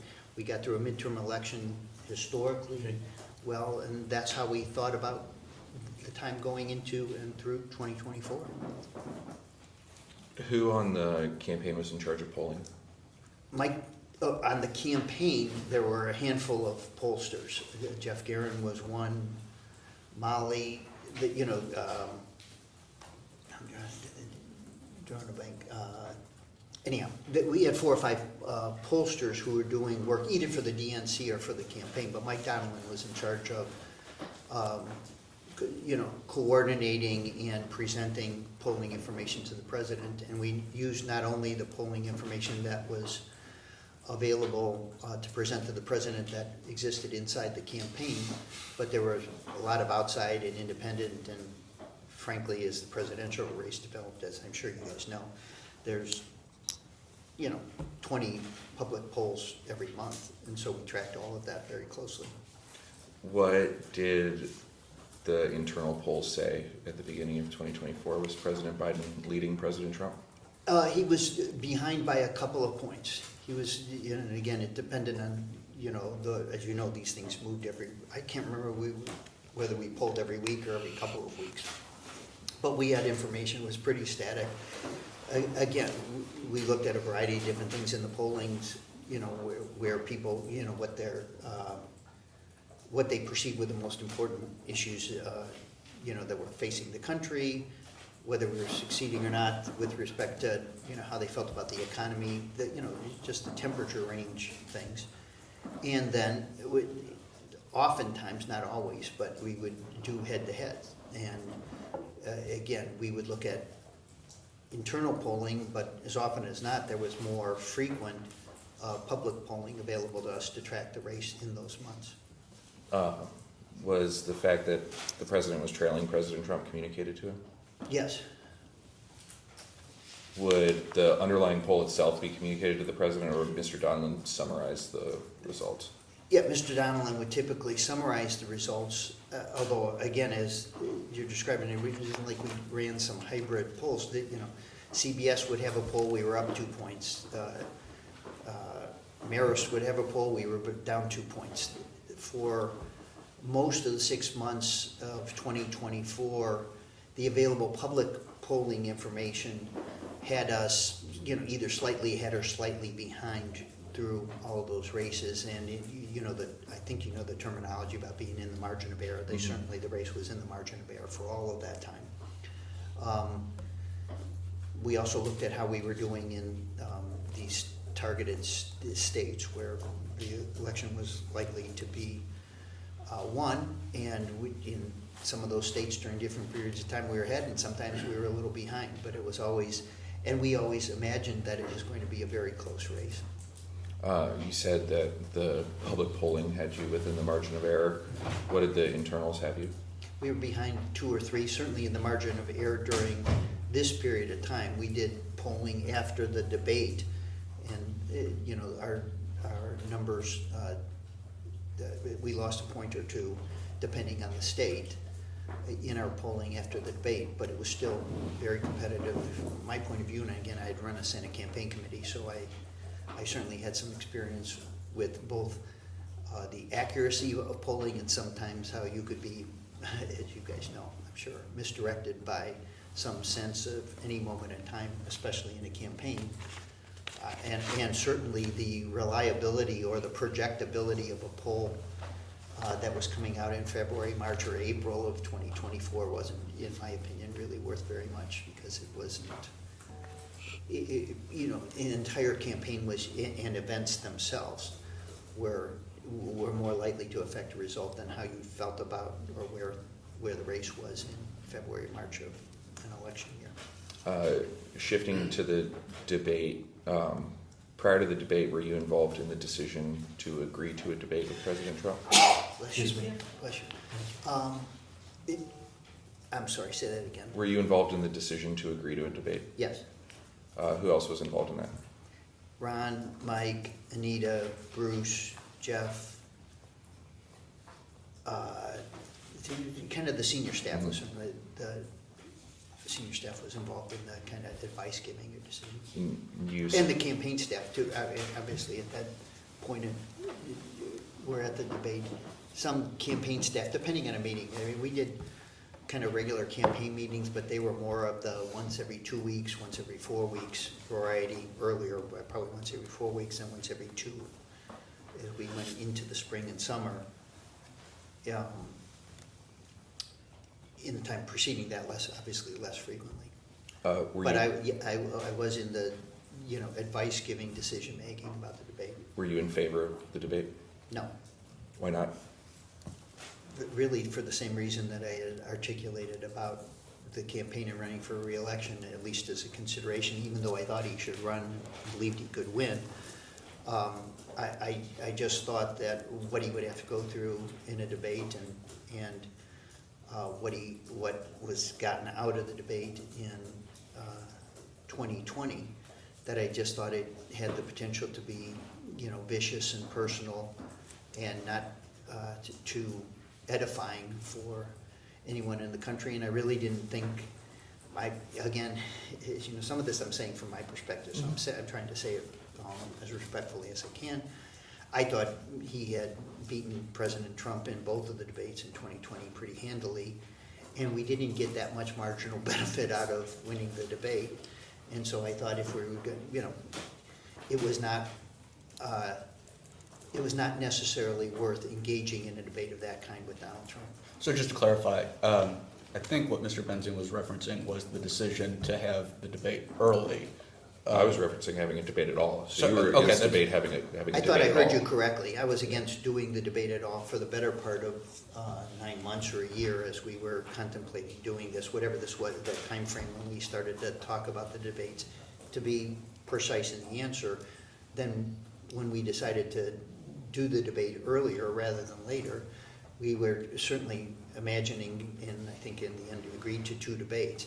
And so one of them earlier and one of them later in the cycle, I thought was something that was as advisable as waiting. I didn't have a stronger view. I held the view that we should not, my advice was that we not debate at all until pretty late in the process. And I will say that just so that you understand, as we presented the president, as we get closer, although I had to express that point of view to him earlier, the consensus was amongst our advisors that we should debate, and after, you know, some numerous debates about debating, made the decision to recommend that he needed to do that. And at that point, you know, as the decision's being made, you try to support the decision. Even this is again, I know you guys lived this, so you know what I'm talking about. But it's important for the record for this to be said.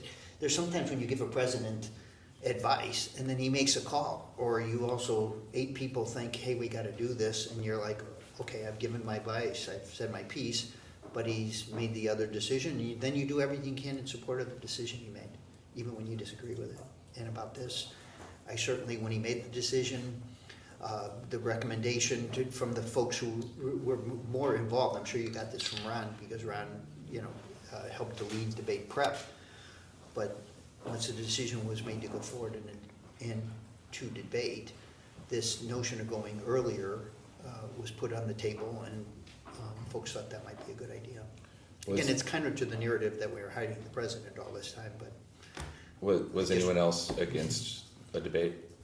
I don't think so, certainly not, as you can tell, as repeatedly or as persistently as I was. I do think, it occurred to folks that the value of debate was worth considering just because of the pain he was going to have to go through to do it against President Trump. And I'm saying that, I think you know what I mean. I am, And you brought up the timing of the debate, so once the decision was made that you were going forward with the debate, it was, I believe, the earliest debate in the cycle Yes. ever. Yeah. Why was the debate held so early? I think the idea was do a debate in the summer. We believed that we would do well in the debate. That would help to consolidate, the views about our presidency in the same way that, given the State of the Union is, the kind of more public things that we were doing, we felt like we were doing a good job. The public was perceiving it. It was helping us. So do a debate early, that the president would likely do well in the debate, and even though the marginal utility might be small, it would still be worth doing. So once he did it, we decided to move it up. I will say, again, 1 minute or 2 minute editorial comment here on top of what I'm doing, but as you know, President Trump didn't debate against his Republican opponents the entire primary campaign. He had a healthy primary against them. He mixed up Nancy Pelosi and Nikki Haley's name. He didn't debate them for all the time.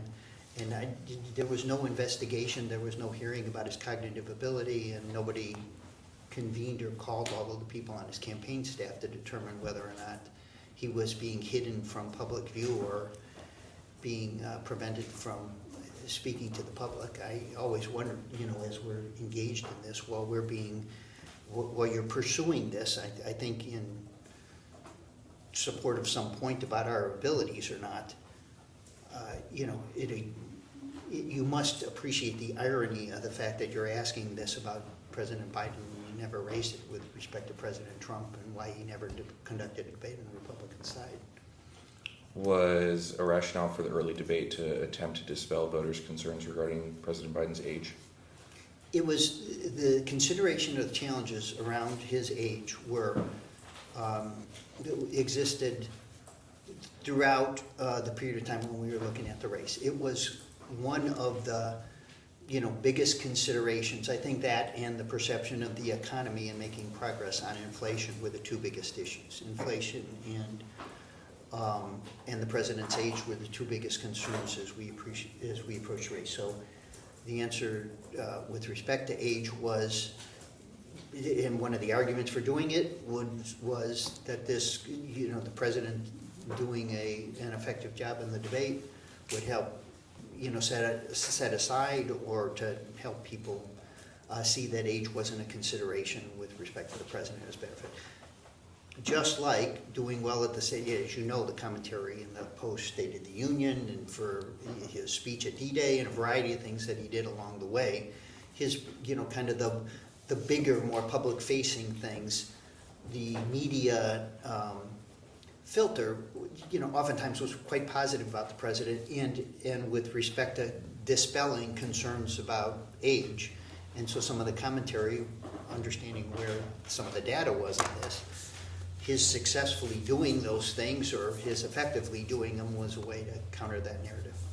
So doing the job, the last thing, 20 seconds. The president believed doing the job every day, he said this out loud publicly, watch me, I can demonstrate, and just watch how I'm doing this job and make a judgment about whether or not my age is an issue and with respect to how I was doing the job. And that's what he felt, and that's what we tried to execute on all the time. And we knew when he was running against Donald Trump that in the public's mind he was in a very competitive race. How does doing a debate earlier dispel concerns about the president's age? It's just, it's a public event like the State of the Union that a lot of eyeballs would be on, and people would pay attention to it. And if he performed in the way we expected that he would, that it would be a positive rather than a negative. But doing that 3 months later his age wouldn't be much different. We were going to do it again in 3 months. It's, again, as you know, some years they did 3 debates, some years we did 2 debates.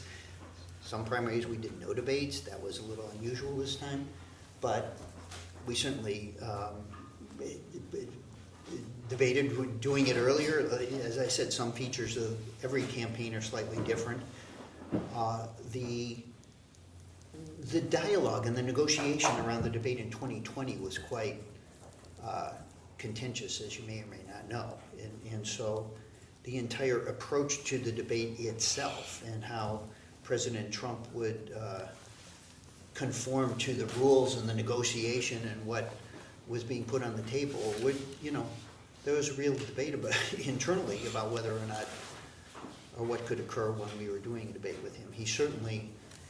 President Trump, stretched the norms of what was considered acceptable debate behavior in his debates, both against Hillary Clinton, against his Republican primary challengers. He called half of them every name in the book. So whether or not there was value in debating President Trump, even if you were winning a debate, what you would get out of that was certainly something, again, from our point of view, there was something to be considered. You said one of the goals was performing well could ease voters' concerns about his age. How does performing well change President Biden's age? It doesn't. It's just the perception of his age and whether people felt like he was, whether age was interfering with his ability to do the job, or in winning a debate, because it was a head-to-head competition. He was running against Donald Trump, who there were also concerns about his age. And so there was the potential that in winning a debate, he might get some marginal benefit from doing that. So is age more of a euphemism for fitness for office in this case? I don't think so. Age was the consideration. That was what But the age doesn't change with the debate. Whether or not the voters believe he's fit changes with the debate. But that's not what he said. What he said. About 800 times today. What he said was that age was a political issue, and they were trying to address it. And then he just said that performing well at the debate could quell voters' concerns about his age, but performing well at the debate doesn't change his age. No. It changes the voters' perception of his ability to be president. No, he was being president. 50% of the voters at the time we went into this, by the way, 48% at the time we did this, when he was running against Donald Trump, which is what you do, still thought they were going to vote for him. That's what the data, that's what the polling said. So you're not running against some aspirational president, nor is President Trump, or where his job approval rating is today, which is at 40%. You run against another human being. And the only question that ends up mattering is whether you're ahead and you got more votes and you won more electoral votes. And all these other things about presidential performance, or whether where anyone is in a race at any point in time in a campaign, this was in June. Right? I mean, we had 4 months of a campaign in front of us. We had $1 billion to spend, to advertise, to shape public opinion. We had another debate. There were all kinds of things that could change the trajectory of a race back and forth. It was definitely, when we went into the debate, and 3 weeks later, it was still a very close race. That's just a fact. No, and I understand all that. Okay. But having an earlier debate does not quell issues about President Biden's age. His age wouldn't change. No, it would change the competitive nature of the race, one direction or another, marginally. I actually thought it might, my point of view was it might not be worth it, but he made the decision to go forward with the debate, and it had the potential to have a marginal benefit in winning a debate. I'm still confused how performing well at the debate quells voters' concerns about the president's age. Okay, you I don't know explored what else to this, say. and he just talked about this for 45 minutes. The record will be what it is. 45 minutes. Okay, an hour. Well, we've been talking about this for 5 minutes maybe. Okay, that's fine. You think age is not, does not correspond with fitness in office in this situation? That having a debate 3 months earlier I think- would change, hold on. Don't respond. Let him ask his Having the question. debate 3 months earlier in an attempt to, part of the attempt was to quell concerns about the president's age. Him performing well would change voters' perception on his age. No, it wasn't done for that reason. You said it was wasn't done for done- that and the economic concerns. No, those were the two central issues. That wasn't the reason to debate earlier, and you, again, I'm either not explaining this correctly or certainly not succinctly enough, but the question was whether to debate or not. When we made a decision to debate, when to debate. The consideration of doing it in the end of June and September, or September and October, was just a matter of a campaign strategy for the president joining the issue with President Trump, who had just spent 6 months avoiding a debate with all of his Republican contenders. In joining the issues with him, we thought could be to our advantage. All of this time, as I've said to you again 20 times, we were aware as a political matter that the president's age was a factor in how people were perceiving his candidacy. At the same time, it was also a factor in how they were perceiving Donald Trump's candidacy. That's fair. I just don't know how doing well in a debate changes the number on your birth certificate. You've said that 18 But- times already. Were you involved You could in, be a witness. were you involved in, What's the point of that? were you involved in debate prep? Yes, Who else was? Ron Klain, Bruce Reed, Mike Donnellan, Jeffrey Katzenberg, Jeff Zients at the end, Steven Spielberg? Bob Bauer, the campaign staff, Jenna Malley Dillon. I'm sorry, who did you ask? Steven Spielberg? Yeah, I mean, again, not in the prep, but he did a couple of hour sessions with him where he talked about.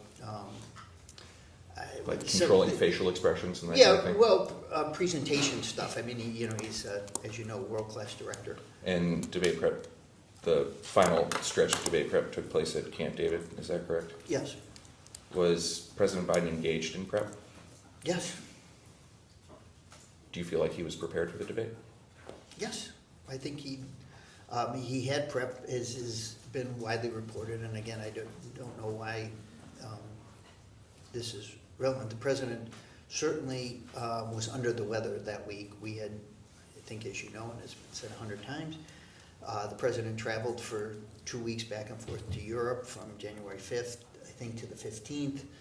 He certainly was under the weather with what we and I didn't know, but he clearly had a scratchy throat, was taking cough drops, and I think had either a cold or congestion, but something where we knew he was under the weather. You could just tell it was, it was physically clear that he was under the weather. You know how someone looks when they have a cold. So that existed, but we believed that through the week that the president's health would improve, and we didn't know what, but we knew again, it was at all these medical issues. He had a doctor with him every day, and people were doing their best to try to help him get healthy as quickly as they could. I do think jet lag was also around. I certainly was feeling it myself. I was on the trip to Italy, and by the time we came back, flew from Italy to LA and then back home. Everybody was certainly feeling the effects of that much international travel. So, Were there ever conversations about postponing the debate because of the president's? not that I had. It's been asked or reported. I didn't have any, and I don't think that anybody. I mean, again, had his health spiraled into something much more severe, or he got a COVID diagnosis, which again, the symptoms were in the vicinity of certainly something where I think he was tested for COVID, although again, the doctors handled all of his medical stuff, and obviously we didn't, or certainly weren't in a position to make judgments about it. Mr. Klain said that he felt like when he got to Camp David that the president was not prepared, that the normal kind of notes the Yeah, president would it's make on right. note cards were not there, Yeah. that he was not prepared and was not ready to debate. Yeah, I think he was prepared, meaning he was ready for debate prep, but whether he had studied his brief and done it, there wasn't much opportunity to do that in the preceding 2.5 weeks. And so, again, in self-consciousness, I think we've all thought through whether it was a good idea to fly back and forth to Europe twice in that period of time, and the consequence of that we'll have to live with. That was probably a mistake on all our parts in terms of, scheduling and with respect to his illness, just bad luck in terms of how he was doing. So I think Ron's perception of it, whether he had been buried in the briefing books and stuff like that, he probably didn't have time to do that. Do you know if President Biden was taking Ambien at the time? No, I didn't. Do you have, just so we're clear, do you know of any, are you aware of any medicine that the president was taking at that time? No, all of that, No. the answer is no. But let me just say, the doctors looked after the president's medical condition. That was not our job. He had a doctor every day. Mr. Klain said that he advocated for the president to talk more about the future, what a second term would look like, and the president wanted to talk about roads and bridges, I think is almost an exact quote from Mr. Klain. Mm-hmm. Did you advocate for a more future vision or the roads and bridges vision? Again, I just think, again, you're talking, we were in a discussion now literally about our political strategy and what we thought was most effective for the president to talk about. I certainly had the point of view that we had considerable accomplishments on the ledger, and that it was important that the president make the connection on the set of things that we had accomplished, and that was Ron's cute little shorthand about talking about the infrastructure bill.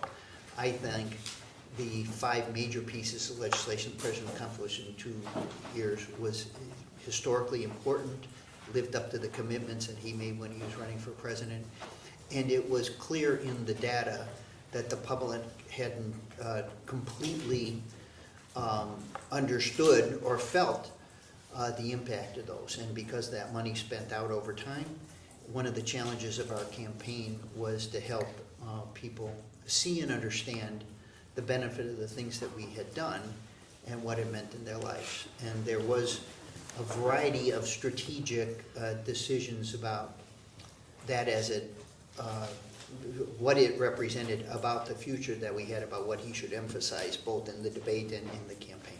When you left Camp David, was the president ready for the debate? I think he was, and I'm sure you got this from Ron. Sometimes the way it was, and the same thing applied to a speech or a public performance of any kind. Sometimes prep was great, sometimes prep was okay. Sometimes with okay prep and you were like, oh, I wonder how he's going to do. He'd do great, knock it out of the park. Sometimes you thought, oh, prep was great, and maybe he didn't do as well as we thought he was going to. And I have to say, from the president's profession, all of us sitting around, grading him everything, at some level is, I'm sure is annoying, and I think I think we believe the president could and would still do well in the debate, as I'm sure Ron said. When they left to Atlanta, I think people were hopeful that we and he would do well in the debate. You mentioned grading. Have you ever heard anyone say they need to grade President Biden on a curve? No. Oh. It was reported that the president arrived awfully late at the debate location. Do you recall why? I wasn't there. I did this at home. This is one of the many inaccuracies in the book, but I didn't fly to Atlanta with So the president. that was going to be my next question. You were not at the debate. No. Did you watch the debate? Yep. Did you think President Biden had a good debate? No, I thought he certainly he certainly didn't perform as well as he and we were hoping. He made a couple of, I'll characterize them how you did, mistakes. At one point said, we finally beat Medicare. Mm-hmm. What did that mean? I don't have an interpretation. It was a mistake on his part, just like the dozens of mistakes that Donald Trump made in the same debate. Certainly the perception of how President Biden was doing was what it was, and that he had a rough night. But I'll also say there was many things in that debate that Donald Trump reinforced the public perception of himself in a negative way. That certainly was what our information out of focus groups and data revealed. And so the marginal advantage to him of that debate was really quite small, rather than as large as the chattering class had hyperventilated about it. But it did have an effect, and it had an effect certainly on how our party perceived the president's chances, and that had an effect on our decision-making in the next 3 weeks. But again, it's just, I think it's a cheap shot to like point out two things that the president did wrong. I could, as you know, I could spend an hour here of the time that you're being polite about letting me revise and extend my own things to tear apart everything that Donald Trump has done. I mean, he's made many errors, he's misstated many things, and he said things that are completely untrue over and over and over again. And I'm choosing not to do that to avoid annoying you. And I would respectfully ask, you can imagine, you know, I certainly know that that wasn't our best debate performance, but to ask or me to explain why some specific piece would be my asking you whether you could explain why the hell Donald Trump did whatever how crazy thing he did in the last 2 weeks. It's just not, you know. After the debate, I'm sorry, but did you No. talk to Mr. Klain about the debate? At what time? After it, I mean, anytime after, or? immediately after? I don't think I did. I don't remember that I did. I might have. We certainly, or he might have been in on a call with the group of us. But again, the president stayed on the road after the debate. He went, even that night, he did an event in Atlanta, went to North Carolina, went to New York to do an event, a Stonewall event with the community, and did a fundraiser in New Jersey. So I didn't see the president until, whatever, 2 or 3 days later. I can't remember whether Ron, I don't think I spoke to Ron alone in the post facto. Sometimes, you know, when we were in the primaries, Ron and I would be sitting next to each other and talking. But I don't remember talking to him either then, but we might have been on a, you know what I mean, Jeff might have convened a group call that we had, I don't remember. What was the general feeling of the president's performance of the debate? We knew that it certainly was not a strong performance, and we knew that we were gonna have to, you know, spend some time working on a political strategy and to survey and see how the public was perceiving it. I mean, I think, again, it looks like you've read the book, so you know, my point of view was that sometimes what the punditry or the chattering class would perceive in an event, the country and the public just didn't see it the same way, or they didn't react to it as, you know, as extravagantly. And so something, and by the way, we experienced this in 2019. You know, people basically said he was dead. We had certain commentators who said, you know, Biden's done, it's over, and this was in July, and obviously we came back and won a race.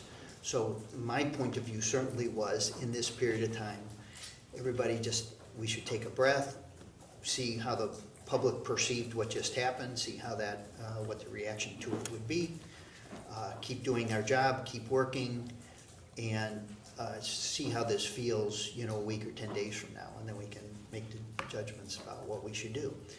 And during that period of time, we had a lot of incoming, we took a lot of advice, listened to a lot of advice, and made decisions about what he was going to do in the future. Immediately after the debate, were there any conversations amongst the White House about no longer running for re-election?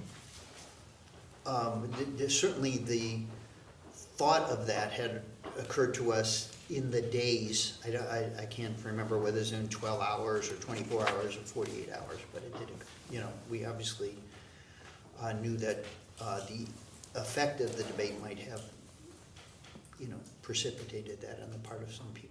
Did you have any conversations directly with the president regarding the debate? What time frame?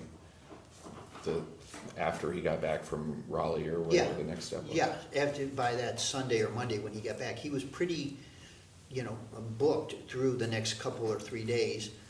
I think Mike and Bruce, the handful of people who were traveling with him was discussing with him directly the impact of this, as he was, also, I don't know if you remember this, but he went to North Carolina, had a very enthusiastic, positive crowd response to him, and, so, again, part of this is, as you know, is politics, and that was how this was playing out. But Did of you course, have any? I didn't talk to him, I think, maybe by phone, but I don't remember that until that Sunday or Monday when I went to Camp David. What was your conversation with the president regarding the debate? He knew, I don't know that I said, hey, boss, that was a bad, I mean, I don't think I said that, but he certainly knew that we had work to do to interrupt the negative political coverage that was certainly from the punditry was occurring during that period of time. And that we also had to take a sense of where the caucus was, what was the reaction to it from folks who are our allies and folks who had supported him. And so we went about the business in that week or 10 days of kind of both reaching out to and taking the incoming from folks throughout the country. And the campaign was doing, and again, I don't want to centralize all this, it was also, data points were coming in through the campaign. We were looking at public polling, private polling, all of the information, and just doing all the things, I think, responsibly to consider this. Did you advocate for the president to be more public-facing after the debate?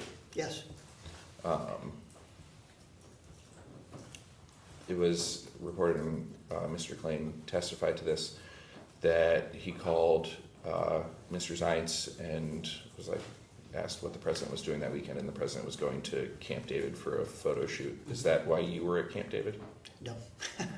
Why? I don't think you mean it that way. No. I'm not as a photo shoot with you, but No, he was asked, I was going to go do the chief of staff role at Camp David, so when he got there, I went there and then had dialogue with him about what had happened, and I hadn't seen him in those 2 or 3 days, so I spent time helping him think through what had just occurred and what we were up against and what we would have to do to fight through it.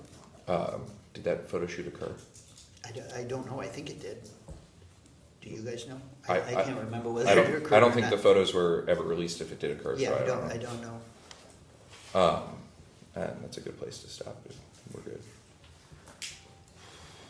Just want to ask, so if I understand you correctly, after the debate, you didn't think that Joe Biden should drop out of the race after? Like his in the performance. 24 hours or something like that? Correct. Yeah, no, I didn't. And I understand that campaigns are campaign season, and it's been over a year now, and I'm just wondering, has your analysis changed since then? No. Okay. Let me answer that a little more fully, because it's the only thing. What I thought the best thing for us to do during that period of time was to take a breath and see and learn what the reaction to what had just occurred would be. And I knew that we also had to be public-facing ourselves, meaning the president needed to be public-facing just to kind of answer the mail about how he was doing physically and just, perform, kind of if you have a rough night, and Joe Biden said this himself 100 times, you got to dust off and get back up and go to work. And so that was what our whole temperature range and everything was get back to work. Let's see what we can do to, help to change or ameliorate the perspectives and wait and see how the public is reacting to what just happened. And about that, there's just been this wild distortion about what actually occurred and the reality of the data that existed around the president about whether he should continue going and how close the race still was. And there's a dozen polls during that period of time people to this day don't believe it, but a high school research assistant could provide this to you. There are a dozen public polls, and the average of the dozen public polls on the RCP average and the 538 average was -2. The day he withdrew from the race, -2. And that's a fact. And people write these books and say, well, there was no data that existed, no, blah, blah, blah. It's false. It's a lie. There were data, internal data, and we were doing a little, we were not doing as well in our own internal polling, but I ran a campaign committee. I never worked with a candidate who ever stepped away from a race in June, who was down 3 or 4 points in a race in the state and didn't think they could win. That's what we were dealing with. Okay, thank you, sir. We'll go off the record.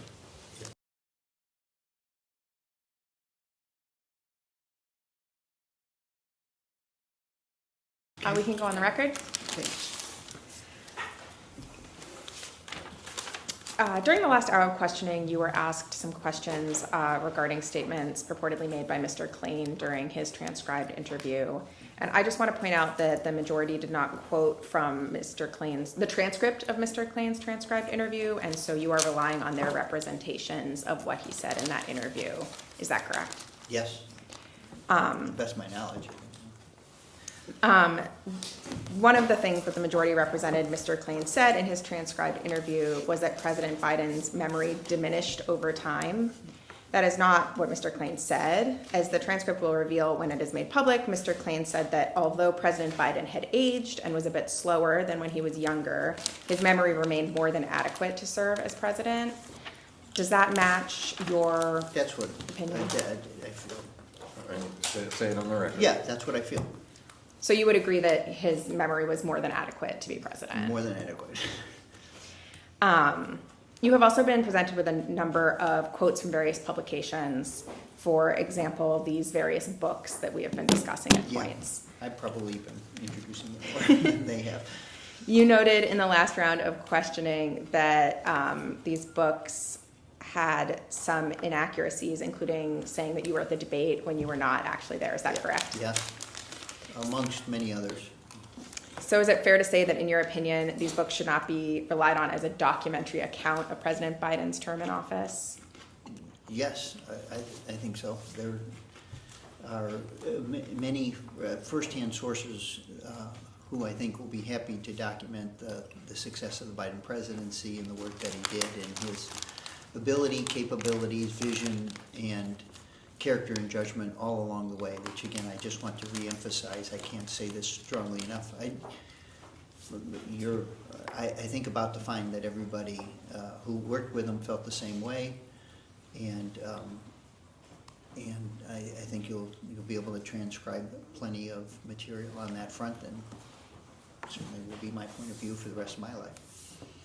And a very similar question, but is it fair to say that, in your opinion, just because something is in one of these books does not necessarily make it true? Yeah, it's my answer. I'm sorry. Thank you for saying that. Yes. So is the decision to have Joe Biden publicly debate Donald Trump 3 times, including one time earlier than normal, was that part of a conspiracy to hide Joe Biden from the world? I see what you're getting at, and the answer is no. In fact, again, as I've said numerous times, an entire part of our both White House strategy and campaign strategy was to present Joe Biden in as many forms as possible, in as many ways as possible, to communicate both what we were doing, what we had accomplished, and what his vision for the future was, which again was part of a campaign strategy that we tried to execute on, and part of the strategy of the presidency to say, here's what we were very proud of our accomplishments, very proud of the work that's been done, the investment side of these legislative successes were being felt in communities all over the country, and his vision for the future, the things that we still hadn't done, work on home health care, work on child care, work on what we could do with respect to the cost of housing and even with respect to the prices of groceries. We knew that there was work that was left to be done, but I think it is inarguable objectively that we had made enormous progress, certainly in the 3 years that had preceded it. And it was something to be proud of and something that I will forever be proud of. So the decision or the debate about when to debate Donald Trump, whether to debate Donald Trump, those are matters of campaign strategy. That's political calculus, right? Yes. And whether debating at one point in time or not debating or debating multiple times might affect voters' perception of the electability or the approval of a given candidate, Joe Biden, Yep. right? Yep. Or might dispel pre-existing, well-polled concerns about age of both candidates. Those are still political decisions, right? Yes. They have nothing to do with whether Joe Biden was anything but what you said, fit to be president. Yeah, no, and again, I'm saying this respectfully, but this entire dialogue about our political strategy and campaign strategy was a political discussion, dialogue that was going on in the White House. We were running for re-election. It had nothing to do, zero to do with the president's ability to do the job that he was doing every day of the presidency leading up to that point in time and after, until the day we left. Does the quality of his debate prep at Camp David change your testimony at all? No, and again, as I said, with respect to preparation in general, and even with respect to what you were pointing with recall or memory, sometimes the president didn't think we were giving him good advice. Sometimes he disagreed with the recommendations. Sometimes he chose to say something differently because he thought it would be more effective than what we recommended to him. He was making these decisions himself. He had agency in every aspect of his presidency. He insisted upon it. He gave the direction. He made the decisions. He let us all wide open with respect to the advice that we gave him, with respect to counsel. He encouraged differences of opinions, and then he made the calls. And by the way, those of us who worked for him, when he made the calls, it was our job to try to fulfill the priorities that he had articulated and to get the job done. And that's what we worked on after that. And this idea that somehow, number one, the insanity of the idea that somehow we were doing it in his stead. Anybody who worked for Joe Biden will tell you that's just crazy. He was, if anything, a more of the micromanager in terms of decision making. That he wanted to both to be informed and it was never unclear to anyone in the White House who was president. He was president every single day. So I don't know how to say that any more emphatically. And we did our best to follow up and to fulfill his direction. And he gave us latitude, and frankly, out of mutual respect. For instance, with my work on the Hill, people knew I wasn't freelancing. They weren't negotiating for me to be with Steve Ricchetti. They were doing it because I was doing it on behalf of the president. And by the way, and this includes the Republican leadership that I work with on numerous things, they knew that I would speak to the president and the president would direct what I was going to do. And that's why I think we were, and I was effective, because they knew that this was with the president's authority and direction that we were doing what we were doing. And I think people, honestly, I think people knew that across the board, which is why, again, this entire storyline, I think, was erected, frankly, for political reasons more than anything. And Just to be clear, I mean, whether President Biden relaxed by the pool, whether he fell asleep, how long he fell asleep, none of that changes what you just said, right? right. What about whether or not he had a rough night at a debate? Did that change? None No, of that. and again, the point about, sleep, one of the jobs of a presidential staff, and one of the things that maybe we failed at more often was doing things more efficiently, or reducing the burden of time and schedule on the president himself. He went long, late. He, certainly revised and extended when he campaigned, and he shook every hand, and he did it till 10 o'clock at night, and everybody knows it. The press corps was waiting for us to get off the helicopter. We weren't like, you know, we were working, we were campaigning, we did the job of the presidency, often 12 or 14 hours a day. And by the way, you never got the time, even when you went to bed, you know, you still knew that if something delicate or dangerous or important was happening overnight, that you were going to have to deal with it. And he did that every day of his time in the vice presidency and the presidency, and he did it diligently. Again, whatever you think or agree or disagree about Joe Biden and his point of view on an issue, or you know, he was off, you know, believed everybody should do this, but he did this job with character and integrity, and he worked hard for everyone, and it didn't matter their politics.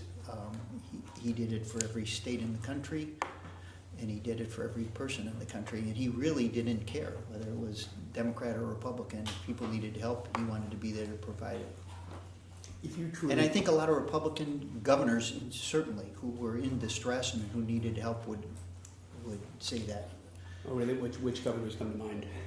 Look, even DeSantis, even Abbott, people we had obviously strident differences with when there was, particularly with respect to natural disasters or things that were affecting people in the states, everything that we could do to provide assistance, any way that he could firsthand be responsive. The governor of Oklahoma, I mean, when I think of all of the different places where he just literally was like, pick up the phone, see what we can do, make sure people we know, whether it was 10% to West Virginia to Massachusetts, you know, it just didn't matter. That's what He talked with and met with Republican politicians throughout his presidency. throughout his presidency, and particularly if someone was in distress, Mhm. someone was hurting. He had a number of very good relationships and cordial relationships, respectful relationships. Again, part of what gets lost in all of this is in the competition, the political competition in these strained relationships with the parties. President Biden was happy to take a picture, hug everybody at a Christmas party. He was very respectful of people on both sides of the aisle. He went out of his way to make people of either political party feel welcome inside the White House and around it. And he was extremely, I would say extremely deferential and welcoming of advice, no matter what quarter it came from. So there was no strategy to hide Joe Biden's some sort of deficiency from the world by having him repeatedly meet with Republican officials for 4 years? No, I mean, we certainly weren't hiding him. Again, I think both the record and the reality was we worked hard to try to publicly present and extend the reach of what Joe Biden was doing. And I always said, I feel this, and I hope you have a sense of this. I always felt like if the rest of the country could see the Joe Biden I was working with, that this would be a landslide, that he would win going away, because he's a decent person. He was trying to do the right thing by everyone. He had respect for the institutions of government and the Congress and of the courts. And again, agree or disagree with him on any particular issue substantively or what we should be doing in the direction of the country. He was a good person of high character leading the country. Polls don't diagnose someone, do they? But no. Right. And again, I've been criticized for saying this, but I knew a lot about polls, and I saw a lot of polls. And again, my nature, I've said this, I confess this because maybe it's a negative, but I was a personality type in my advice giving who didn't give up when things looked more challenging or even dire, or people gave us a prognosis that we were going to fail at something. My job was to keep working to try to get things done legislatively and substantively, and we did, and overcame a lot of folks who pronounced things dead and gone. And the same thing applies to politics. Sometimes you get behind. Sometimes you face challenges, and even when you're down 5 points, you can get up and dust off and devise a strategy so that you can still succeed. And certainly in President Biden's case. With all of the available evidence, we thought we had a very good chance of, certainly a competitive chance of winning. And the reason we wanted to win is we wanted to extend the reach of the things that we had already done, because we thought we had made progress. You've just described sort of the team around President Biden, both on the campaign side and then governing. I understand that team may have changed at different points in time, so I don't want to generalize too much. Yeah. But if that team thought that for some reason President Biden was not up to be president for another 4 years, are you confident that someone would have said something?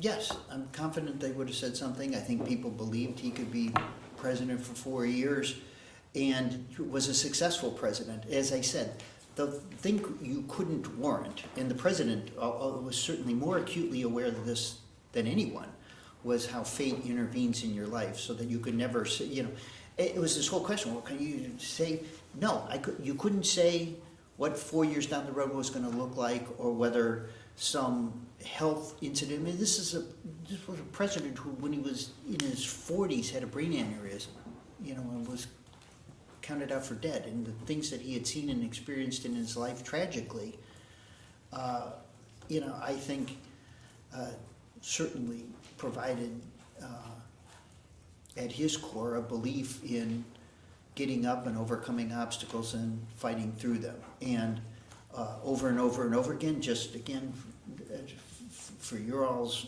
consideration, he didn't feel, he said many times, he didn't feel his age. He felt like he was doing a good job. He worked out. He outworked many of us many nights. He worked a rope line longer when, you know, folks who were staffing him were gasping for air and ready for bed. And It's a mistake. and I said it was just, I mean, he always worked harder. It was fair to say, did we try to sometimes structure his schedule to be more efficient? Yeah, we did. But it was just against his instinct to keep going and going and going. And in the presidency, in every president I worked for, and I believe this is consistent throughout Democratic and Republican presidents, you know, managing your time and your schedule and keeping control of the competing demands so that you can do the things that are required in the presidency, you know, getting a good night's sleep, that's a good idea. And, you know, finding a way to eat well or to work out and to do those kinds of things, those are important to the job and the demands of the job, particularly when you're running for re-election, so you not only have, you know, all of the demands of the job itself, but then a national campaign on top of it, you know, that puts stress on the system. Some of the books, which again, just my colleague noted, were not debating whether they're completely accurate. We don't have them here. We haven't shown them to you. Yeah. I don't think the majority is doing that either. You haven't seen, you haven't read everything. No, I'm a little more jumpy about it than Yeah. even Well, that, maybe just because I'm so. This is not an interview Yeah. about going line by line through Yeah. any of the books. Thank you. But generally, some of the books have suggested or alluded, with innuendo, depending on which book, I suppose, that the people around Joe Biden, around the former president, were loyal to him, but not to, say, the country, or their personal loyalty, right? Clouded their judgment, or something potentially more nefarious. You have any response to that? Yeah, that is completely false. That narrative is false. It is grossly unfair to the people who did it. By the way, many of the people who I think by insinuation that was being applied to, this was the third president that they had worked for.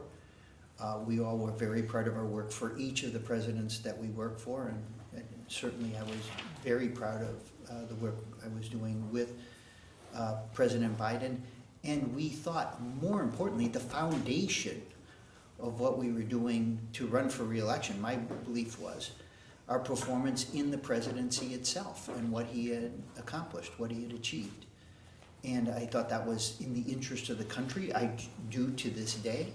The progress we made, we will feel the benefit from many of the things we did for years to come. I think we left the country in an improved position from the country that we inherited. And I think that was plenty of progress to build on. And we were looking for the opportunity, not out of self-interest, but for the opportunity to finish the work that we had started. So, again, as you can imagine, we take this quite personally. Folks who do this, not to say that we didn't want to. I wanted to do public service and I'm very proud to do it, but it was at some sacrifice and real hours and the toll that it takes on you personally and the things that you miss or have to live through while you're doing it. Those are all real. And one of the things, again, I'll say this for Republicans and Democrats, it doesn't matter, but every one of us is doing this, is sacrificing something in time and attention or financially or something. And I just think this kind of perception of what we're doing or how we're doing it is really, really, it's number one, it's wrong. It's objectively, factually wrong. And it's also a real disservice because it clouds people's perception of what public service is all about. So, sorry. Okay. That is my nature. We'll go off the record. Yeah.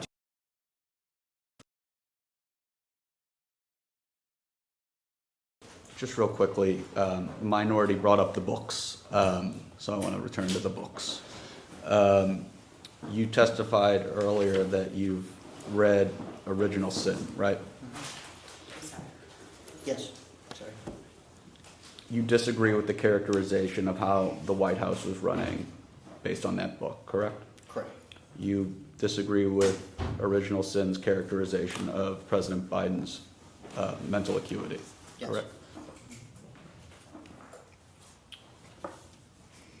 If that account were true, do you think that would be a problem? I don't think that, again, I think you're mixing up the anecdotes with a conclusion. What I have argued with intensely is the conclusion that the things that it cited as evidence of his cognitive decline were evidence of his cognitive decline. And I can go through those one at a time. I did not believe that some of the things that they said happened, I did not see or perceive in the way that they saw them. But what was worse was that they added those things up and said, and therefore, this was evidence of his cognitive decline. I think it is so grossly unfair to suggest that confusing a name or changing, or even the thing that didn't happen, which was like somehow Joe Biden was working from 10 to 4, which was provably false, right? We've got, calendars of schedules in which you could know that that is not true. Those things to suggest, therefore, he is in cognitive decline, and worse, to suggest that somehow, like your communications director for the chairman is guilty of conspiring to conceal whatever, or Donald Trump's makeup artist is, concealing his age because they put, goo on his face. That's just wrong. That's grossly unfair, and that's what I think. I appreciate you even let me Of get course, that so much I out. just want to be clear. You don't take issue with any of the vignettes or the specific episodes. I do. I think As one I of think you the, one, said, one yeah. of those being where you were on debate night, for instance. Yeah, well, that was wrong, and there's a number of things that I believe were either mischaracterized or reported in a way that I don't think is accurate.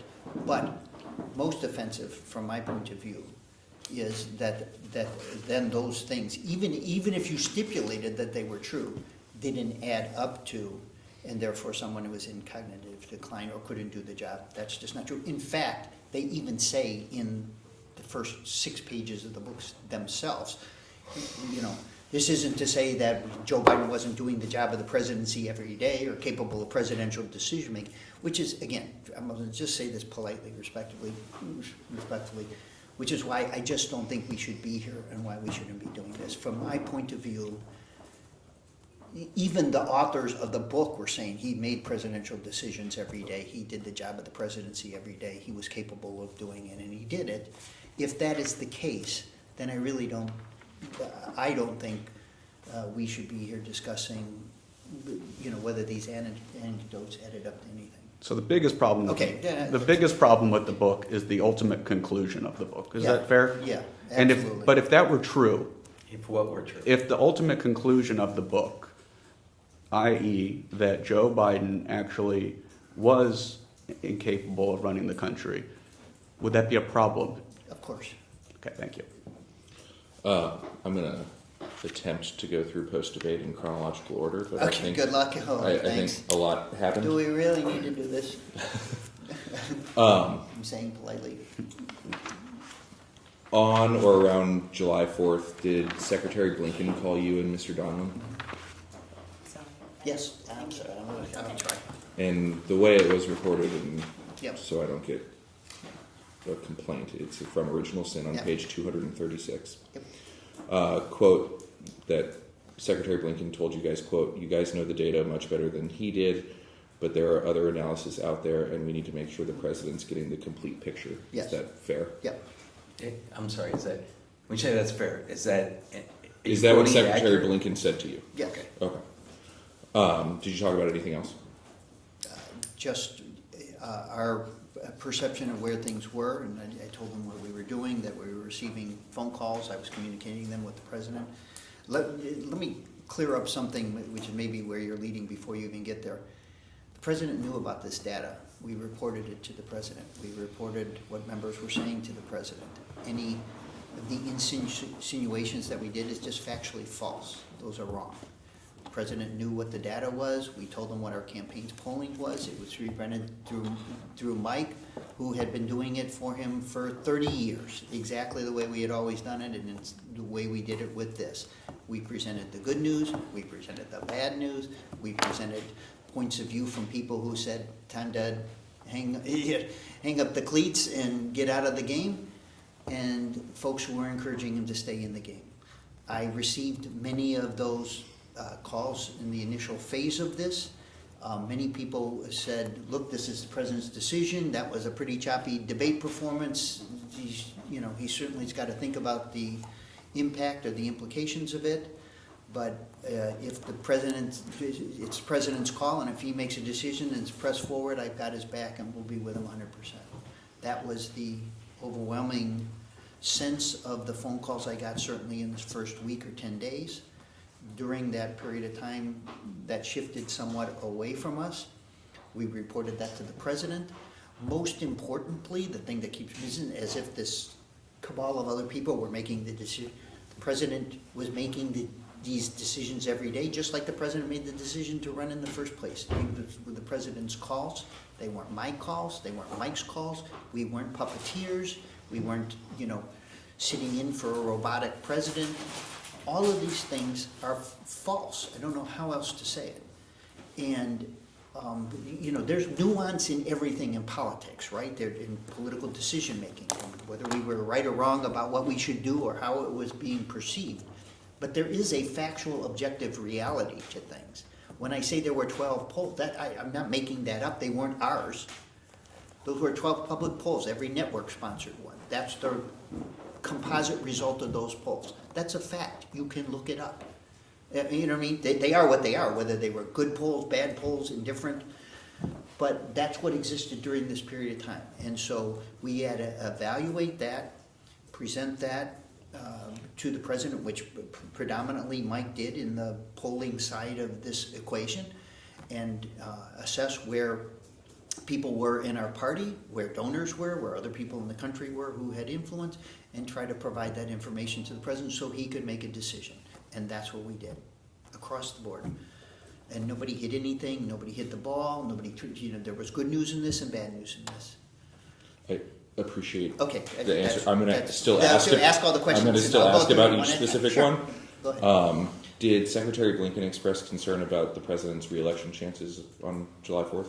No, the question, that was in Tony's was, is he seeing everything, to make sure, because there was certainly some concern about that, and that's what the nature of this was. And we told him there was also this other data. We said what was true, that we were showing him, and I'm using the word we, actually, when we did polling, he said, Mike, where are we? What- And Mike presented both the internal polling dynamic and data and recommendations, you know, what two of the pollsters were recommending to the president. And we also presented and showed him the public polling and some of the other data that was a little, it seemed a little more on the optimistic side of the game. Did Secretary Blinken express to you why he had the concern that all the data wasn't getting to the president? No, it's just there was this kind of conjecture that maybe, you know, as the vibration was occurring about whether to run or not, whether he was getting all the information, because there was some information that was negative. Did you discuss this phone call with President Biden? And no, what I suggested to Tony was that Tony talked to the president directly. They were very close. Do you know if And I Secretary- think they did. Okay. But you didn't bring Secretary Blinken's concerns to the president? I don't know, I can't remember whether I talked to him or not. I said to Tony, you should talk to the president directly, and I think he did. I'm almost certain he did. After the debate, and you kind of just said this, so it can be much shorter than what you just said. Yeah, I'll try. Members of the House and Senate They're getting started tired. calling you with concerns after the debate. Yes. And then you were speaking with them about both their concerns regarding the debate, but also not yet abandoning the president. Yes. Is that fair? Yeah, I think, I would say certainly in the first 10 days or 2 weeks, the majority of calls I got said, you know, this is gonna be a tough couple of weeks, we'll see how this plays out. But if it's the president's decision, he makes a decision to press ahead, we've got his back and we'll be behind him. That was the overwhelming number of calls I got during that period of time. It shifted some in the last 7 days or 8 days. As you know, some of the things that occurred in that period of time were as tumultuous and significant as could be, including President Trump, the assassination attempt on President Trump. So, Was the primary concern being the debate, or did they have any other concerns? The members that were calling you at the 7 to 10 day mark. well, the debate itself, which again, people were just trying to perceive what the public reaction to it was, but it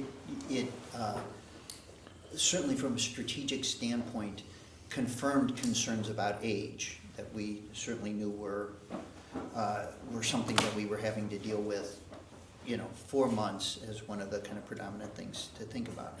And so his debate performance, you know, underscored our vulnerabilities and the difficulty on those challenges. So in that connection. And then did you hear from any White House staff regarding concerns if the president was getting the full picture?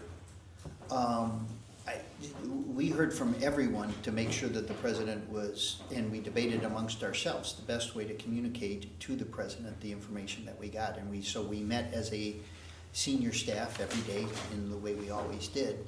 And we tried to structure both reporting of information to the president about where things were with respect to the data and the polling and what people were perceiving with respect to the donor community and the kind of the political infrastructure of a campaign, and also what we were hearing from our allies, Democrats on the Hill.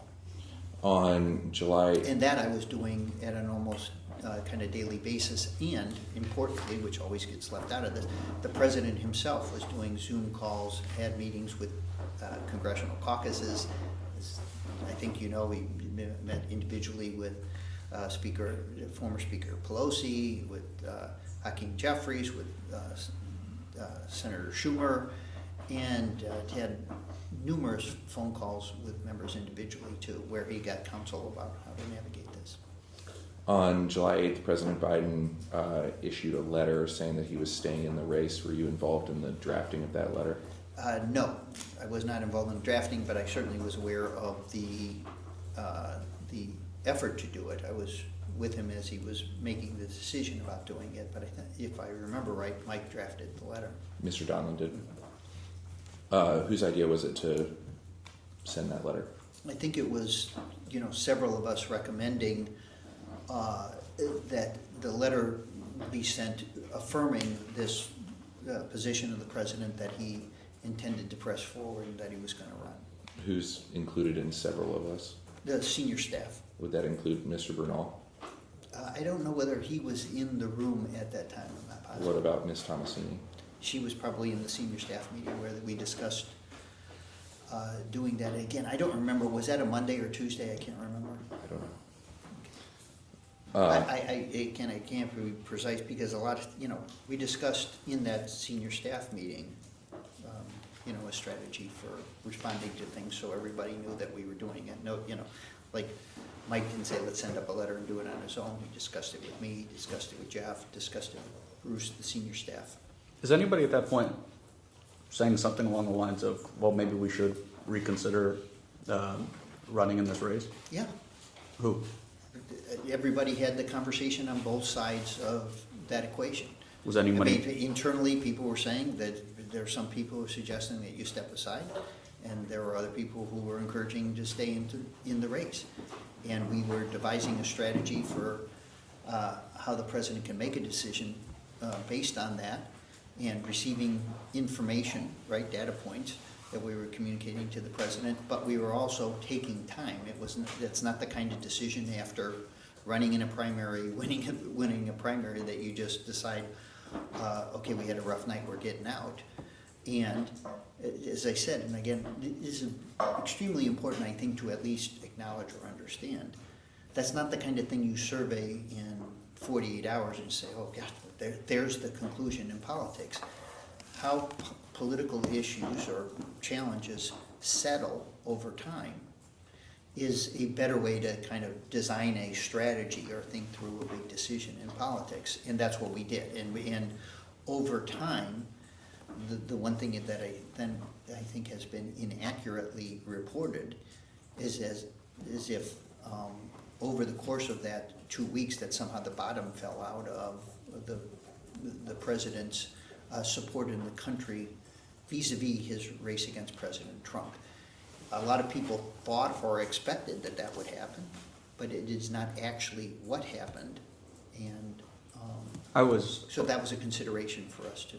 Let me be more precise. Sure. At this time, was anybody in the senior staff saying maybe we should drop out of this race? We were amongst each other saying maybe that was, on the one hand, maybe we should drop out, and on the other hand, we should press forward. Was there anybody? And the president was still of the mind that we were going to press forward and do everything we can in support of pressing forward. We all were supporting that and trying to think through strategies that we could, present the president, do interviews, do things that were responsive to the counsel that we were getting about our way to muscle through this. And so we acted on some of that advice. We certainly had a bunch of meetings with colleagues on the Hill to make the case for his presidency. We met with all the governors. We did a variety of things in service of continuing to move forward. But again, we're talking about like a 3-week period of time. The responsibilities of the presidency existing alongside of this, so you're still doing your day job every day and trying to think through ways or strategize about ways to ameliorate the impact of what the politics of the debate might have been. Was anybody more adamant in those meetings about? Let me just interrupt for 1 second. I'm going to let him answer. This starts to feel like an investigation of political decisions in the West Wing, as opposed to what you said in your letter when you sent us, signed by the Autopen. So can we focus in on what you said you were investigating, which was whether the president had the mental and physical capability of performing the duties? Because this asking of who said this and what was this person's view about what the president should do is totally irrelevant to that question, and it just feels like in an investigation of the gossip of the West Wing in the last 3 weeks before the president exited the race. I disagree. Was anybody more adamant than others about the president being able to get out of the race? Was he able to get out of the race? I don't understand that question. That the president should get out of the race. Was anybody in an internal dialogue more adamant about Yes. it? Not that I remember. Okay, thank you. Just a little vignette, the contents of this interview are leaking. We didn't do it, just so you know. Well, I didn't do it either. As you know, I was in Jake's bathroom, so. Yeah, well, there's only one other group in here. Listen, okay, I don't know to what you're referring. I don't know what steps you have taken to make sure that every person on your side has not leaked anything. I can assure you that nobody on our side is leaking anything, so. Okay, you can I'm just saying, continue. CNN has your opening statement, which is surprising to me considering you gave it in here. I don't know how they would get it. Going back to the July 8th letter, you were still doing mostly ledge affairs at this point. Did you call anyone on the Hill to give them a heads up about this letter? On the July 8th letter? Yeah. No, I don't think so. And you said you were with the president. Again, I might have. Yeah, no, it's just to the best of your My reflex would have been, call Jeffries and Schumer or Jeff or I, or, we would have split up the assignment. And then you said you were with the president for review of this letter. Is that correct? Yeah, I think a number of us were before it went out. I can't remember whether we were at Camp David or whether we had come back before the letter went out. Again, you would know. I don't remember, unfortunately, even now, every 6-hour increment of time. No. And I'm trying to recollect this. I think we were at Camp David when we first considered it. I think we decided to do it when we got back to Washington, which was the following day. That might have been Sunday, Monday. It might have been Monday, Tuesday. I don't remember precisely, but What was the I'm certain that it would have circulated with the senior staff and probably with the campaign staff because it was of that nature before it went out. But I'm not positive of that. I can't say. What was the president's reaction to the letter? Well, he supported the thrust of the letter because it was his. Did anyone call you after the letter was sent? Yes, I mean, obviously people called me, but not apropos of the letter itself. It was Minority Leader Jeffries called you on July 8th. It wasn't about the letter? No, I can't remember. It might have been about the letter and the president's statement. I'm intending to go forward. But it was, I'm certain about what else was going on in the call. I mean, you know what I'm saying? The calls that I had with Leader Jeffries, which I had numerous calls and dialogue, weren't like precise, I'm calling about the letter. It would have been about what's going on in the caucus, how are people reacting, what's he hearing, what are we, what does he need, what are we doing, those kind of things. We tried to coordinate with the leadership as much as we could about everything we did. Including our decision-making there. That call from Mr. Jeffries on July 8th, Was it to me, or were you talking you. about it? Okay. Do you recall what it was about? No, I mean, I don't precisely, but I just said what I would have Along remembered those that lines. it's likely to be about. And then on July 9th, there was a House Democrat caucus meeting where Mr. Jeffries and Caucus Chair Aguilar took the temperature of the caucus regarding continued support. Were you aware of that meeting?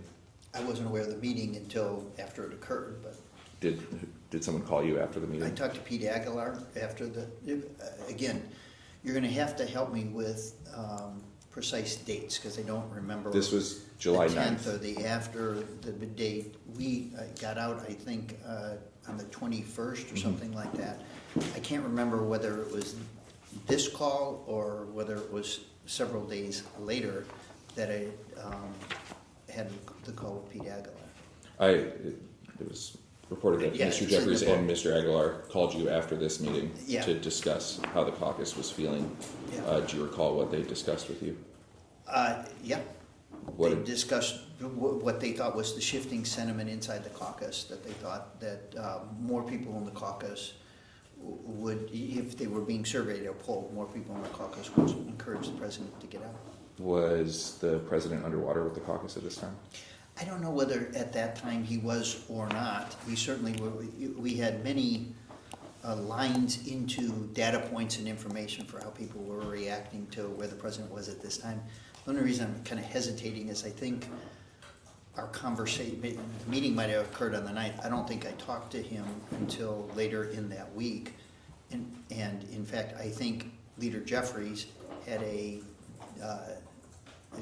again, widely reported meeting with the president himself to communicate what was going on in the caucus. That occurred, I think, in that time window. Again, I can't. A couple days later. Okay, It was good. it's- I said I'd try to go Thank chronologically. you, okay. Did you tell President Biden about this call from Mr. Jeffries and Mr. Aguilar? Yes. What was his reaction? Well, again, we were thinking through how we were absorbing the information or the perception of where we were with respect to the caucus on kind of a daily basis. And as I said, I think in that first week, into the 9th or 10th, we felt like the recommendation to the president was of the kind that I described, and that shifted over the course of the following week or 10 days. On July 10th, Speaker Pelosi went on TV and said, and I'm quoting, "It's up to the president to decide if he is going to run. We're all encouraging him to make that decision because time is running short." Do you recall that? Yep. What was your reaction to her statement? Well, in the way that it was described, I think I was a little frustrated only in that morning, I can't remember which one of the rags had reported that we had kind of turned the corner and, the caucus was consolidating support behind the president.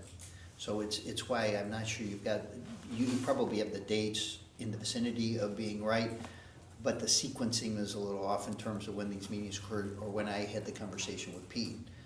But because the Pelosi interview kind of interrupted what seemed like the momentum, and again, the president had done public events that weekend and had done all kinds of caucus meetings, had support in the Congressional Black Caucus, Progressive Caucus, other places. And so I think it was Axios, I can't remember which one of the rags in the morning was reporting that the president seemed to have kind of turned the corner in the caucus and support behind him was consolidating, encouraging him to stay in the race.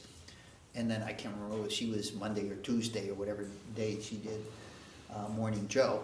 But that kind of interrupted what seemed like the momentum where people were consolidating, only in that the president had said in the letter, I've thought this through, I've heard from a lot of people over the course of the last 10 days, and I'm gonna stay in the race and I'm gonna continue ahead. And then she was saying, well, the president hadn't decided, which looked like it was at odds with what the president had just said in the letter. And so that created, enough stir in the press that we had to deal with that over the next several days. Did the Speaker's office give you a heads up about this? Speaker Pelosi's office? Yeah. I don't think so. Was Certainly not the interview. I was in communication with her the preceding week, but Did you tell the president about the Speaker's comments? on the show? Yeah. Yes. What was his reaction? Well, again, some level of frustration or disappointment, I guess is the best word, given where we were and where we thought she was. Because it was our perception that she had been encouraging him to muscle through this and stay in the race. And then this seemed to be at odds with where we thought she was. And this is where the timeline could have confused you. That same day, Mr. Aguilar called you again. Okay, so maybe it's the second call that was a little more testy than the first call. Yep. I can't, look, you must understand, during this period of time, I was getting multiple calls from multiple members every day, and I can't remember precisely who called me, No. hour by hour. We're here to help refresh your Yeah, recollection. well, and I'm doing my best. Well, part of the problem with this is it may be accurately refreshing my recollection, it may not be, because some of this has been reported, including what people said, in ways that might ingratiate things that they said or advice that they gave post facto, when that wasn't what we were really hearing it. So, reportedly, on this call, Mr. Aguilar talked to you and asked if anyone had gone into the Oval Office and told the president we could lose everything. Yeah. And you reportedly said, we know Yeah. people feel that way, and he reiterated his question. What and we you said, I think. reportedly said no. Yeah, exactly. That thing, we could lose everything at the time, which was whatever this was now, 10 or 12 days into this, no one had expressed in as dire terms as Aguilar was expressing to us what the feeling of the caucus was. And that was not the perception that our legislative staff or I felt, given the nature of the calls that we had received or the calls that the president had participated in himself by Zoom with the caucuses and with other members. Now, that wasn't extraordinary. As you can imagine, it's easier to make a call to the president to say, you know, I got your back and I'm with you 100%. So, you know, we certainly factored that in. But when he said that to me, as if that was somehow, you know, everybody should have known that, that just, you know, I took that to the president and said, hey, look, you know, Aguilar's responsibilities have a sense of where the caucus was. It seems to have shifted, you know, quite negative. And that was news to us in that the advising council we had gotten up to that point did not suggest something as problematic as that suggested. So you did tell President Biden about this call? Yep. What was his reaction? Well, he's, again, was disappointed that it seemed like the trajectory of this was moving away with the people we cared about. On July 11th, Senator Schumer reportedly called the White House to request a meeting with you, Mr. Donlin, and Ms. He's Dunn. doing the whole book. It's Did you guys do any research on your own, or are you just taking it straight from the book and doing it? I don't have access to the White House call logs. No, I know, but I mean, you just at least have asked someone else something about it? You're just doing this right out of original sin. It's like, is that a documentary? All of these are piece? conversations directly with you. No, I understand what Like, you're I asking. can't ask but- Mr. Klain about conversations Senator Schumer No, had you're with just you. doing it all lifted straight out of the book. It's just like, Well, you've said that. I will answer all of these questions. In fact, one of the reasons I'm here voluntarily, whether you like it or not, I'm gonna say this. I'm here voluntarily to clean this record up. There's so much in this book that is mischaracterized, misleading, and untruthful that it sounds awkward to say, but I'm glad I came here to be able to do this so I can say this on the record, because this is a bunch of crap. That's totally fair. And I know, and like I so said, go ahead, keep asking. Go I ahead. haven't Yeah. gotten the opportunity to interview you about Here, so the quotes, keep so going, I need keep to ask. going, Okay. Right, but I'm sorry, just to be clear for the record, when you're saying you purportedly heard this, you purportedly said that, these are from the book that you're taking. Yeah, and then I'm asking him if it's true, and he's saying yes. I So- understand that. I just want to be clear that when you say it reportedly you said this, or purportedly somebody else said this, you're taking these from the book. Or, I mean, Nancy Pelosi's was from Morning Joe's transcript. Okay. So some original Yep, research, yep, to be fair. That's good. And if they're not true, if the quotes are inaccurate, tell us. No, again, what you're asking me about is the decision-making about the president to withdraw from a campaign. Had nothing to do, zero to do with the president's decision-making, his ability to do the job as president every day. Anything that is relevant to, I think, the premise of this investigation, that the president wasn't capable of doing the job or we were covering it up, has nothing to do with this decision-making. Zero to do with it. We decided not to run, and I told you we decided, the president decided not to run because of the impact it was having on the Democratic Party. And why the president decided not to run for re-election has nothing to do with his performance in office or what he did in his official capacity in the job. Zero. It's just about whether he could run or win for re-election, which is, again, will be the subject of 10 more books and for history, but is not a capacity issue with respect to the president performing the job, including no one saying that who suggested he get out of the race, who said, yeah, and I think you should resign the presidency because you're not up to the job. No one said that, including on your side, by the way, and I would have gotten the phone calls if they did. Okay? So it didn't happen. So the president was doing the job every day. He made a political decision to get out of the race in service of unity in the Democratic Party, and it had nothing to do with his ability to do the job. He was doing the job every day. And nobody called, including you guys. They didn't say Joe Biden needs to step aside, he's incapable of doing the job. Nobody said that. He said he's doing the job every day. They wrote it in quote the book. Go to page 4. We'll pull it up. So I'm sorry, but the investigation is about that, right? Or allegedly about that. I don't think you'd be holding an oversight investigation about whether the president should run for re-election or not. But that's what you're asking me all the questions about, whether he should run for re-election. And that is, in my opinion, It's both a mistake, and it's gonna come back to bite you in the ass, because this is a terrible precedent. But go ahead. I mean, again, I'm happy to answer these questions, And I just, I don't know what these people told you. I don't know if these people expressed concerns regarding President Biden's mental acuity. So I'm just going to ask questions, and if they didn't do that, they didn't do that. Like that's where it is.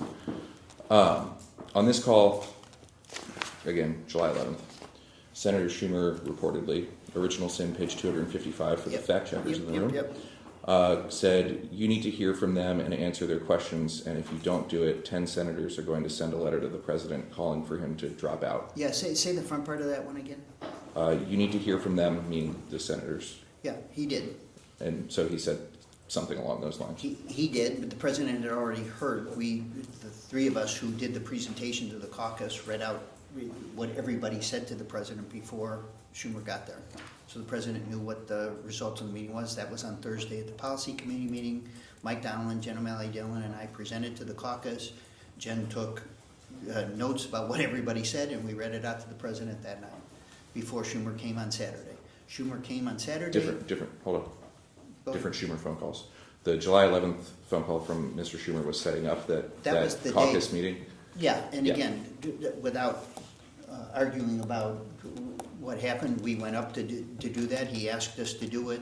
There has been some, in the way that the story has been embellished. Some parts of that I think are unfair. I mean, the one thing that is true is whatever senators were saying, whatever members were saying, we reported to the president every day, good and bad. We said, here's what we're hearing, here's what they've told us, and here's the way we assess where things are in the caucuses.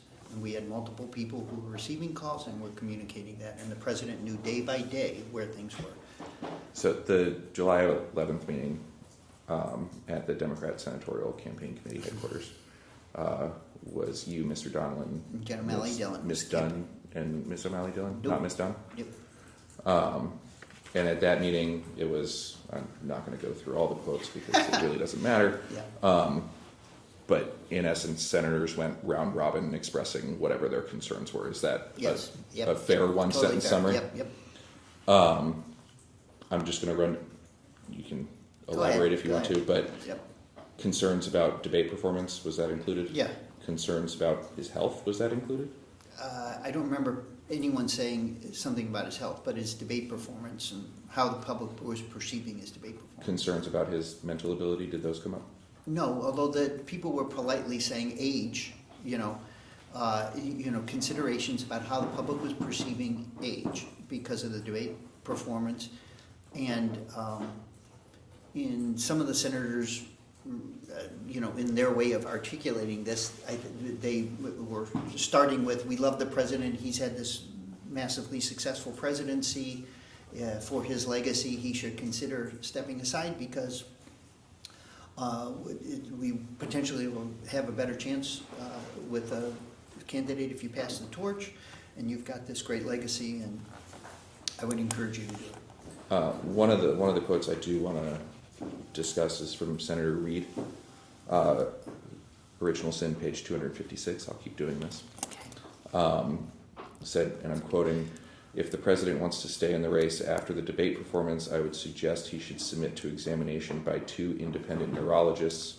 One's willing to report their findings at a news conference." Yeah. Did that happen? No, not that I'm aware of. Senator Reid never said that in that meeting? Oh, I think he did say something at least in that vicinity. I Okay. can't, I don't What were you remember saying- what were you precisely. saying no to? To my knowledge, the neurological tests weren't conducted. Okay, I'm going to just back up just a little bit. Just Senator Reid said something along those lines at that Yes, meeting. yeah. And then the neurological tests that Senator Reid suggested were not conducted. Not to my knowledge. Did you tell President Biden about Senator Reid's We comments? read out on Twitter? every comment from every senator was read out to the president that night. And then I'll skip over some other ones. Just It's okay, but you know, I get where you're going here, I think, I but don't want to bother anyone. Too late. Allegedly, at the close of the meeting, yep, Senator John Fetterman asked how many people in the room were with President Biden, and out of 51, maybe 5 said yes. Yeah. Is that fair? Is that accurate? Is that accurate? That Senator Fetterman said that? How many went to president? Number one, 51 weren't there, you know, so there was a smaller number, but it might have been 40. And by my count, I think there were probably 9 or 10 who were still supportive of that, and 5 or 10 who were, certainly didn't want to say that to the president, but I knew had reservations about it, doing it, but didn't authorize me to say to the president that that's what they thought, and another 25, or probably half of the caucus, who was encouraging him to step aside. What were your thoughts on that? I mean, that you were down to We 10% knew at of the that, caucus? well, we knew by the 11th that, that there was a, you know, momentum of recommendations that were going to the president from people he cared about and respected, and that was a serious issue, something that we really needed to consider. In fact, it was, as I've said to you, it was, in the end, I think one of the big reasons he made the decision to step aside, in spite of the fact that I think we certainly had the delegates who could have mushed through the convention, and again, in the counterfactual, he could have stayed in the race and gotten through the convention and had another debate and done better, and maybe the results would have been different. We don't get to do that counterfactual, but I knew at that time, and we presented at that time, where we thought, and Mike was there to present the data, and the reality of the data, in spite of, you know, people can hold their breath till they turn purple and deny that this existed, and it's written in the book that there was no data to support it, but there was just a hell of a lot of polling data to suggest that the race was still dead even. That's just a fact. And, you know, we can keep ignoring it till we're blue in the face, but it, you know. Did Senator Manchin say something along the lines during that meeting of, there comes a time when you have to tell your dad, it's time for me to take away the car keys? Yeah. Yep, I kind of remember, you know, that was, you know, a more memorable way of saying it. Yeah. And that was reported to the president? Yes. Yes, some of these things were along the lines of, I'm saying this with regret, but the president's 80 years old, it's time for him to pass the torch. And that was certainly the advice which we share with the president. When I asked kind of the preliminary questions with this, I asked if any of the senators expressed concerns with President Biden's health. Is taking away the car keys not a concern with the president's Well, health? in the way, yeah, I thought you meant his physical health or something like that. But, Well, I I mean, this is about, what they're implying, I thought, or the way we heard this, was they were implying, look, it's time for him to step aside. You don't think the car keys statement was regarding mental acuity or anything? No, I don't think, again, you can cherry pick a sentence that Manchin just said. Look, Manchin said in particular, I don't think he has the fire in his eye. I don't think he has the energy, you know, which is different words than mental acuity, which I don't think he said. But what he said was that he had the energy, or words to that effect. His emphasis was, just for accuracy's sake, his emphasis was, look, you know, to run again, you just have to have the fire in the belly so deeply burning that you're willing to put up with all the bullshit you're going to have to put up with for the next 3 months. And Manchin's perception was that the president just didn't have the same fire in the belly. But again, as you can imagine, under circumstances like this, the awkward nature of saying what people were saying was something we would, you know, we were reporting the way it was said, but. Okay.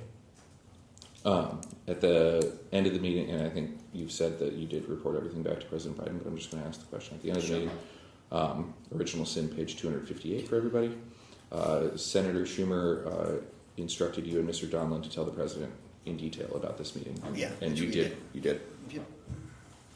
That was a yes. Yes, Sorry, I just yeah, yep, we did.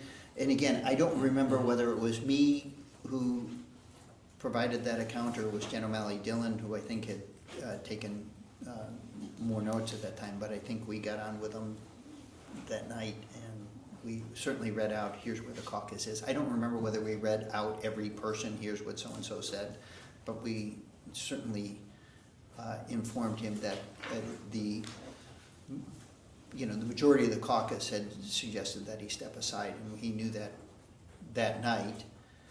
And I don't know whether we read out individual by individual that night, the next day, or over the next 2 days. I think, if I'm getting my dates right, I went to Wilmington, and I think this meeting was on a Thursday, right? I think it was Thursday because it's like the Thursday policy meeting, and I went to Wilmington on Saturday. We had 2 more caucus calls scheduled on that Saturday. Schumer was meeting with him at like 4 o'clock. And I had also, basically before Schumer got there, read out the meeting itself to him, although he has his own version of, the reality was, not that this matters to anything, again, anything I think we should be investigating, but we certainly had described to the president where things were in the caucus before Senator Schumer got there. And then I imagine it was on July 11th when Leader Jeffries met with President Biden at the White House. But Oh, is that the date? Yeah. Okay. And it was. They had conversations, as I'm Yes. sure you know. Schumer and Jeffries had a phone conversation with him 4 or 5 days earlier. It's, again, the part of this is like we didn't know what was going on. We had calls, we met with them, we did leadership meetings. Pelosi met, I think, on the Tuesday with the president, or had a dinner with the president. Jeffries came several days later. Then Schumer came on Saturday. The Schumer meeting obviously occurred on that Saturday after he had these 2 phone conversations with the caucuses, the Progressive Caucus and the New Democrats. Trump was shot like an hour later when the president was at church. We got the president back from church and spent the night dealing with that. Again, allegedly, according to Original Sin, Mr. Jeffries told President Biden that the consensus view on the House side was that the president should withdraw. Yeah, I don't know that occurred. I wasn't in that meeting, but. But is that your understanding of what occurred? Yeah. So at this point, we're sitting at July 11th. Both the majority of the Senate and the majority of the House thought President Biden should withdraw. Yeah, I think that's safe to say. By that time, that certainly was what we were being told. And then Speaker Pelosi reportedly, I don't think anyone's seen the letter publicly, about July 12th, wrote a letter to the president called the NATO speech he just gave a masterclass. The event in Detroit is positive, but ended the letter with that it's not a reason to stay, but a way to go out on top. Yeah. Did she send that letter to the president? I don't know the answer to that. I think she did, but she did not do it through me, which, again, partially was unusual during this period of time, because I had, I think, the closest relationship with her. But during this period of time where her advice was shifting, I did not speak to her, and when she had talked to the president, she had called him directly, and I think she sent this not through me, but I can't remember whether she sent it through Annie or through our Legis Affairs office. I'm not sure. But again, it's interesting that you cite those 2 things, which were also true, and I forgot to mention, but are in support of this thesis. There was this thesis about what he was able to do or not do, but I can't remember what day this was, the 9th or 10th. The president did an hour and 10-minute or an hour NATO press conference, and there's nobody who could have watched that and said, "Oh gosh, this guy didn't." It was a masterclass. He went around the world. He covered every topic. The international press corps. He did mix up Putin's name. But it was an hour long to underscore the point I'm making about who gives a shit whether a president or anyone mixes up a name on occasion, versus the hour that he devoted to addressing the international press corps and covering any ground that anybody asked him for. And Pelosi had seen that, and the night before the president got to Wilmington, he had this huge rally, enthusiastic support for him in Detroit the night before. So she must have sent that letter the next day or the day after. And again, it could have been that remained her advice. It was my understanding that was her advice. But again, with respect to that advice and how the president was doing or where he was perceived, it underscored the other point about he certainly was capable of doing the job every day. He was doing the job every day. He answered the mail at the NATO summit, not just at the press conference, but he conducted the meeting for 2 days. The United States had hosted it.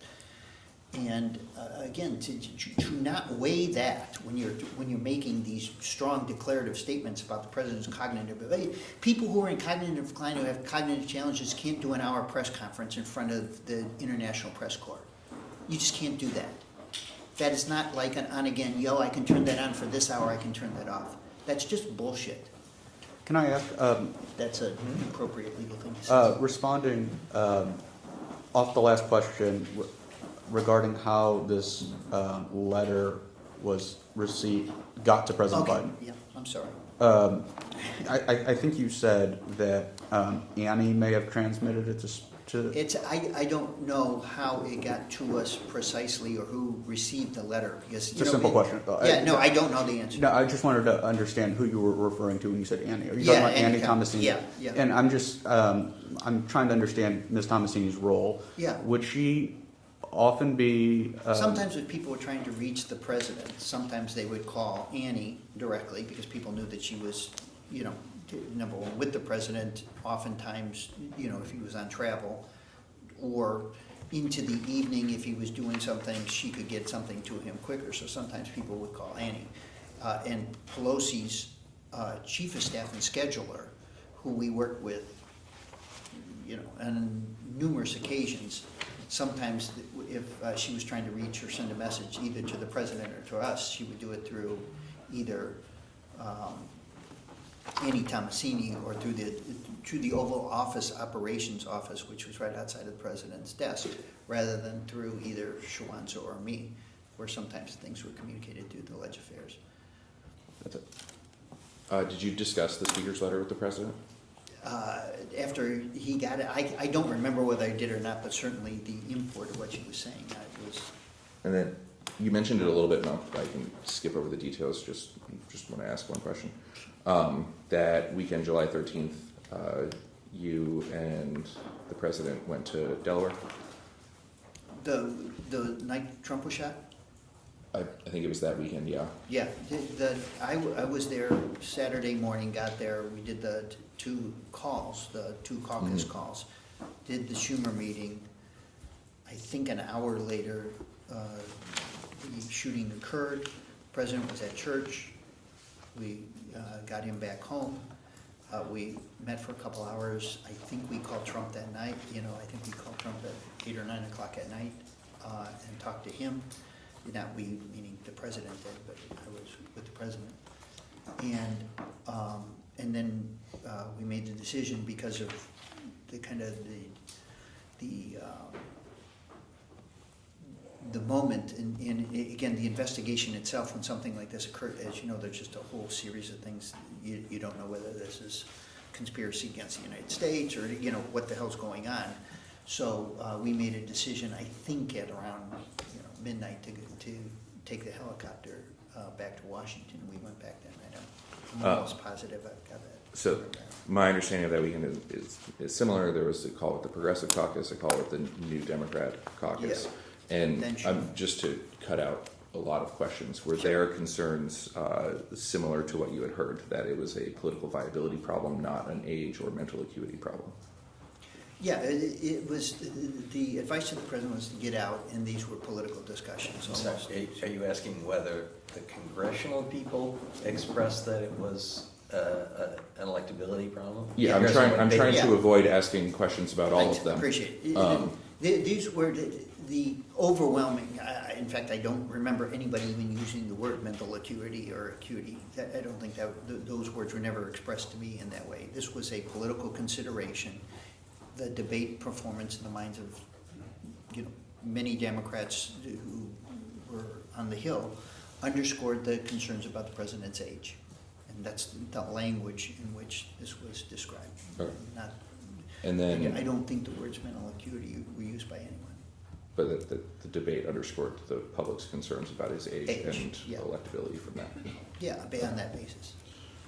I'm going to ask about it. I That's can okay. guess your reaction. Again, according to Original Sin on page 263, Senator Schumer said that Senator Schumer claimed that you and Mr. Donlin did not tell the president what happened at the caucus meeting. I take it by your testimony today that Mr. Schumer is wrong about that. Yeah, he is. And that he called Mr. Zients and said, I want to see the president. If you don't put something on the calendar, I'll make the request public. That was before. Yes. You see what I mean? He had that conversation before, I even think before the meeting, because he was agitating for us to come to the meeting. We had to make a decision about doing the Yes. meeting itself. So I think that was maybe on Wednesday. We agreed to do the meeting. The three of us went up, we participated in the meeting and reported the meeting to the president. I can't remember, Mike traveled with him, I think, the next day. So I think Mike told him what the reaction was in the caucus private, alone as well, because I think Mike was on the Michigan trip. I'm not positive of that, but I think that's the case. But the reaction of the caucus And then by was the time- communicated to the president. And then He just didn't have that part, but it was also, I have to say, it's similar to the Pete conversation. We were telling the president what we were hearing every day. Sometimes we were learning in real time that things were in a more difficult situation than had been expressed to us then. And I can't say hour by hour, oh shit, Aguilar called at 4, I reported to the president at 5. Mhm. It didn't work like that. But we, on a daily or every other day basis, was reporting to the president. And the president was also receiving incoming himself and talking to many other members. What is not true, even, some of this, I think, was said in a way to make the point in a more exaggerated way than it really existed. There were many members, Bernie Sanders, AOC, half the Progressive Caucus, a decent chunk of the Congressional Black Caucus, who had urged the president to stay in the race through the end. And there were, 8 or 10 senators who didn't share the point of view, and another group of 10 of them who thought it was a very close call. So, you know what I mean? I think they were saying things in more dramatic fashion, sometimes to make the point that things have really deteriorated in the caucus. But And then that was fair game. I didn't. Senator Schumer arrived. You escorted him to meet with I talked President to him Biden. for 15 minutes before he went in. Then he organized, I think, his notes that he wanted to go over with the president. Then he went upstairs and talked to the president alone. I was not with them. Did you, when you talked to Senator Schumer, did you correct him regarding your conversations with the president? No, I had told him that we had told the president, and I can't, because I wasn't in the room, I don't know what the president said. He's read up his account of it, so I don't want to dispute it, but I think he's a senator. He also knows, and certainly the president sometimes would say, out of respect and politeness, to where he's getting the information. That is, I think, a part of the explanation for why he said things to Senator Schumer in Senator Schumer's version of this that he said he did. And then my last questions for this hour. The DNC formed like a what-if committee, allegedly. And according to the book again, they called, whoever was on that committee called you and said that Biden can still win at the convention, in essence still has the delegates, but it's going to be ugly and it'll be tight. Is that true? Yeah. I think that was Mignon Moore, if I remember right, or maybe it was Donna Brazil, I can't remember, but during that period of time, from the day of the assassination attempt until the following weekend, we were still assessing whether or not he would stay in the race or not, and whether the delegates would hold, whether we could still win the nomination. We were being reassured that they would, so he would, because those delegates were pledged to him. He had run in the race and had won, and they were pledged delegates to him. So we were reasonably certain that he would, if he wanted to be the nominee, that the path to the convention would be, turbulent because of the encouragement for him to pass the torch, but that he could still be the nominee, and there was still a strategy and $1 billion of a campaign budget to spend to both to represent the president at the convention and to conduct a campaign with that might change the dynamic in the race, and that as soon as what we believed was possible was that the numbers could shift, because it was our perception that the bottom hadn't fallen out of the race, that you could construct a strategy to stay in and to have a chance of winning. Before we go off the record, it's been kind of like anonymously reported that anonymous people near President Biden think that he got pushed out by the political elites. Do you agree? Do you think this was a push out by the political elites and President Biden could have continued and run and won? I don't know is the honest answer. I mean, what I do know is that what we did, we didn't win with. And so there's a couple of counterfactuals. One is he could have stayed in the race. He could have gotten through the convention, spent $1 billion and beaten Donald Trump in a debate in September, and the entire dynamic of the race might have shifted. It's why, with 3 months to go in a campaign, hell of a lot of things can happen in a race to change the dynamic of the race, and you really, 3 months out, to say, well, here's the way this is going to go, and someone can have it. It's why I find it especially offensive, the kind of mercenary pollster position of all of this about what you can and can't do, because it's just not the way things work in politics.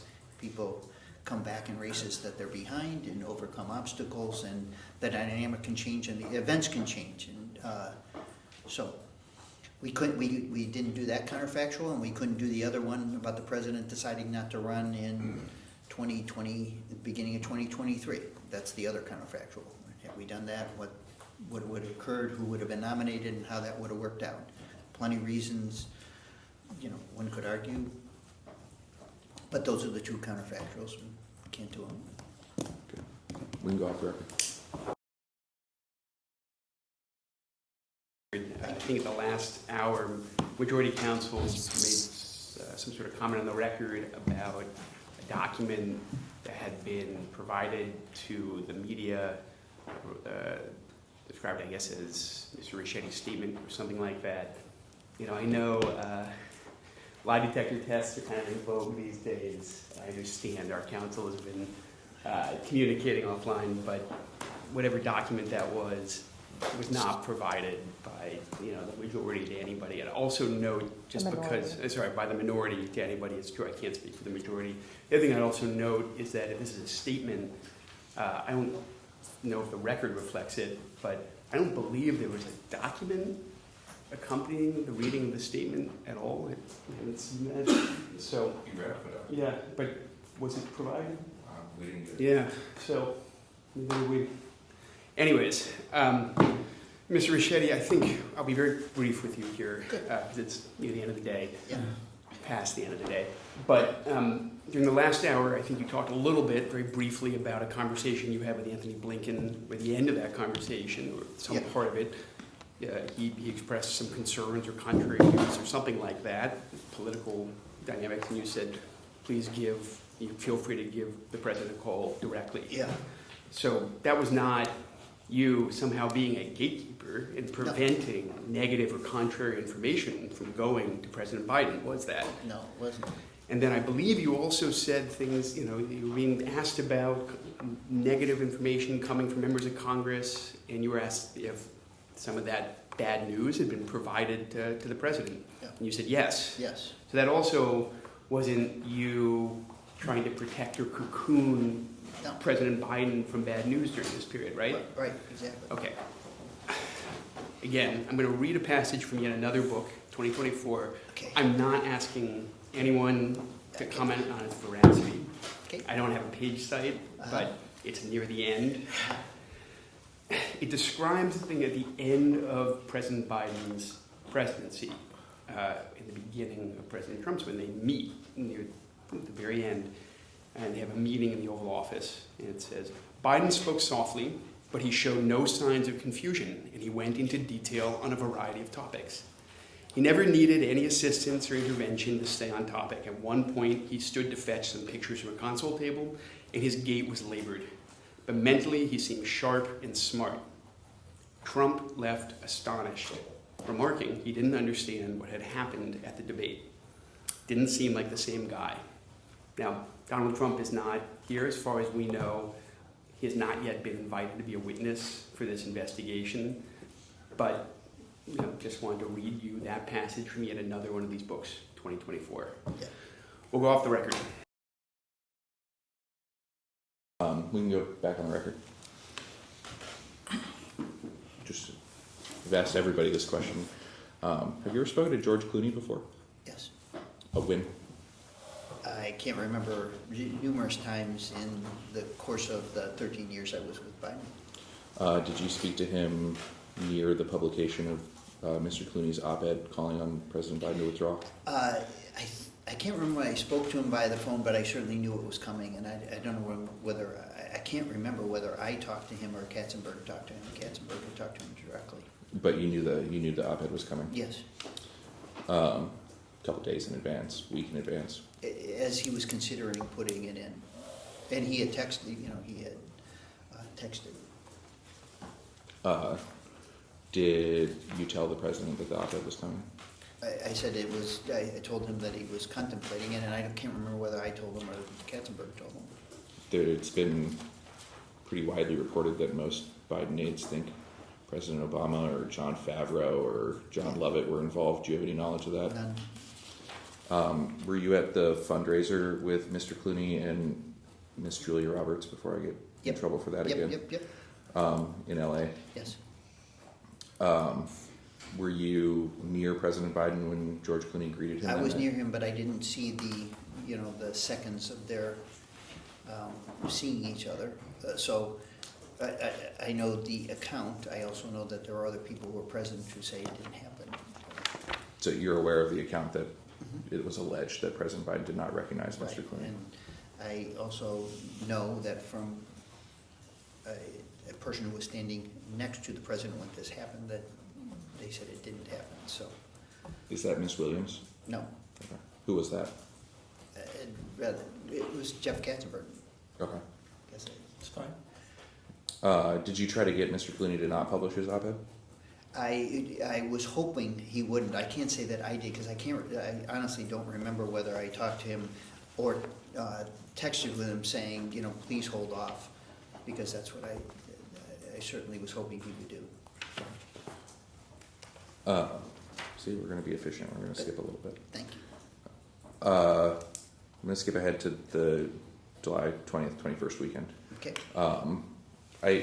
You can correct me, but you were not at the Rehoboth house initially. Did you get called up, or were you there initially? No, I was there earlier than Mike was there. I came up, I think Saturday morning. I think the president got there Friday night, and I came there Saturday morning. I think that's right. And the president asked you to come up? Yes. Did you have any idea what it was about at that time? No, we've been talking obviously during the week, so I knew where the president's state of mind was and the information he absorbed, but I can't remember what day. The president got COVID. I can't remember what day. It was on the Wednesday 18th or Thursday. 19th flying Yeah. back. So when he was diagnosed with COVID, I think he went straight to his house at Rehoboth, and I came up, I think, the next day, but I can, again, I can't do hour by hour, but somebody actually knows this. So, no. You said you knew kind of the president's mindset in the preceding week. Was he leaning towards withdrawing at this point? I felt like he certainly was under more serious consideration during the week, and I think that, the combination of the impact of, the assassination attempt at President Trump, the information that we had reported about where the caucus was, and what Senator Schumer had conveyed, the two House calls, I could just feel that I think he was leaning in that direction as the week wore on. I wasn't with him on the travel, and I know he got quite ill on that last trip, and when he was coming down, and it ended up being COVID, and he had a bad dose of it. So by the time we got there, he might have had it for a day or two earlier too. I don't remember whether he was testing every day at that point. And I'm just going to summarize what was reported, what happened prior to dropping out, and you can just agree or disagree that Mr. Donlin in particular presented the polls, said that they were eroding, but not necessarily catastrophic. Exactly. That none of the outside pollsters of the campaign at this point thought President Biden had a path to victory, that the Hill was struggling, that you were hearing from donors and others, all of this was struggling. That's true. Yeah. But that both you and Mr. Donlin thought the president should stay in the race. Is that a fair summary at this point? No, that's not accurate. we both, the president asked for our recommendation, we said he should step aside. On the day before, so July 20th. Yeah, that's the day he made the decision. He announced it the next day, but he made the decision on the 20th, and it was just Mike and I, and I think it's been reported Hunter was on the phone. What was Hunter Biden's perspective No, on?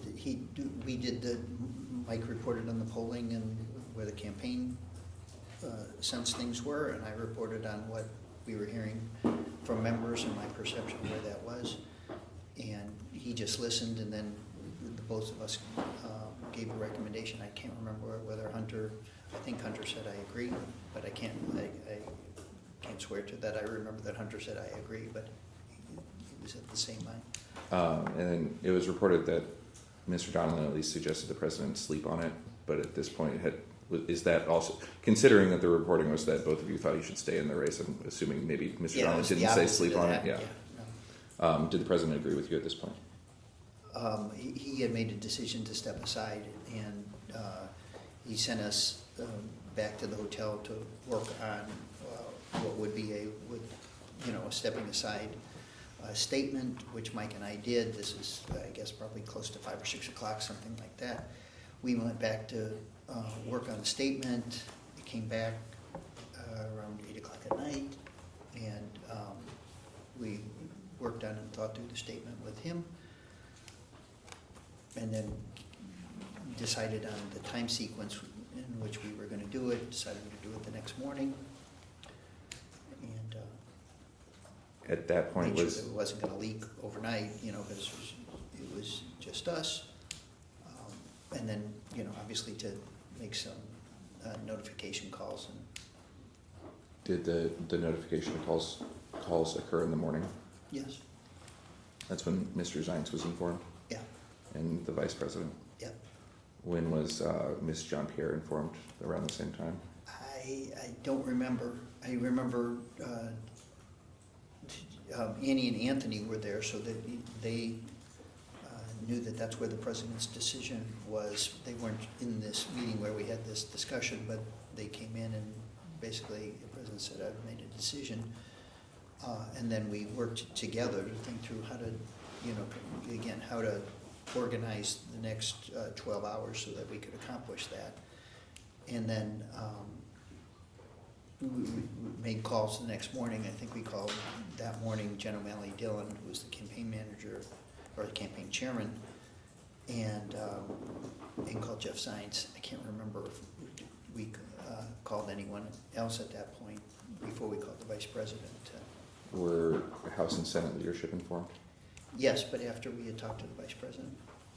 And there was a probably credible worry about leaks at this point? Yeah, we were just trying to be able to manage what was going to be the hour of this decision-making so that we could get a statement out, have it stand on its own, and then we had discussed with the vice president the sequencing so that we could endorse her.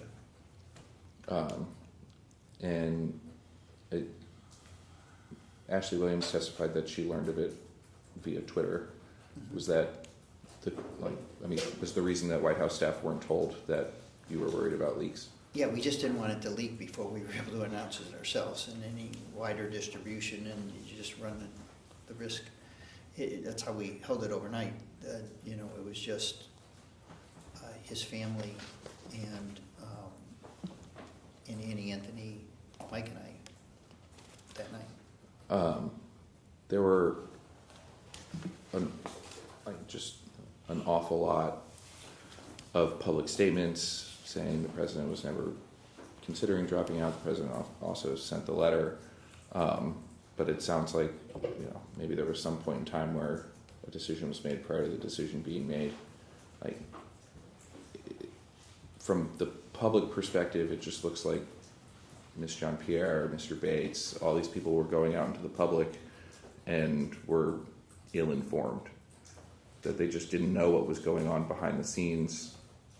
Is that just because of the leak concern, or is it? Yeah, it was a leak concern, and the president hadn't made a decision, and we were, with respect to a decision like this isn't something like you make a decision and spend a week kind of negotiating how you're going to talk. But we knew he was still running until he decided he wasn't running. And we were behaving, and the campaign was behaving like he was running until he made a decision that he wasn't running. Going back to, it was like, 7 hours ago. The Yeah, discussion. keep me inside of 8, just because I heard Nira did 8, is that right? No, it was Who did less 8? than that. Who did 8? Somebody I did think 8. you're the most right now. Yeah. I had asked kind of like the very preliminary question about discussions. We whittled it down to President Biden's age in conjunction with re-election, and you had said yes to Dr. O'Connor. So I want to talk a little bit about that a little bit more. And I'm not following. Just tell me where we I are. don't know, that's not my recollection. Mind you, I thought he said that there was a discussion with Dr. O'Connor about medical issues, but not the political issues at all. Right, okay. that is what I said. Okay, well then I'll stick to that. Yeah. My apologies. Every year the president did a physical, Dr. O'Connor released a letter. Were you involved in the editing process of that letter? No, Were you involved at all in medical consultations or medical treatments performed by Dr. O'Connor? nope. Did you ever discuss President Biden's treatment or health with Dr. O'Connor? His health only in that, to be informed if he was sick, if I was traveling with him or something like that, but not in the way I think that you're intending to ask the question. I didn't consult with any of the matters on health. Did Dr. O'Connor ever express concerns to you about the president's health? No. Except when he was actually sick. But no concerns regarding a cognitive Capacity. test or capacity? Nope. This was touched on a little bit, but I'm going to ask it a little bit broader. Hunter Biden said that the president was on Adderall during the debate. Do you have any knowledge? Or You meant Ambien. Ambien? Yep. Excuse me. No, the answer is no. I'll save you time. No knowledge of Nothing. Ambien use? 0. My assumption, so please correct me if I'm wrong, is that the press office was involved in the presentation of the annual physical. Is that fair? Yeah, the communications staff was certainly involved in how to transmit it. I can't remember, did Dr. O'Connor, did we do that like behind the lectern in the, I think it was the annual custom for the doc to go out behind the podium where the press briefing was and give his report, and then, I don't remember O'Connor I ever think briefed that's her how if he it was did just that. the press secretary. yeah. Neurologist Kevin Kennard visited the White House 8 times in 8 months in 2023 and 2024. Were you aware of those visits? Nope. Did you learn of them after the fact? No, in fact, it's the first time I heard that.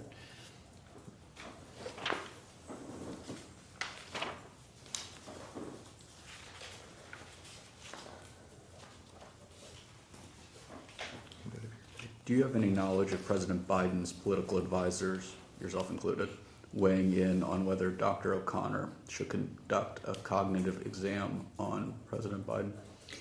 I told you, I think you got at this before, I think in connection with, kind of the political aging question that was, amongst us all, we wondered whether there was something we could do that we thought would be useful to kind of settle the question, and I think it was determined, number one, medically, that those were Dr. O'Connor's calls, and politically, that there wasn't anything we could do that would, supply something to the system, that politically would satisfy those questions or those concerns. And, the kind of sarcastic answer to that was, I can't remember what Trump went through with the, pointing out a donkey versus a camel or whatever the hell they did, but it was kind of viewed more sarcastically than it was realistically that would help us politically at all. Ron Klain told us when we spoke with him that his perception of President Biden's performance during the debate was uniquely bad. Do you agree with that? It was unusually, underperforming for the president and vice president. I think he had done better in every other debate that I had witnessed that he had performed in. Had you seen him behave that way, though, previously? In what way is that? I mean, I think he had a bad night on the debate stage. I've seen him make mistakes before. I thought that was, I hadn't seen him do that poorly in a debate setting about anything, and I really hadn't seen anything of that kind where, it just, for him from a performance standpoint, it just wasn't the president at the top of his game.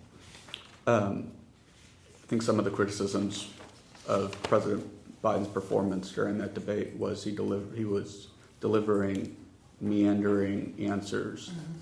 I understand that politicians deliver meandering answers. But did you notice during your entire time working for President Biden, that he was spending more time answering simple questions? No. And again, I just would use this NATO press conference as a touch point to tell you, I mean, my experience with President Biden was more like the NATO press conference was how the president was every day, and this debate performance wasn't an anomaly. And I just thought... I'm sorry, this debate performance was an anomaly. It was not something that I, recognized of the president and how he performed. And so it seemed unusual at the time. In the moment, I thought, oh my God, he's really not, he must be really under the weather, that things got worse from when I had seen him, which was 2 days earlier, to then. And I thought maybe this cold and cough and congestion had, had gone downhill rather than uphill. That was what I thought of in the moment. To be fair, when lay people around the country watched the debate, I don't think they were thinking President Biden has a bad cough. They were thinking he seems to be cognitively struggling. You didn't see that? When you say lay people around the country, what in the world are you basing that on? People you know? Is there polling?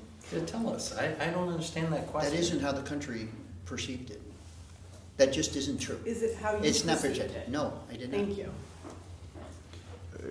There's I really- plenty of data about how the debate was perceived. I just told you. The country didn't perceive it, and if the country had suggested he was in cognitive decline or whatever word you were choosing there, it might have reacted differently. There's just the reality of this was it didn't have that kind of dramatic effect that you're suggesting. I do want to just clarify that for the record.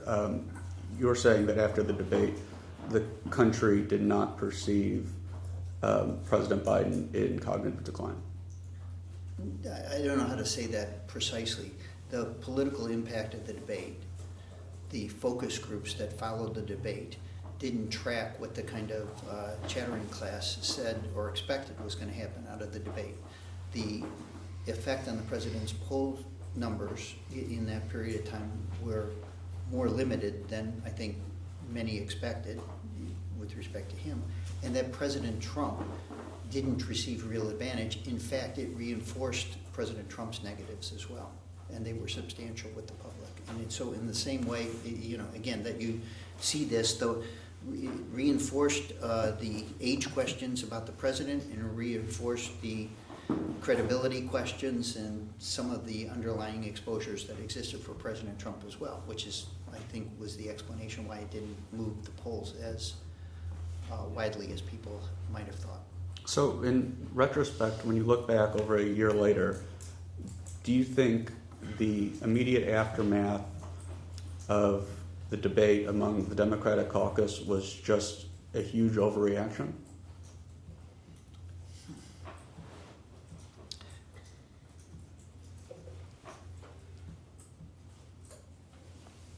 Well, I don't really know how to answer that. It's a speculative question that you're asking me, and it's very hard to know.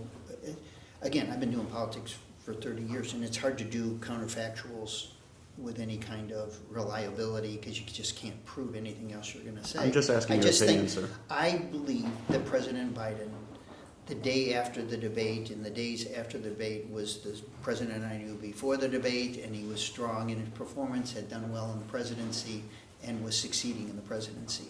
And so I still believed, certainly in the aftermath of the debate, that a political strategy could be constructed where he still had a chance to win. I believe that.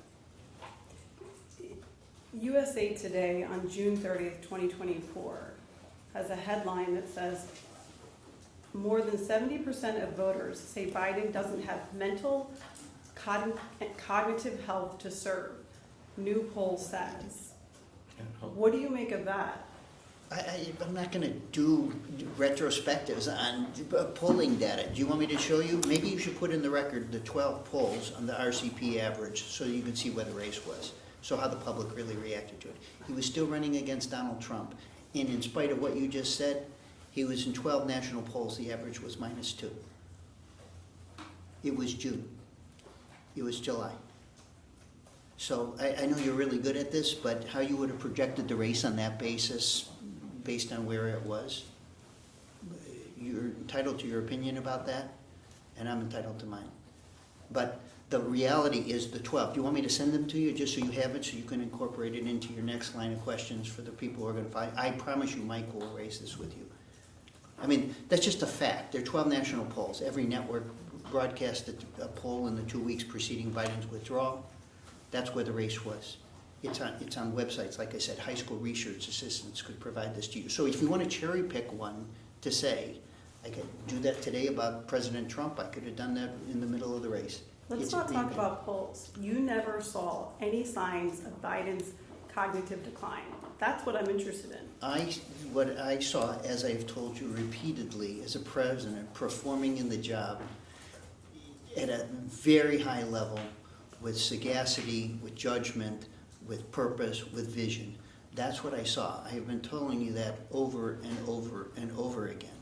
I also saw, as I said, him make mistakes throughout the 13 years that I worked with him. I saw him forget things throughout the period of times that I worked with him, as other people do.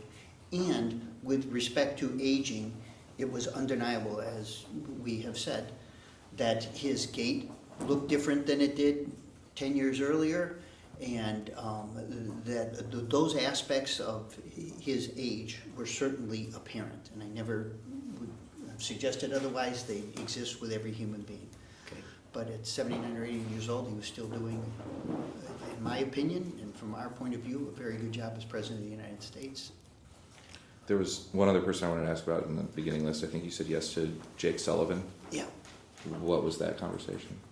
Just this, the questions, as we said, were about, doing this for 4 years.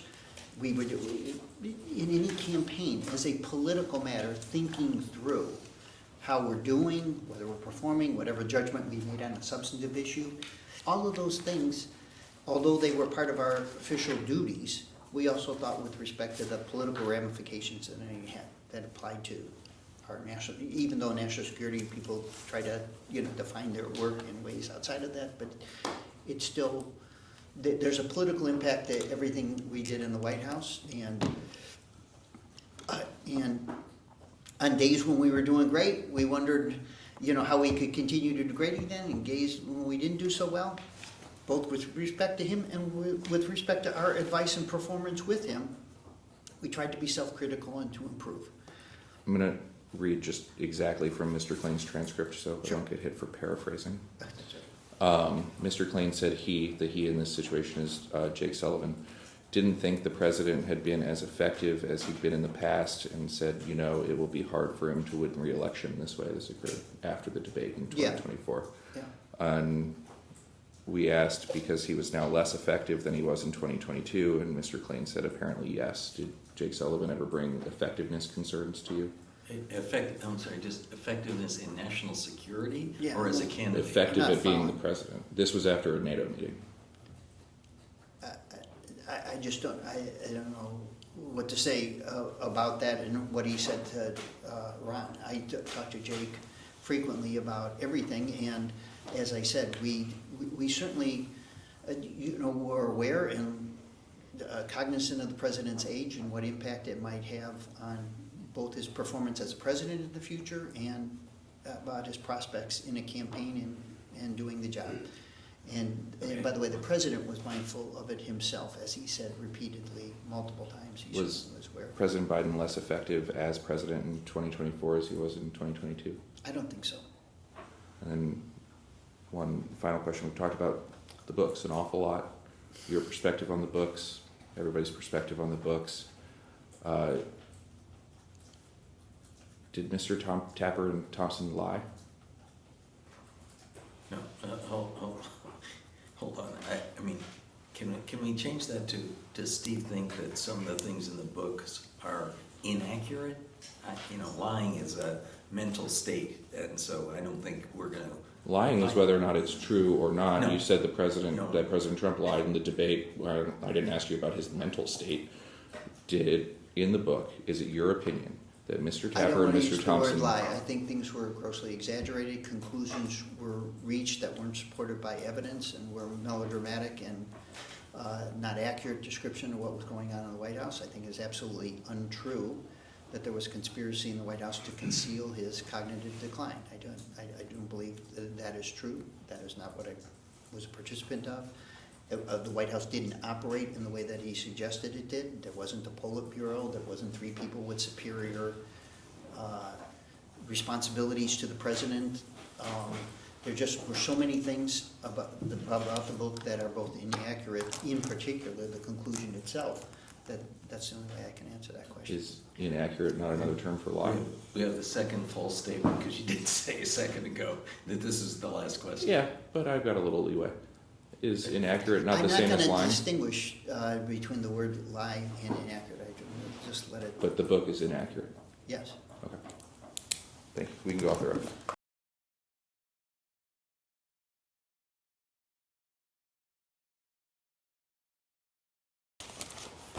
Is inaccurate the same as lying to you? I think just accusing someone of lying is more severe, so I don't want to go that far, but I We just think have there was different many meanings, right? inaccuracies in the book and descriptions of the book which were grossly unfair and untrue, Okay. including its conclusion.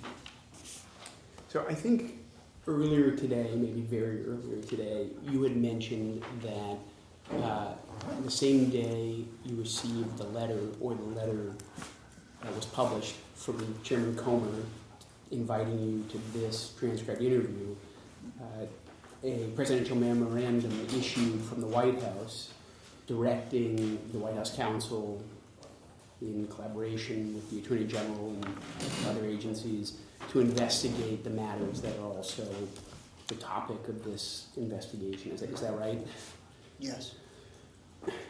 Let's enter into the record and mark as Exhibit A, July 23rd, 2025 Punchbowl News article stating, quote, "The GOP-controlled House is an arm of the White House.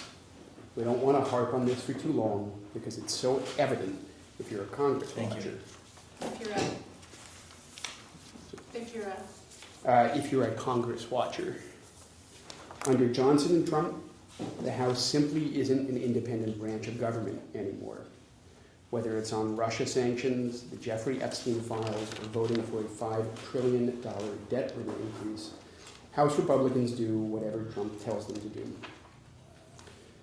Let's also enter as Exhibit B, a Truth Social post by President Trump, dated May 20th, in which President Trump describes the use of the Autopen during the Biden administration as, quote, treason at the highest level, end quote, and writes that, quote, something very severe should happen to these treasonous thugs, end quote. As I noted, that social media post is dated May 20th. A couple days later, Chairman Comer sent his first round of letters requesting transcribed interviews in this matter. Let's also enter as Exhibit C, a May 27th True Social post from President Trump, posted just a few days after Chairman Comer sent out his first set of interview requests, and just a few days before you received your own letter from Chairman Comer. Can you see Mr. Ricchetti, where on that post it says, other than the rigged presidential election of 2020, the biggest scandal in American history is the Autopen. Whoever used it was usurping the power of the presidency. Does that phrase seem familiar to you from Yes. your own letter? Yep. Let's also enter. Excuse me, I didn't understand that question. Does that seem? There's the phrase in that social media post. Whoever used the Autopen, whoever used it, was usurping the power of the presidency. I asked Mr. Ricchetti if usurping the power of the presidency, that phrase in the True Social post seemed similar to a line in the letter he received from Chairman Comer. Similar to that. I thought you were referring to the fact that the letter we eventually received was signed by an Autopen, which I thought that's what you were referring to as something similar to what President Trump said. It has been reported that the letter Mr. Ricchetti and others received was signed with a digital signature. Yeah. Let's also enter as Exhibit D, a social media post shared by President Trump, dated May 31st, 2025. Again, very shortly before you received your own letter from Chairman Comer. This one you may have heard about. It claims that President Biden was executed in 2020 and has been replaced by, quote, clones, doubles, and robotic engineered soulless, mindless entities. So I don't want to deprive the majority of the opportunity to ask if you have a background in genetics or robotics. So let's go off the record.